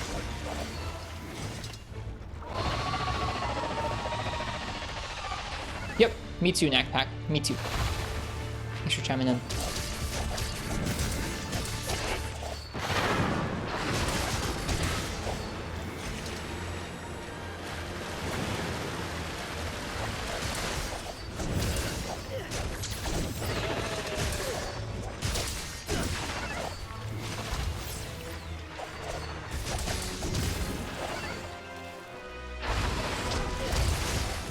Oh, I didn't get hit. Rip. Like I said, though, that's just my opinion.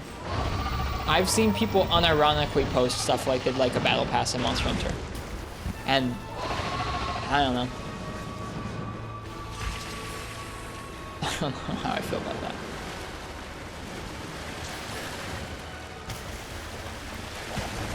I failed.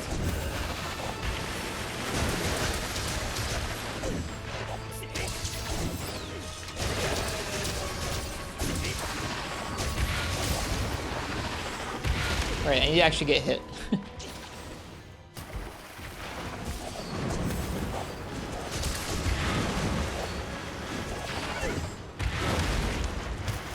Oh wait, I don't have Moxie. Why don't I have Moxie? Are we on our second cart? What's happening? Did I not eat?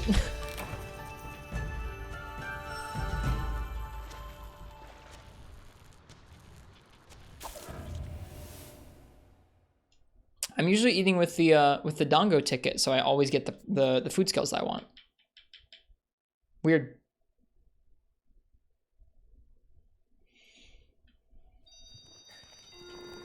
You're hoping for like a Frontier 2, but I guess what you really just want is a resurrection of the ridiculousness of Frontier. I mean...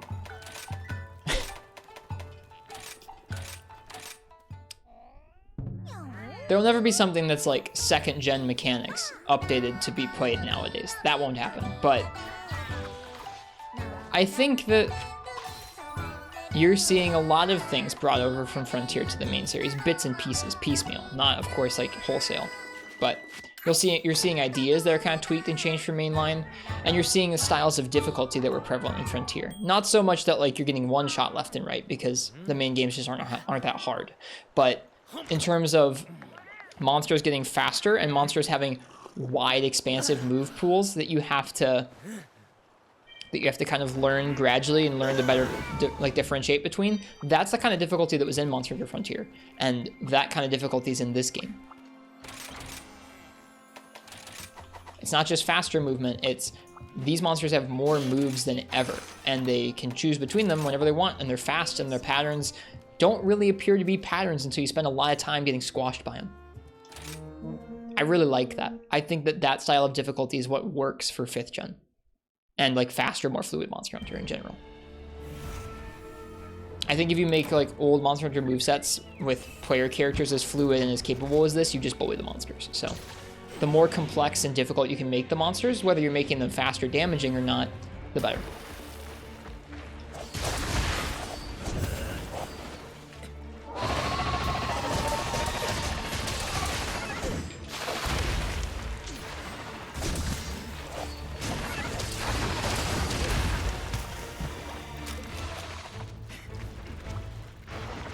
What would have to happen for 2nd gen revival? It's just never gonna happen.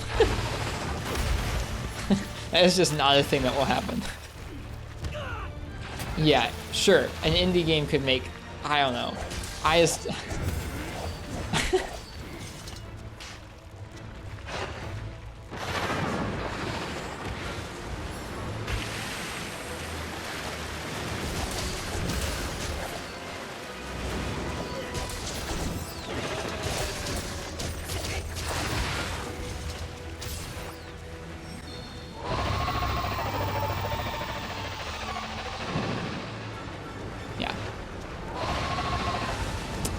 Be careful with the Mizu this close to a wall.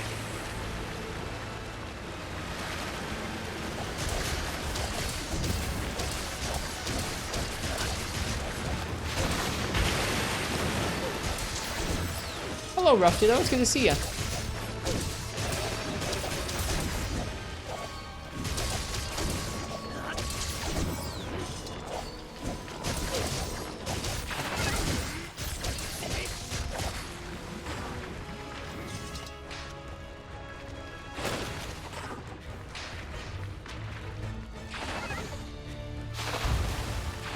What stuff is that, Black Wolf? I'm guessing generally this game's implementation of pins and pop-ups.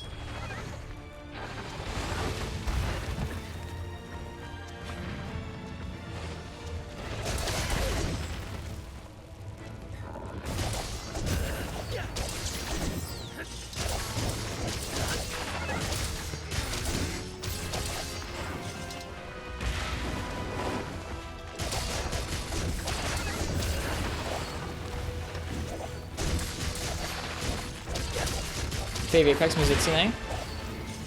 We're trying our best to clear this quest with heroics or adrenaline.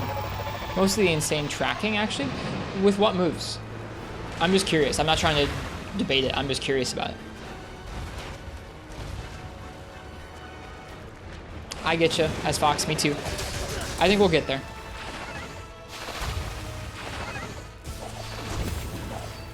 In some ways and not others, but we'll get there.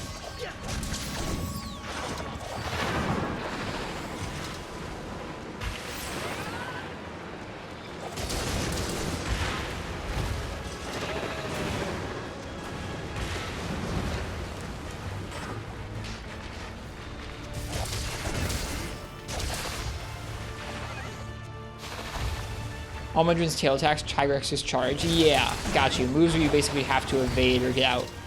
Evade, like iframe or die, or iframe or counter it. That's what we're trying, Rough Ditto. We're trying to clear one of the toughest quests with Adrenaline or Heroics. It's called Adrenaline in this game when you eat for the food skill. It's proving quite difficult.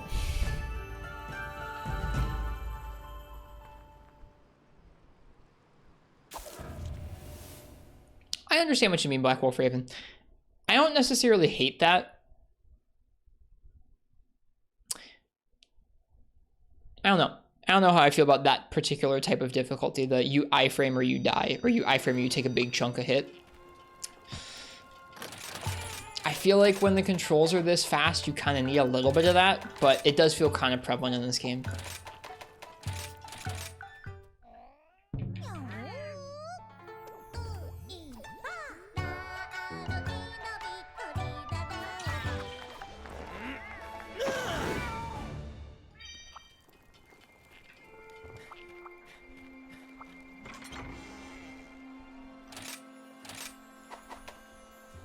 I think that kind of makes sense, Martz.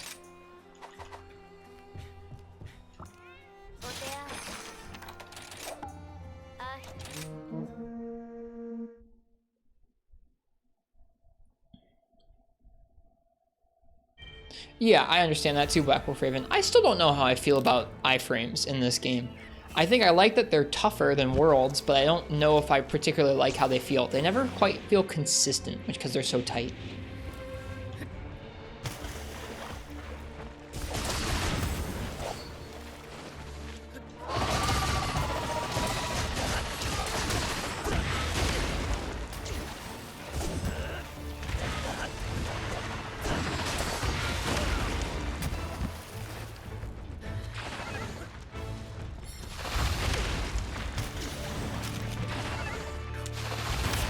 Ugh. I ate the thing, though. What a mess.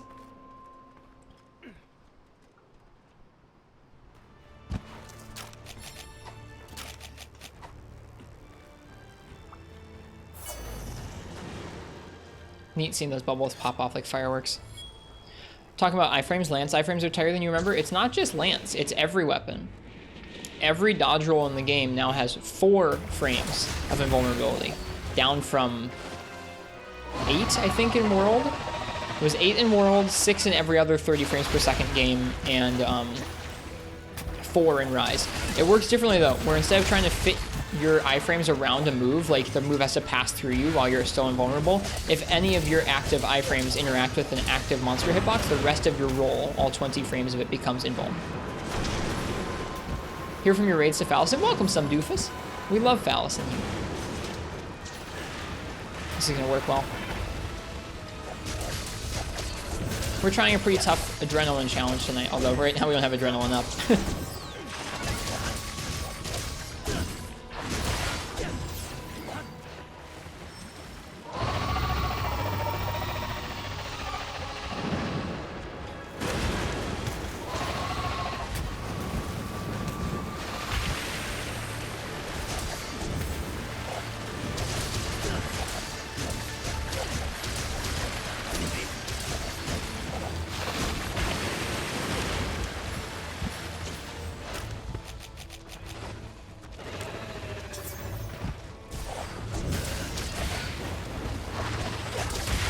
There it is.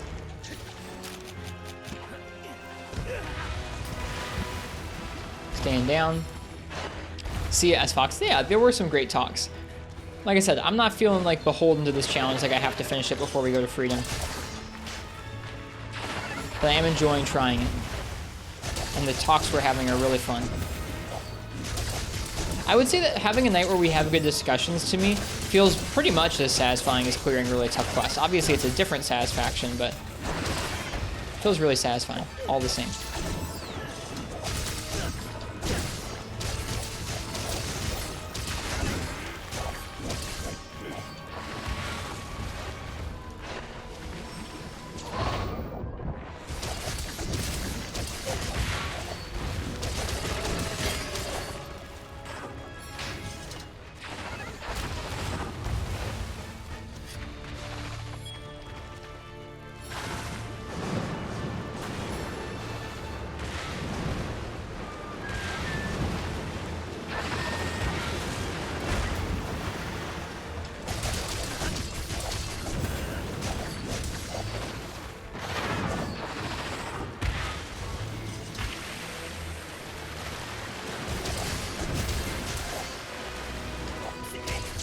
Got the claw.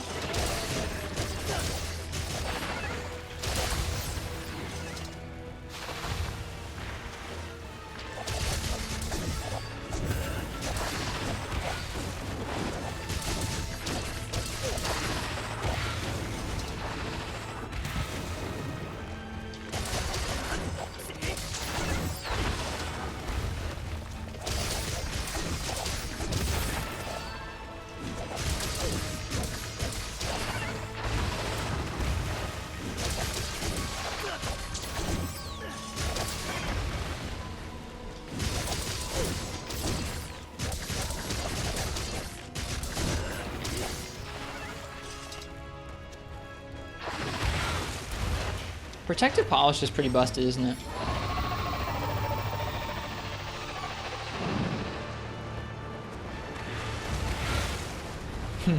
Marth talks with about that all the time, Hot Pocket. Especially when they become pervasive across different weapon classes. Like when different weapons all have the same defensive options, it makes them feel pretty samey. Woo!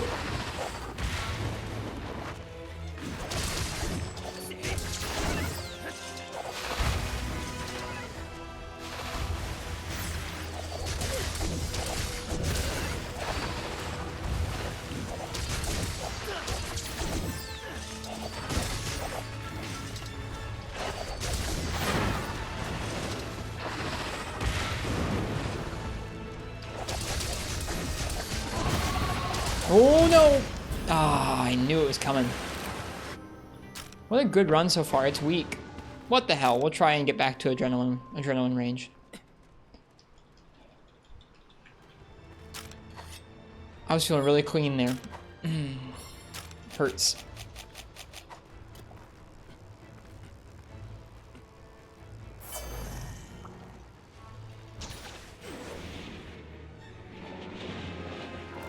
Oh man, so good hearing it limp.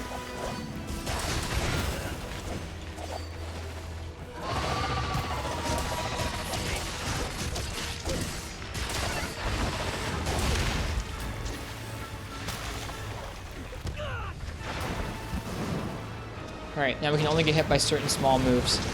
Like a bubble, maybe? A bubble might do it. No, it's too much.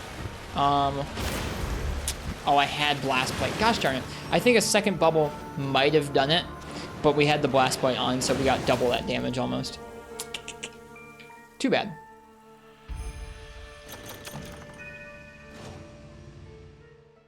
I don't feel like the return's eh. I mean, I haven't tried it, but in theory, if you have a bunch more frames, it's gonna be more useful.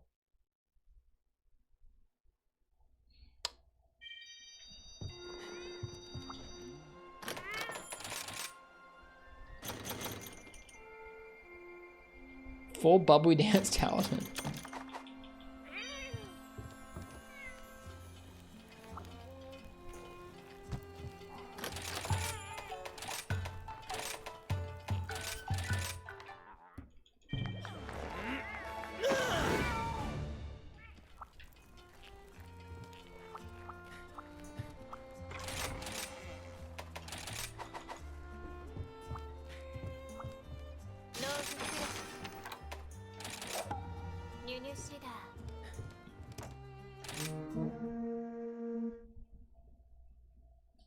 Oh well, that was a decent run. We almost killed the Mizutsune.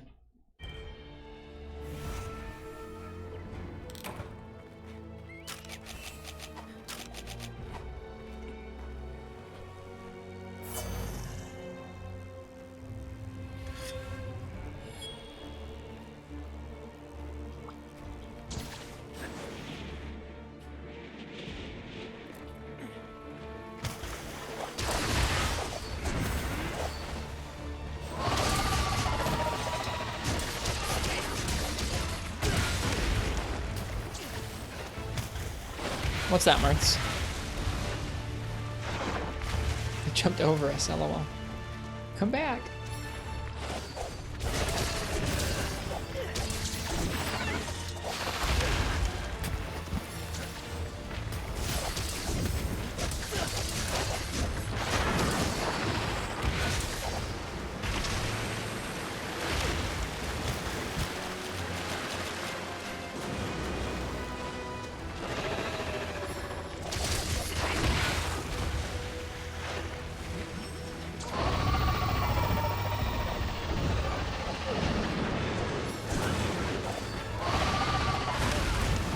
Wasn't enough damage.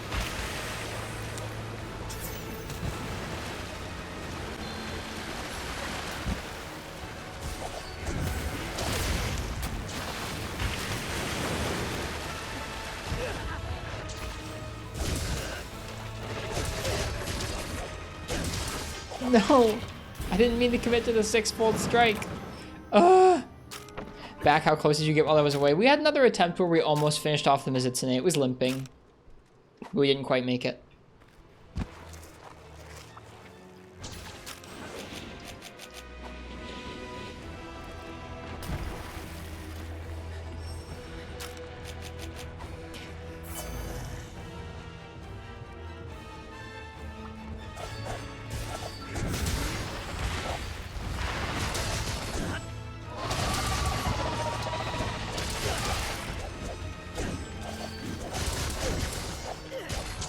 Playing a bit of Pokemon Unite. How was it? I've not played that game. Man, now we're getting the stagger loops without him being in adrenaline. Kind of a bummer.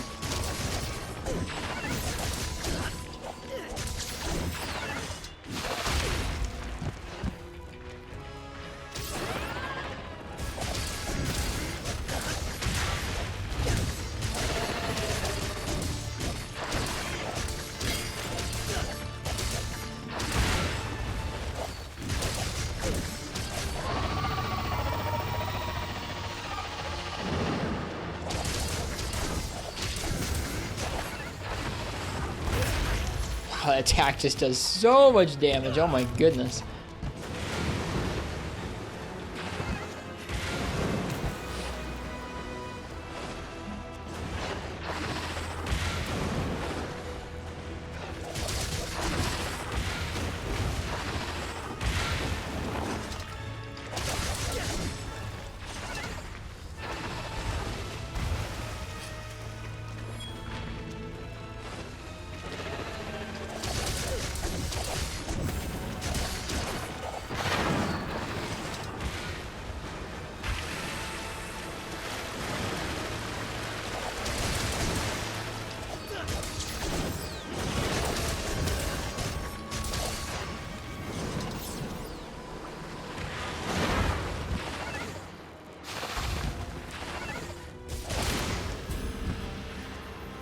Why, hello there, Bubble.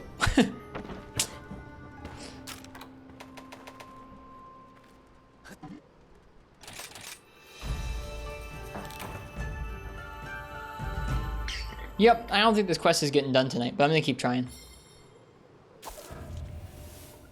At least one or two more tries here. Then maybe we'll do a weapon raffle for our final quest or something and sign off.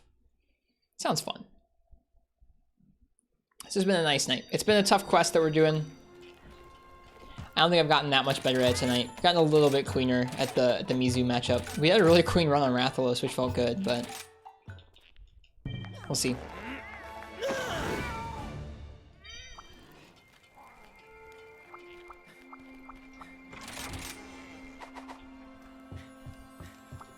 No comment, Marth. No comment.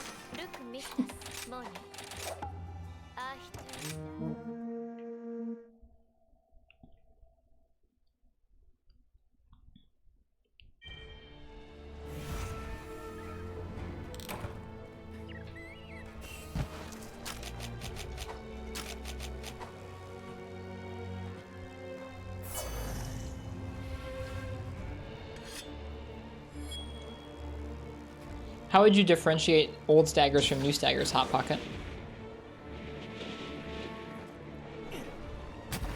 Yeah, I was gonna ask the same thing.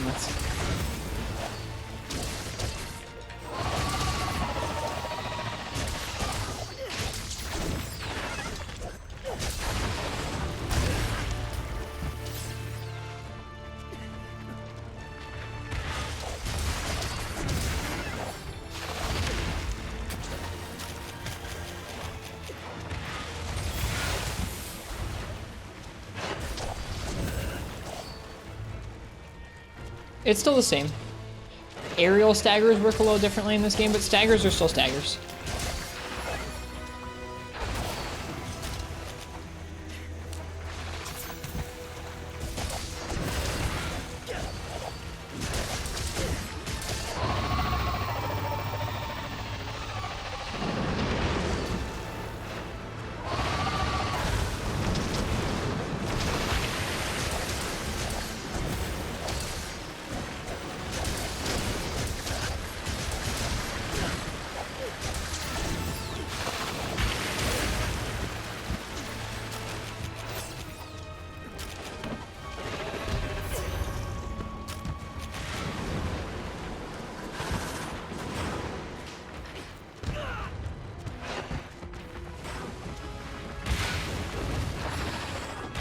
Whew, spooky positioning there.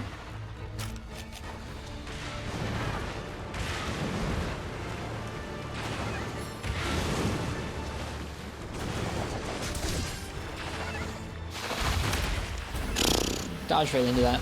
We still have Moxie. We still have Moxie here.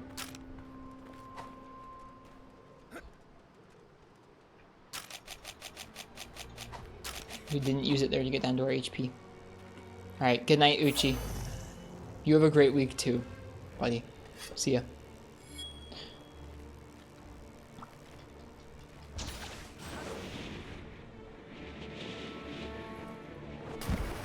I'm trying to think about that question mark. That's an interesting question.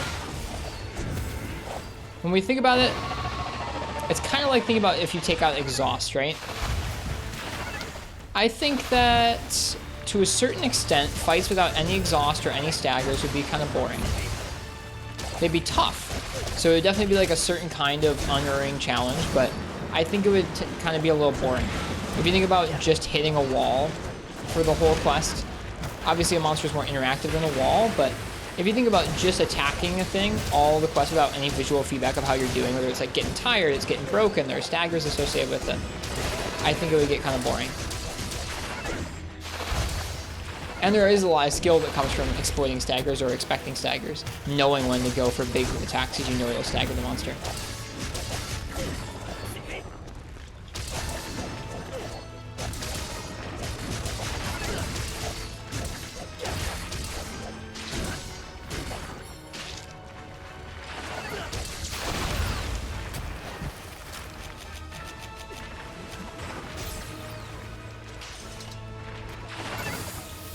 Shoot.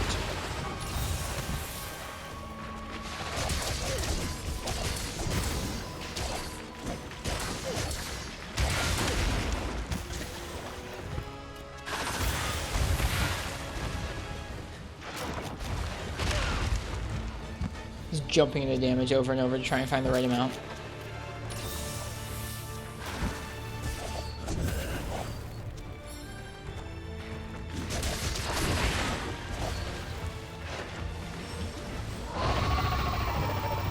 Now it's raged.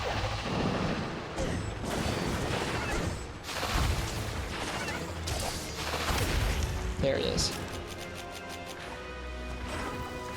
The bite. Okay.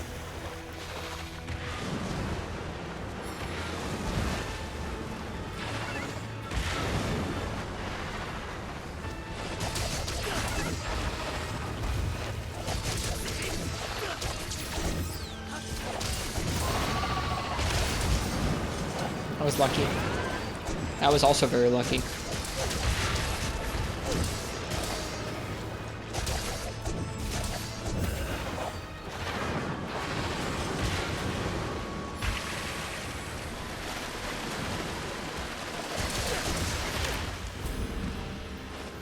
Bummer.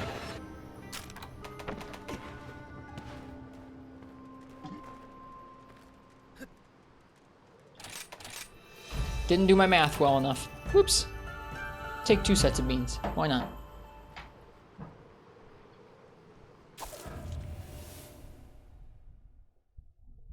I'm not gonna hit the popo for charge. Only mean people hit popo for charge. Are you eating the popo? No. You leave my too close to the water spray. I know, Erica. I think that maybe because we were on the slope, it worked a little bit differently. But yeah, you can be too close. I thought I was far enough away, but I guess not.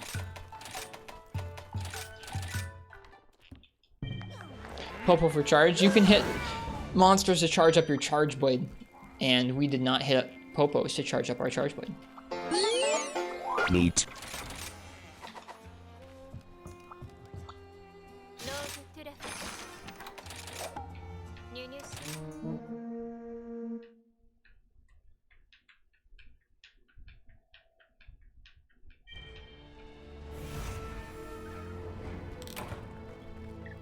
I just think at a certain point marks it wouldn't be all that interesting.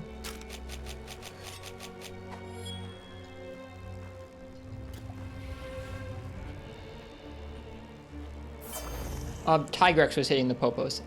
Arcane. I think it was a Tigrex. Maybe it was a Devil Joe.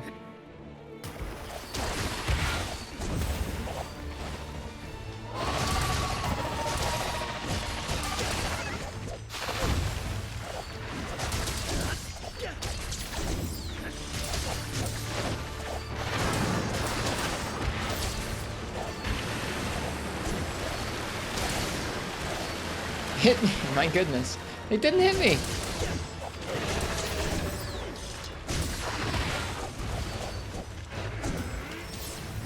Nice, Z-Super, congrats.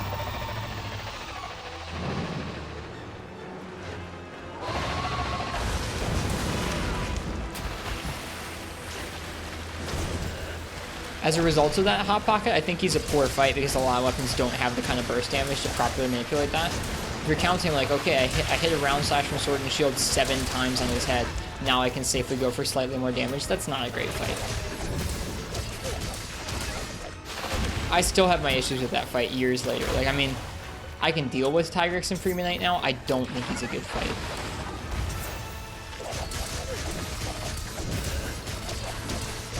Like, it's an experience getting used to that monster enough to be able to deal with it and clear it, but man, is it boring for a lot of weapons. It's like, here's your one opening that you're allowed to hit the monster during. If you hit him during any other opening, it's not guaranteed safe, and you will die if you miscalculate. Like, that's just not all that interesting, I don't think.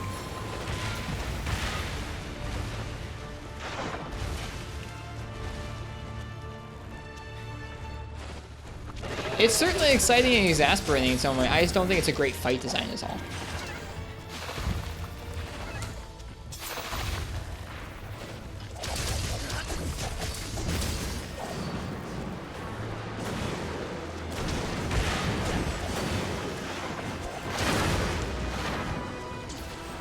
Having a really hard time getting into adrenaline here.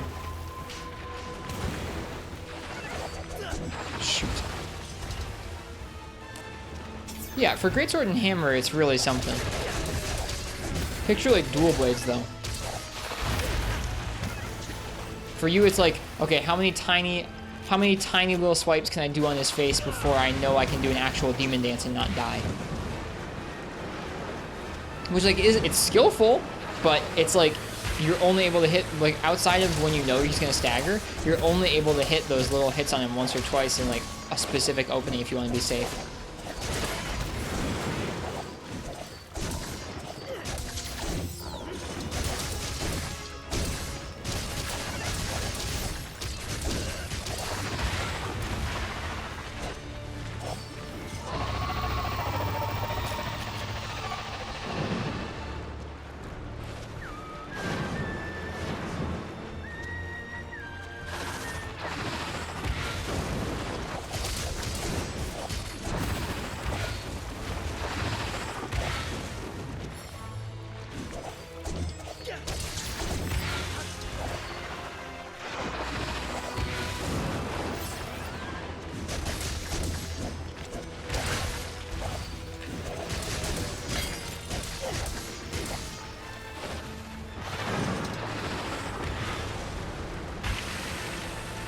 I don't think Tigrex really had instant charges.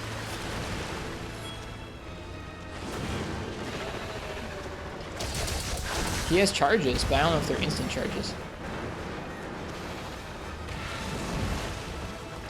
That wire bug tethered to the monster? It's kind of tough. The range on it's goofy. I still mess up the range on it sometimes. There's so many bubbles, oh my goodness.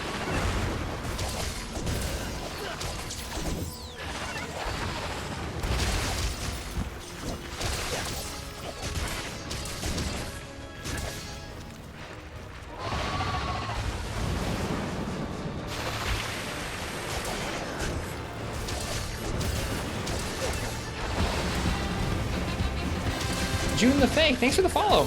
I really appreciate it. Ow.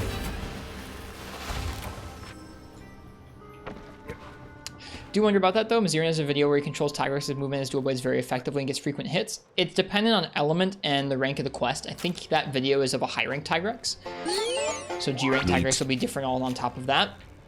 But it's like they are also very precisely controlling stagger values because Mazirian was a really good player who could do that. It's not typically super, like, I mean, I don't know. It's the same principle as Hammer and Greatsword, where you're still going, okay, I've hit it this many times, I know I can do a Demon Dance next. But it's like, when you're trying to hit it outside of that, you're only able to hit its head in like one opening. That's it. Like, there's a specific way, if you look at multiple weapon types, you have to hit Tigrex's head on your right-hand side, his left-hand side, and then roll out with specific timing, or else you will get hit by a majority of his moves. So it's like, it's really dumpy. It's just like variations on, okay, with a lot of weapons, you have to hit that one opening enough times so you know you can actually stagger him. And it's just not very interesting. I think Tigrex is great 3rd gen and onwards. 2nd gen, he's a challenge, but he's not a great fight design.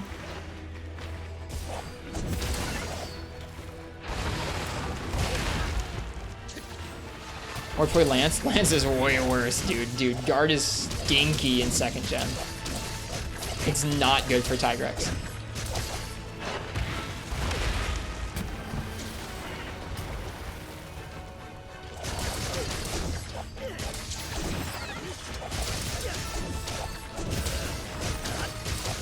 Guard +1 works great. I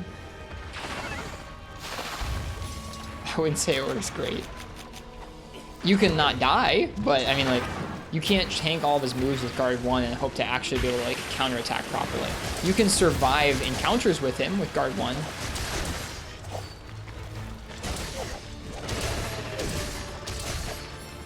I don't know. I think you're better off learning the evade positioning for Lance if you actually want to like deal return damage to him.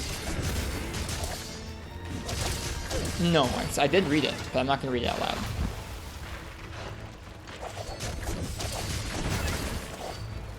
It's so much slower when it's tired. Oh my goodness. Oh, the large one? I didn't see the large one. I only saw the one about someone being stinky.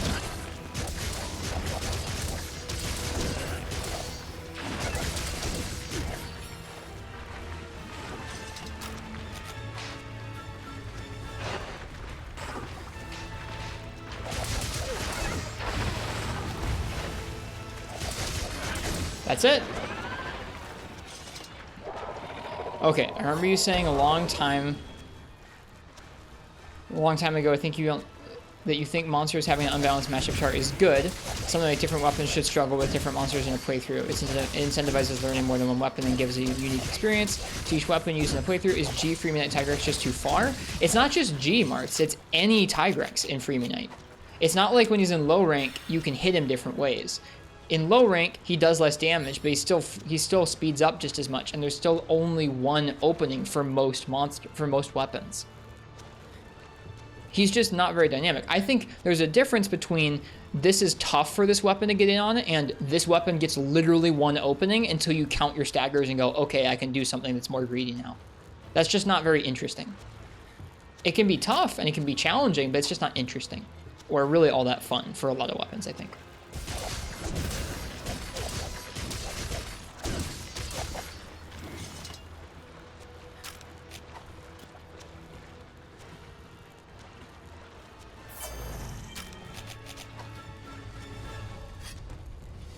We haven't been killed by the fire on Apex Wrath yet. So far, it's been the tailspin both times. Oh, God! I was not expecting to just straight up do it to us like that. I thought it was gonna roar.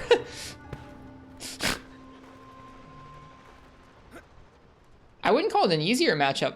I guess Sword and Shield can get in and get out a little easier than some other weapons, but no, I think it's about the same as some of the other weapons. We still have Moxie.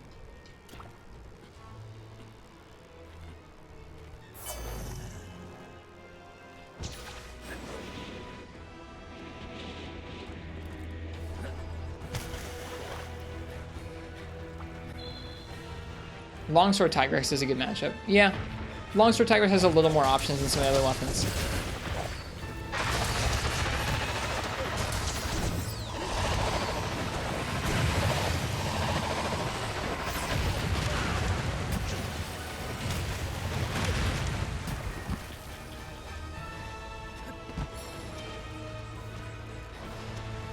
I don't know.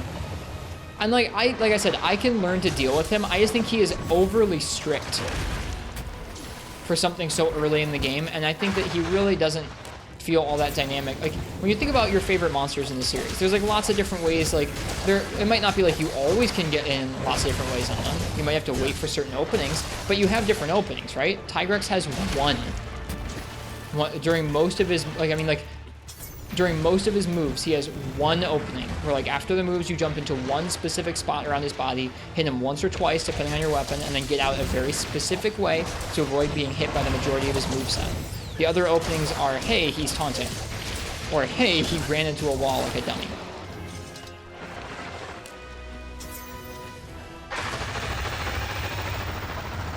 And I don't mean to, I don't know, I'm not trying to just hate on him. I still think it's an experience, and I still think it's like, it really feels like an accomplishment to beat him because he's so freaking impressive. I just don't think he's a great fight.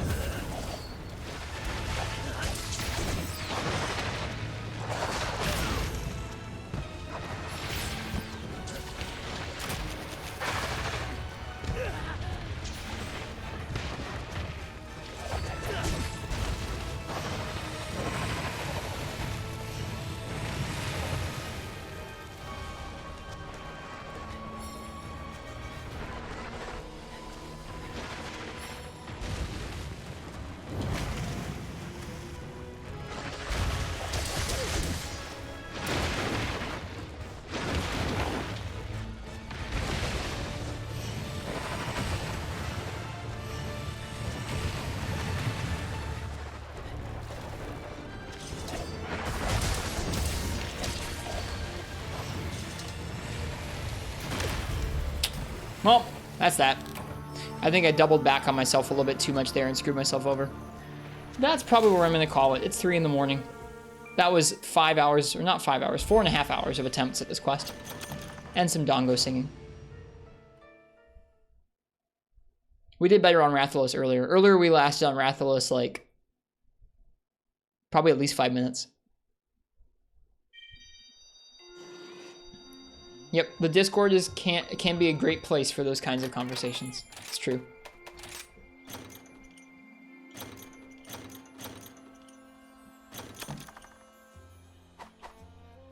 Thank you for the stream. You're welcome for the stream. I hope you guys enjoyed this playthrough. We'll be playing this game again in the future, but I think this is probably the last stream where this is going to be our main game. It's been a really, really fun playthrough, I think. I've really enjoyed myself. Like I said, I don't feel bound to finishing that challenge before we move on. I think while it is fun, and I think it's possible for me to do that, it's going to require a lot of hours of grinding, and you know what? That's just how it is. Let's take a look at our guild card.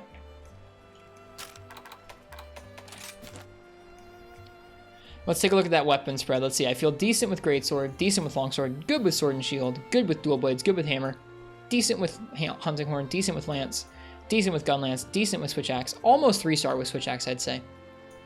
1-star with charge blade still, 2 stars with insect clave, 2-star with light bowgun, 1-star with heavy bowgun, and 2 with bow. I feel like that's pretty spot on. Honestly, that was something I did at like a pretty early hour before I'd really well defined my gripes with some of the weapons in this game. So I'm kind of impressed that that ranking has stayed true in terms of my comfortability with the weapons. What do you plan on playing? Monster Hunter Freedom for the PSP. So that's a first-gen Monster Hunter game is what we're going to be playing next. We'll still play some Rise every once in a while. I think I might still do a challenge night every once in a while, or I might do a multiplayer night every once in a while, but we're going to be moving on to Monster Hunter Freedom. So we've done, let's see. Let me go ahead and pull up a calculator. I want to see like total quests.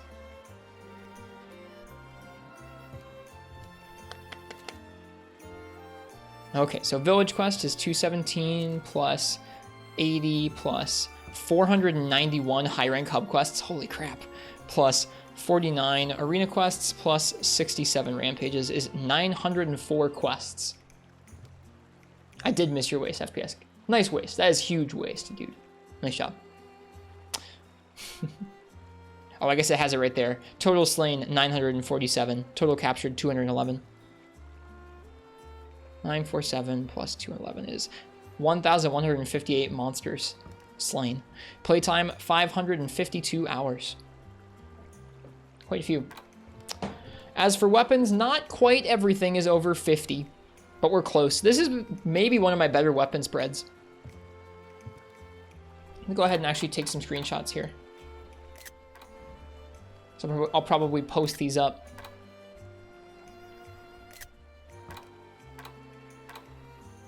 Buddies, we don't have any on there right now because we don't have our buddies with us. We're 64% done with the guild card awards.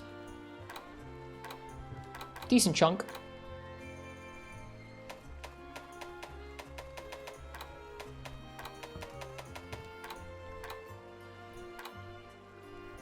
How many crowns do we have?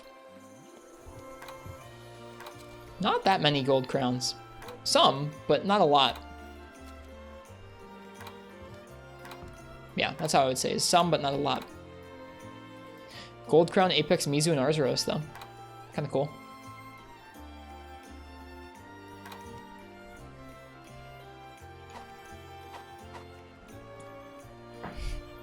Well, like I said, I hope you guys really enjoyed this playthrough. I really did. I was disappointed in retrospect with how I played through Monster Hunter World and Iceborne, both off-stream and on-stream. And I felt like I did a much better job at this game. I didn't take a look at every single mechanic. I didn't try every single playstyle, but I feel like I tried out all the weapons and tried to keep a pretty open mind in terms of fights. Is there something you can do with the music? Oh, I sent off for you with a diva visit. Let me see if there's a gallery we can go to. Is the gallery on the title screen? I forget.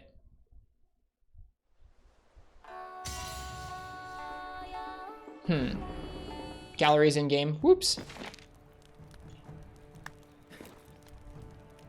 Because jammed to some Lava Caverns OST. That's okay. We'll watch a cutscene together and we'll call it good.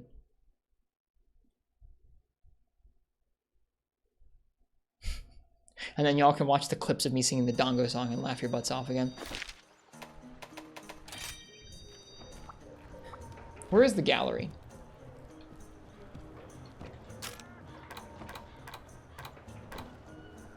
How do you get to it? Is it your housekeeper?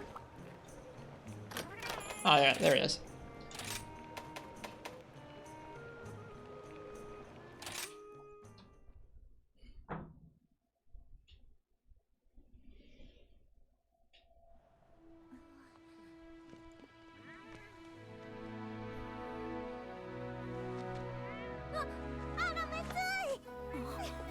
Thank you, FPS. I appreciate it. It could just be I'm bad, Hot Pocket, but I felt that way long enough with enough weapons in Free Me Night where I'm like, I feel this way pretty strongly about Tigrex. There we are. In our adrenaline suit.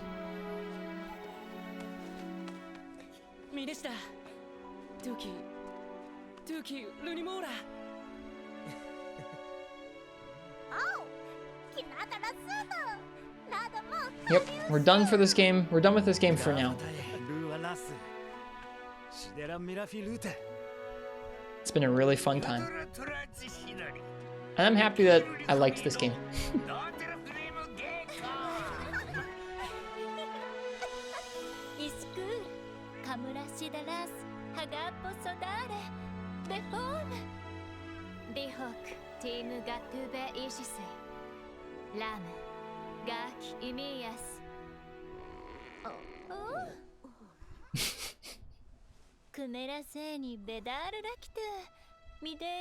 It's kind of funny that like eating is a common theme of Monster Hunter stories.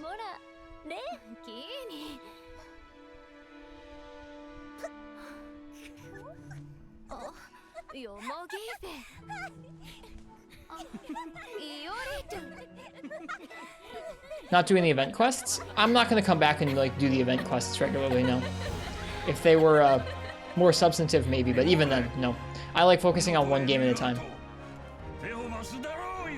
We'll come back and try an update out. Maybe for a couple days. If there's a big update, we'll try it out and give it its due and collect gear. But for now, we're going to switch to a different Monster Hunter game. Thanks for everything, Fugen.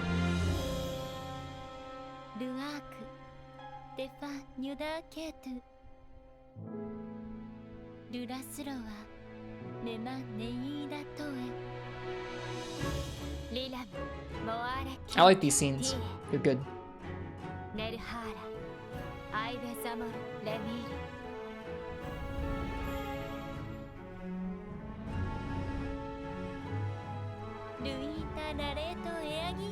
Really like this? Me too.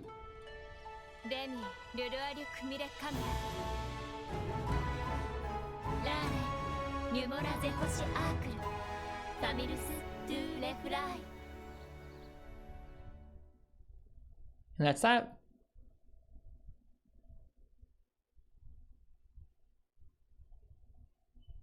Well, if it's anyone's first time by the stream, I hope you liked it. Most streams will not be this intense of a challenge run stream. But it was a good time doing that. Maybe sometime we'll try and finish that. I wouldn't mind trying to finish it sometime, but I think it's time we move on to a different game for now. We've been on this game for quite a while. Time for some new adventures. All right. Let's see. We have a Discord and a YouTube and a Twitter you can follow if you want to keep up with us. I'm going to be away for a few days. I'll probably be still hanging out in the Discord. Might post up a few things on Twitter. What game are you doing? We're playing through Monster Hunter Freedom for the PSP next. So a first generation game. I've played like 50, 60 hours of first gen Monster Hunter before, but I've never played all the way through a whole game. So thanks, Hot Pocket. And not much progress was made. Some progress. We got better at Apex Mizu for sure, but not much progress was made. It would take another few streams, I think, of just straight up grinding that to really get it down. But we would get it eventually. That one's going to hit you with so much nostalgia. Good. I hope it's a good time watching that eventually. I should be back on Thursday or Friday or Saturday, one of those days. So I'll see you guys for some Monster Hunter then. In the meantime, I hope you guys have some nice hunts in my stead. Play some Monster Hunter. Watch some good streams. Check out some other streamers. May I recommend the Ham Slayer and Fallison and others. All right. So with that, we're going to go ahead and sign off from Monster Hunter Rise. I'm going to go ahead and jump up to the top of a Kimura building. Not very fitting music, but oh well, I'm not going to change it. I'm too lazy. Ugh. I missed. Hang on. Alright. With that, we're going to go ahead and sign off from this lovely village here. I will see you guys sometime soon for some more Monster Hunter. The last thing we're going to do is I'm going to go ahead and find another streamer who's streaming some Monster Hunter. I know you can fish. I stopped here. I appreciate it, though. Let's see. Who's on tonight? We're going to raid our friend Proto Anthony. They're streaming Monster Hunter Generations Ultimate, another good streamer to check out while I'm away. So we're gonna give them a raid. I hope you have a good time over at their stream. I'm gonna go ahead and get to bed and get ready for my trip. I'll see you guys in a few days. Hope you guys have a lovely week, whatever kind of your week's like. I hope it's a good one. Cheers, happy hunting, whatever you're up to. I'll see you guys pretty soon. Bye now, and thank you guys so much for another lovely playthrough of another Monster Hunter game. Peace.